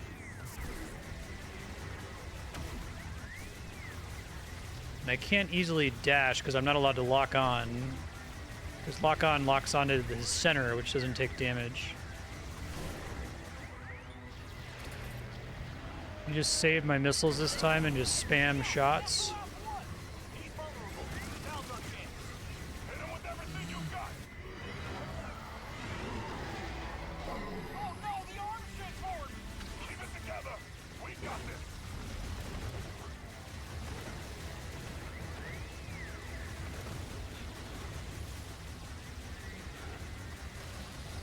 Last time it seemed like I couldn't take these arms out. I just had to wait until they turned into green arms. So just...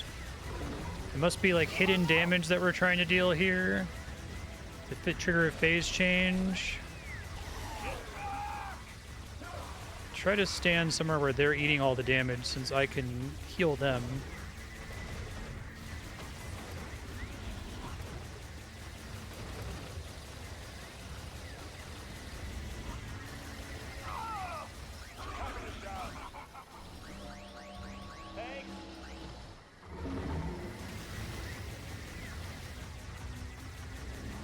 Okay. I count 4. We took them out once. We can do it again. Watch your feet.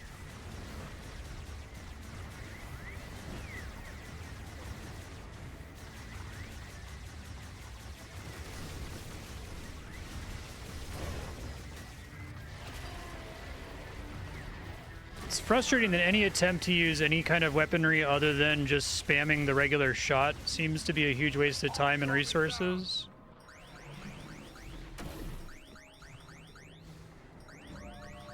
Thank you.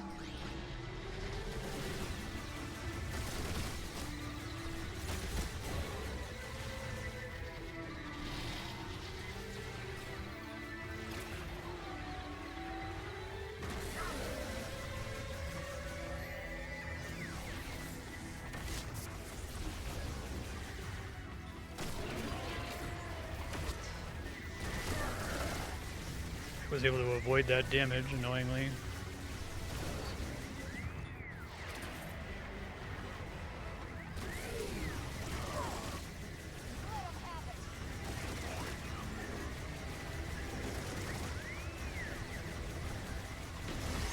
Just generally true for all the fights in this game, I think.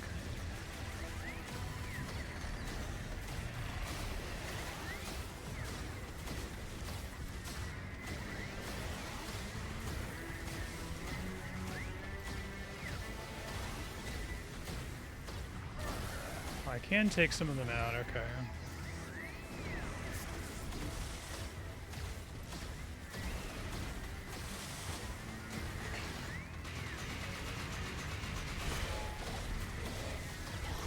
Fuck. It's trying to dodge, but you have to be locked on to dodge, and if I lock on, I'm not doing damage. Try to just lock on like this and then move the aiming? Okay. Yeah, for actually, that attack only makes sense if you're locked on. Otherwise, it's like completely free to avoid. I've taken so much damage in this phase alone already. Holy shit.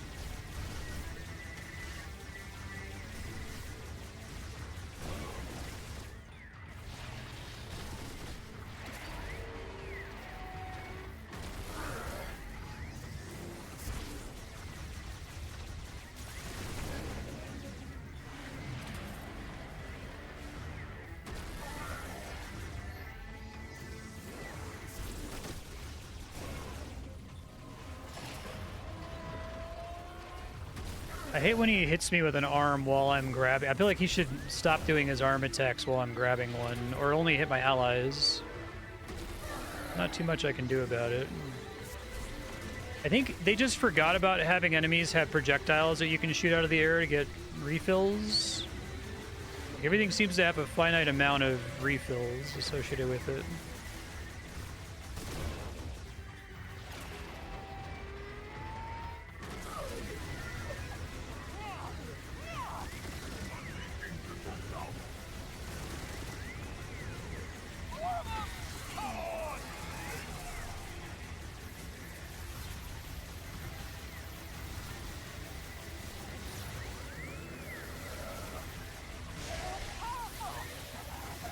Don't stand in the purple. Okay.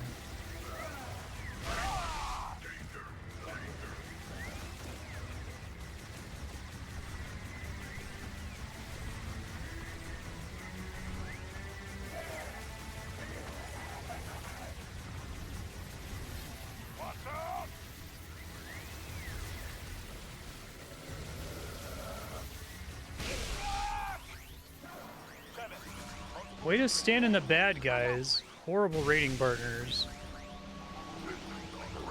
Literally all of them stood in the bad there. I can game over from one of them dying? Oh, we're not beating this today. I was spam rezzing them. I was doing nothing but rezzing them. Wow. This fight sucks. And I assume this is all just the first fucking phase. There was nothing I could have done about that. I was just guaranteed to die there.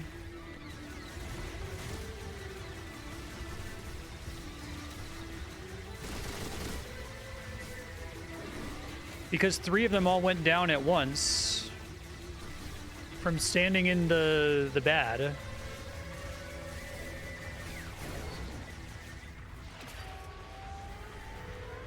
That's horrible. I think, like, causing a game over for them dying while they're downed is unacceptable. Oh, I don't know. I can try it.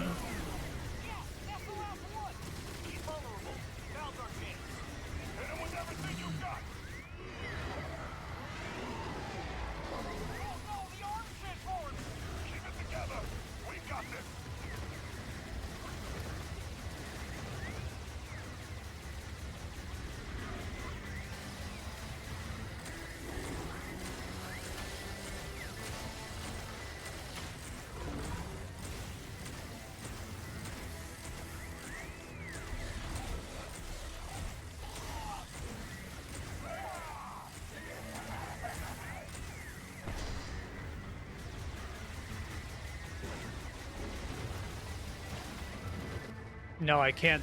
I cannot heal them until they're downed.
Just doing damage to me for free there.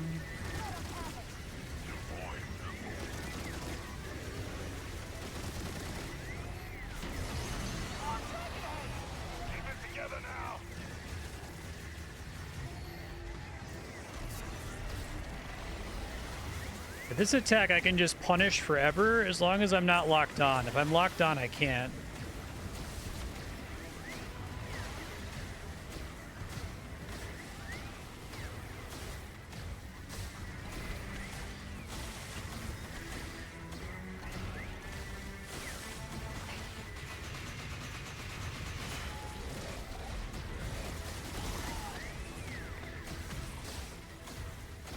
Fortunately, I feel like getting extra damage in here just gets you some resources that probably don't pay for the resources that you spent getting the kill. Right, however much, if you take one of the heads out, it costs you a bunch of resources, then you don't even get a big enough refund for that to be worth it. I don't know how to avoid this attack yet. Maybe... Okay.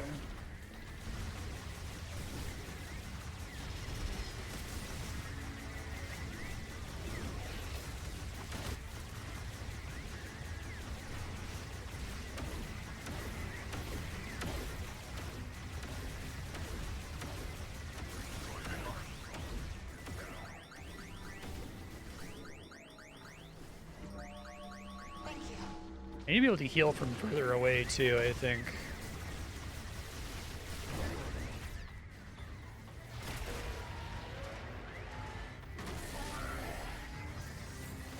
No healing for that, really?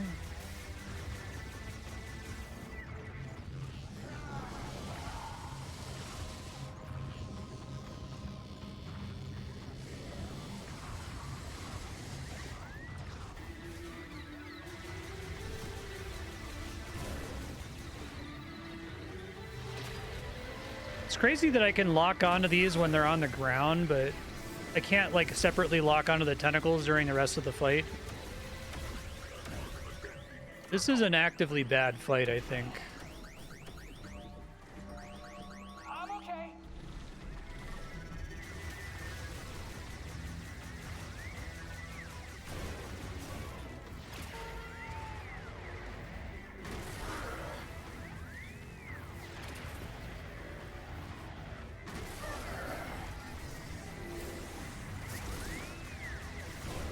Ideally, I want them to all have different damage values, right? And not be close so that they can all get one shot like that happened last time.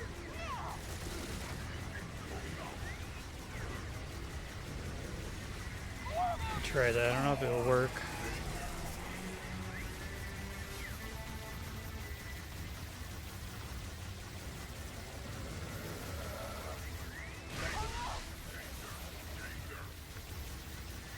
Desperately need you guys to not stand in the bad, please.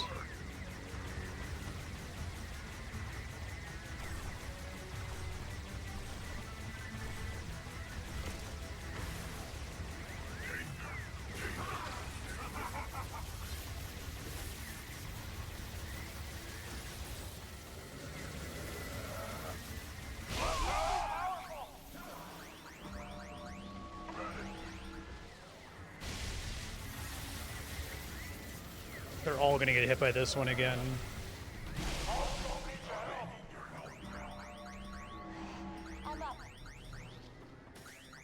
If they die in the first one, I don't think it's possible for me to res 3 of them at once.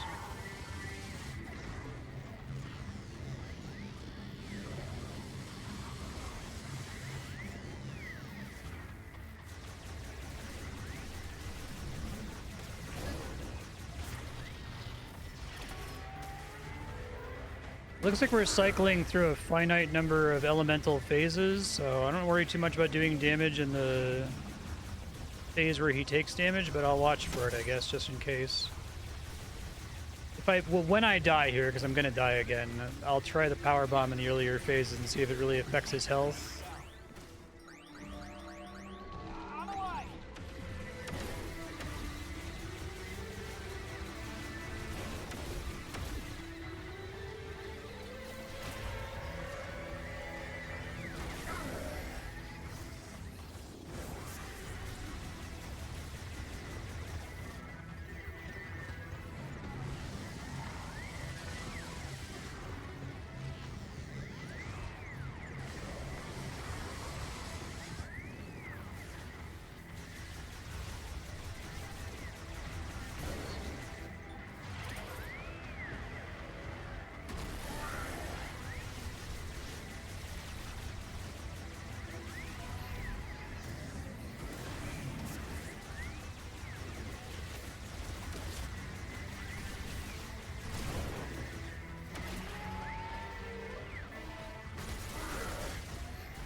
Tried it.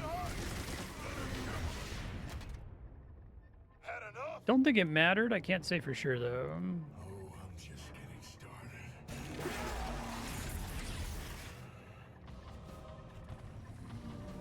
Hopefully that counts as a checkpoint. I guess we'll see. Okay, I don't have to worry about keeping 5 fucking characters alive during a giant AoE attack that they all stand in now.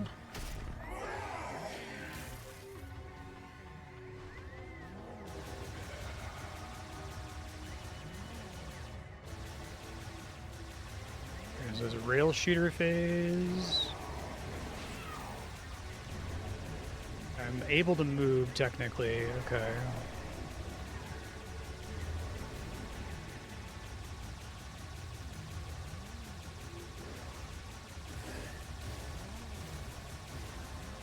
This is really awkward. The way I'm like flying around doesn't feel great, to be honest.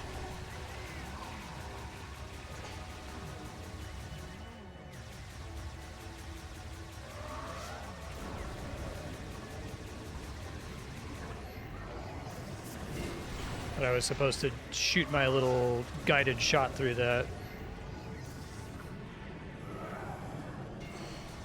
Maybe, hold on.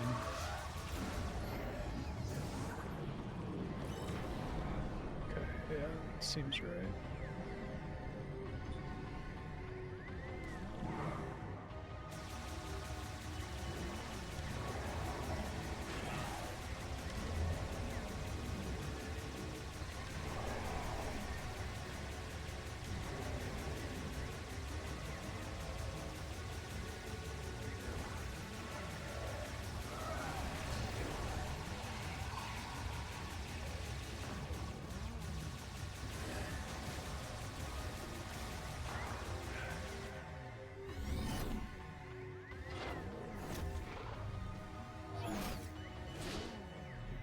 This area looks pretty. It's fucking Final Fantasy VII Remake. Just you and me, Samus. Please be a checkpoint. Come on, let's get this over with. At least I can lock on again. Hey, butt stomp. Okay, so you just gotta do a laser attack that I have to jump over now, right? Oh, there it is. That was quick.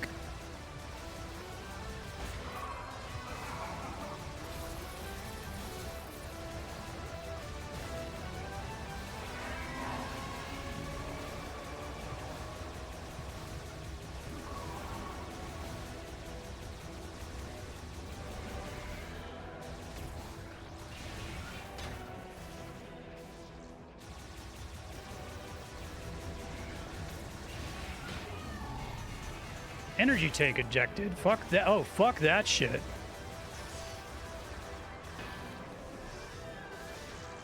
How the fuck do I get it back?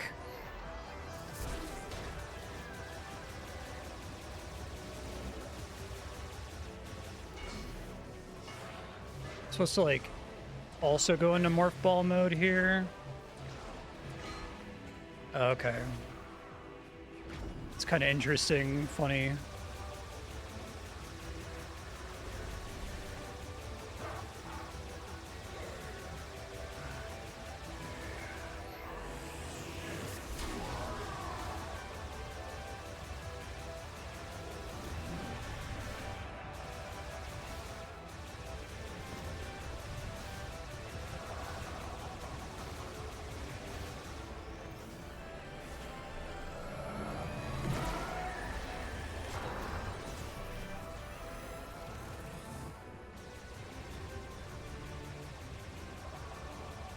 I don't know what he's doing there. Fuck, I didn't mean to deactivate that. I don't understand what's happening when he does that attack. What the fuck? Where is he now?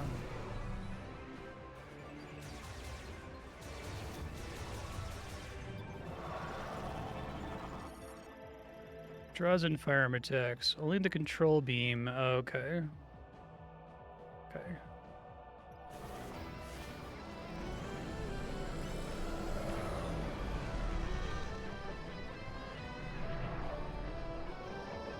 Resist his pull. That's cute.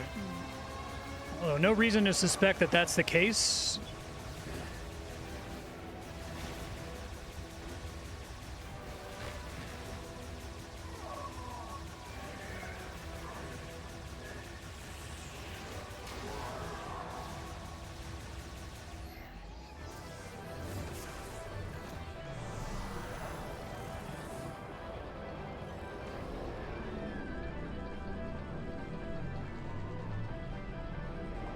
To like move it through the walls and shit.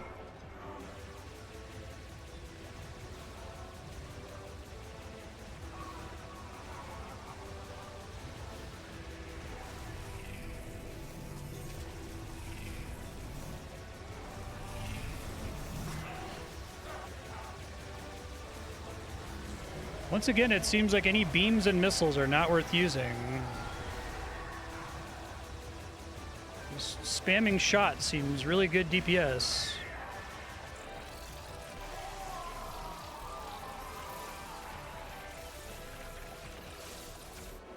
Phase 3.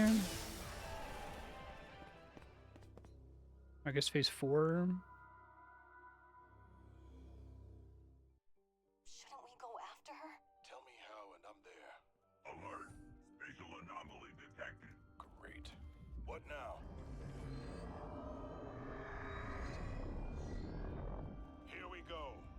Be ready for anything. We're gonna have less than 40 minutes left. I probably won't bother with 80s too, because I won't be able to do a run.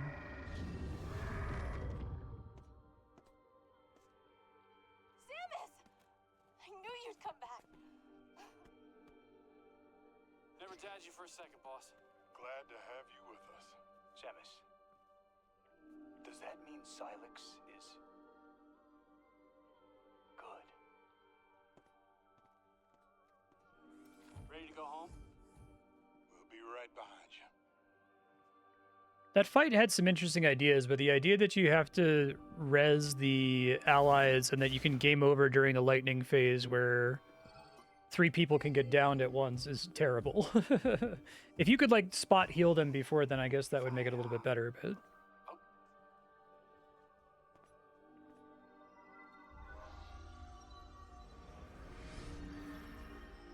Oh, your crystal powers. Okay, so we still have to escape. It only responds to you. Yeah, man, shut up. Wait, is that Veros?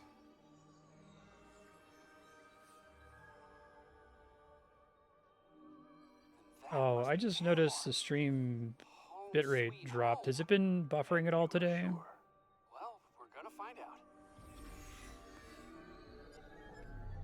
The... You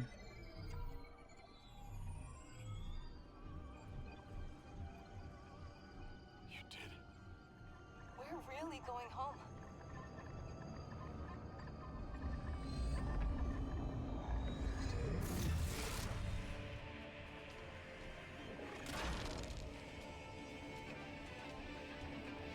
Oh, I didn't see you when you mentioned it.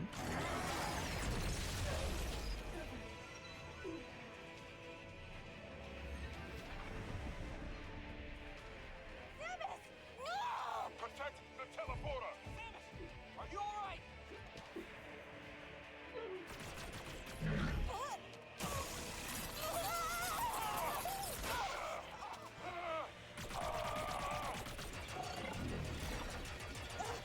I got you. Yeah, I don't see it in my chat log anywhere. Providing cover.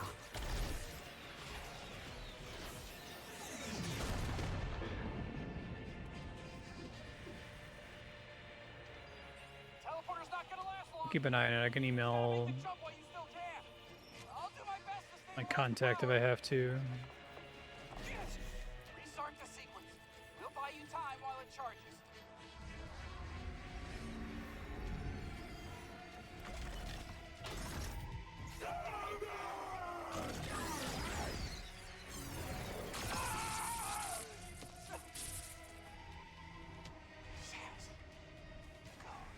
I guess I'll see if I have one more day of it, if it's just today.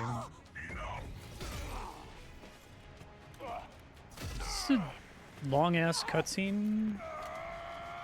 Samus! Go!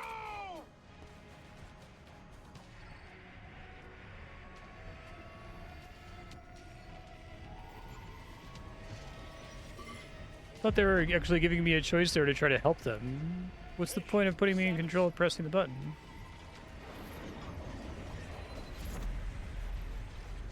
They fake out kill them to actually kill them here for no reason. Solon be with you.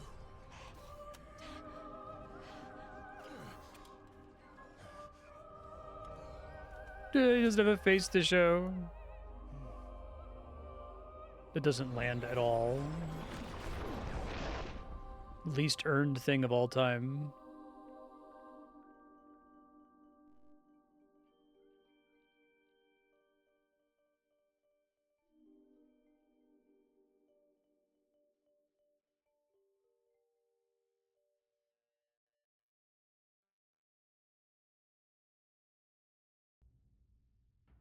Oh, we're not going to escape?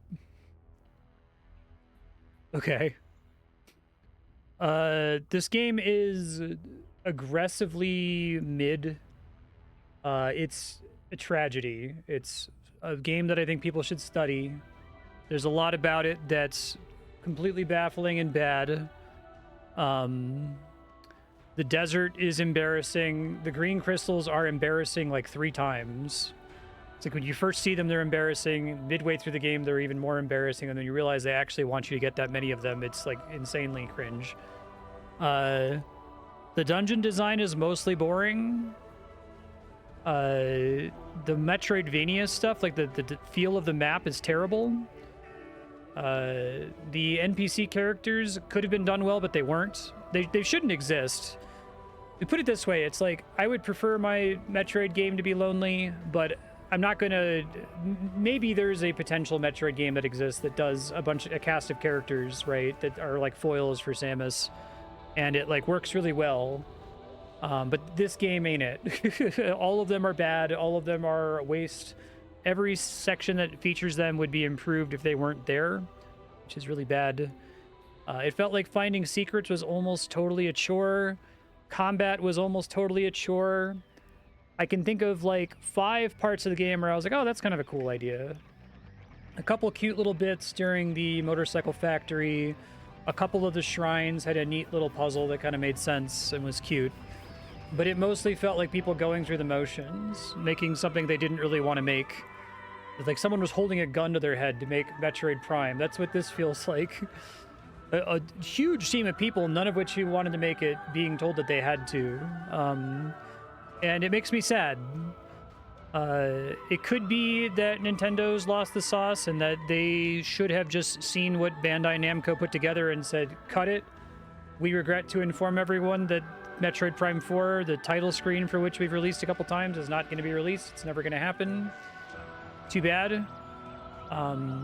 I would rather this have not been released than been released in this form, because although whoever they brought in to clean it up did successfully clean it up, arguably, like the game works. It's not like a buggy mess. It's not Sonic 06. It has a beginning, middle, and end. You do get upgrades. The upgrades, like, the problem is everything that's wrong about this game is big picture structural stuff. If you tried to boil it down to the bullet points and you tried to like say, okay, what's wrong with the Metroid Prime 4 boss? It's kind of hard to describe because like everything about the boss fight is probably things that you could describe about every other Metroid boss, whether, you know, 2D or 3D Metroid. It's like, yeah, the boss has multiple phases and he has these different attacks and you have to use your kit to deal with his attacks and you have to attack this part of his body to make him vulnerable, but they all feel really bad to fight. They all feel like a slog. It sucks that you have this toolkit, you have all these like elemental shots and missiles and stuff, and they feel bad to use. Everything takes too long to kill. This game is... Let me think about how to put this. Other M is one of the most offensive things I've played on stream. It's like... You play it and it's like shocking. Like, how did this happen? And it's not just the story. The story of Other M is bad, but the gameplay is also quite bad and quite uninteresting. But, Mother M is at least a fucking train wreck. So you get something out of it. It's a train wreck, and you're like, what? Seriously? No way. There's no way that that's actually real, right? That they actually did that. And so you get the kind of perverse joy of a train wreck. Here, there is no perverse joy to be had. I guess maybe outside of the, seriously, you made me leave the area only to immediately tell me to go back in to trigger the final sequence. That was the closest thing to, like, ridiculous fuck-up train wreck that the game had, but it's bad. It's frustratingly bad. It's similar to Alan Wake 1, where Alan Wake 1, the problem was they designed this whole open world game, and then like 60% of the way into the development cycle, they're like, shit, this doesn't work. Like, this isn't fun. This isn't a good game. We need to like salvage it, but we can't throw out all the work that we put into it. So we're going to try to keep all the maps and stuff that we made and try to make a more traditional like action shooter out of it. And it didn't work, right? It's like, well, the first thing didn't work. You're not going to be able to salvage it. Sadly, regret to report. And I think it's the same thing here, that whatever Bandai Namco was cooking, if they were trying to make Breath of the Wild but for Metroid, I bet what they were cooking was way worse than this. I bet it was like even less fun, even less interesting.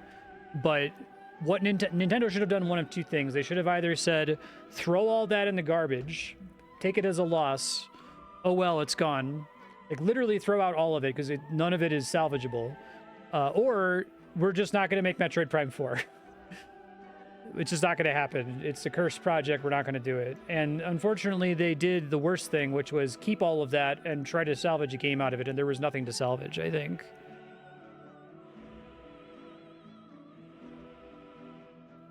Found another translation of the interview suggesting they started from scratch after dropping Bamco. Is that a different interview? Because the one that I had posted in the stream chat said that they were required to use all of this shit. Let me see. I hypothesized incoherent instructions from Nintendo at some point. I hypothesized that the game needed to technically have an open world, technically have this, technically have that, and so they like created a game that technically satisfied those requirements. This game, a decent enough chunk of its development occurred after the launch of generative AI, and I don't think that this game is the product of generative AI. I don't think there's like generative AI art assets in it. I don't think that the story was written by one, but if you told me that parts of its structure were put together in ChatGPT, that's disgusting, by the way. If a game ever does it, I don't want to play it. Like, that makes me want to die. I hate that this like disgusting puke-inducing vomit machine that can only weakly copy shit makes me even wonder if ChatGPT played any role in a game. Like, I hate that. When a game is bad, it's so important for me to know with 100% certainty that it is bad because a bunch of human beings made it bad. But the idea that, like, they're like, hey, design a Metroidvania where you have to, you know, explore a map. And they're like, I don't know, there's like a desert with green energy crystals that you have to collect and lightning blockers that require the lightning shot to open, right? That could be the product of a human. It probably was the product of a human, but it's also so bafflingly stupid and embarrassing coming from Retro. Like, how does this happen? I don't know how to describe it, and I'm mad that there's this now thing that exists that adds some deniability. There's that sequence. I only bring up the generative AI thing because there was that really weird area for the elemental puzzle where there was a bunch of like flavor text in the room, and the flavor text was like completely baffling and out of place. It made no sense, right? It was as though it was someone asked ChatGPT to generate flavor text for an ice puzzle, you know, and then just threw it in there without really examining it to see if it made any sense or fit.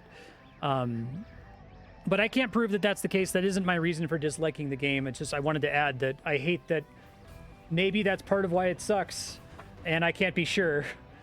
And part of playing a game that kind of sucks or is mid or is embarrassing is at least knowing that people did it. Like, that there's the spark of the divine in there. And this game feels like there's no light behind the eyes. That's the thing that is the most offensive to me about it, is that you play it and it's like, nobody cared about this. At least Sonic 06 is a disaster, but it's like this hubris-filled disaster where somebody cared. At least Resident Evil 6 is a disaster, but it's this hubris-filled disaster where somebody cared and was trying to do something way too ambitious, right? It's embarrassing in a way that feels human. Development had already been reset once before. Backtracking development again was out of the question. I guess it doesn't necessarily mean... Like, I don't know if that necessarily contradicts the first post that I made, that they were forced to reuse assets and ideas from... Like, if they start over means that a new team had to come in and pick up the pieces, not necessarily that they... I don't think that proves that they had to throw everything out, but... Anyway, Metroid Prime 4 sucks ass. It's really bad, and it wasn't even bad in a way that was fun. Other M, I had a really bad time with, but it was fun to poke fun at it because it was so stupid. This didn't even have the goddamn courtesy of being stupid. It was just uninspired. It was nothing. Sorry, Ben's jumping around and unplugging things. No, I think people use that...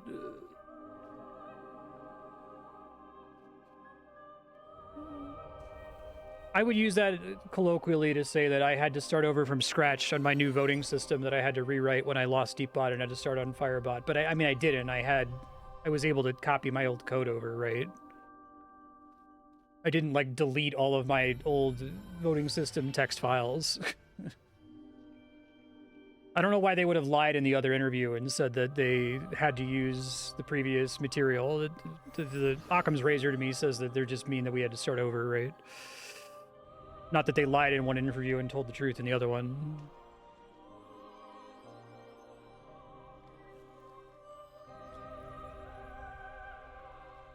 At least she's got her old costume back.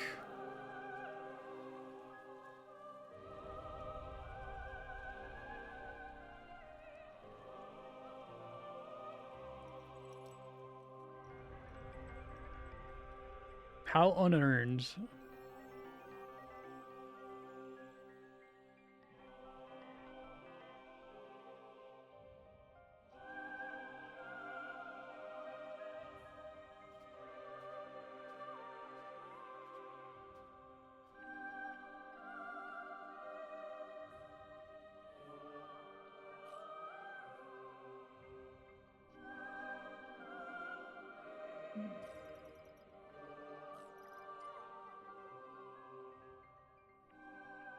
I think that scene was totally unnecessary.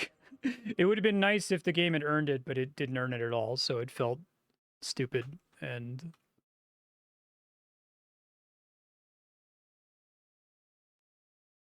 yeah, that's why she doesn't have it anymore, because we need to explain that. Metroid Prime 4 sucks. Sorry, everybody. I'm disappointed. I was really hoping it would at least be okay, but I think it's the worst Metroid. I think it's worse than Other M. Because it's so mid, even though it's not, even though the quality is probably higher than Other M, I think I like it less than Other M, and that's saying a lot, because that game was a shit show.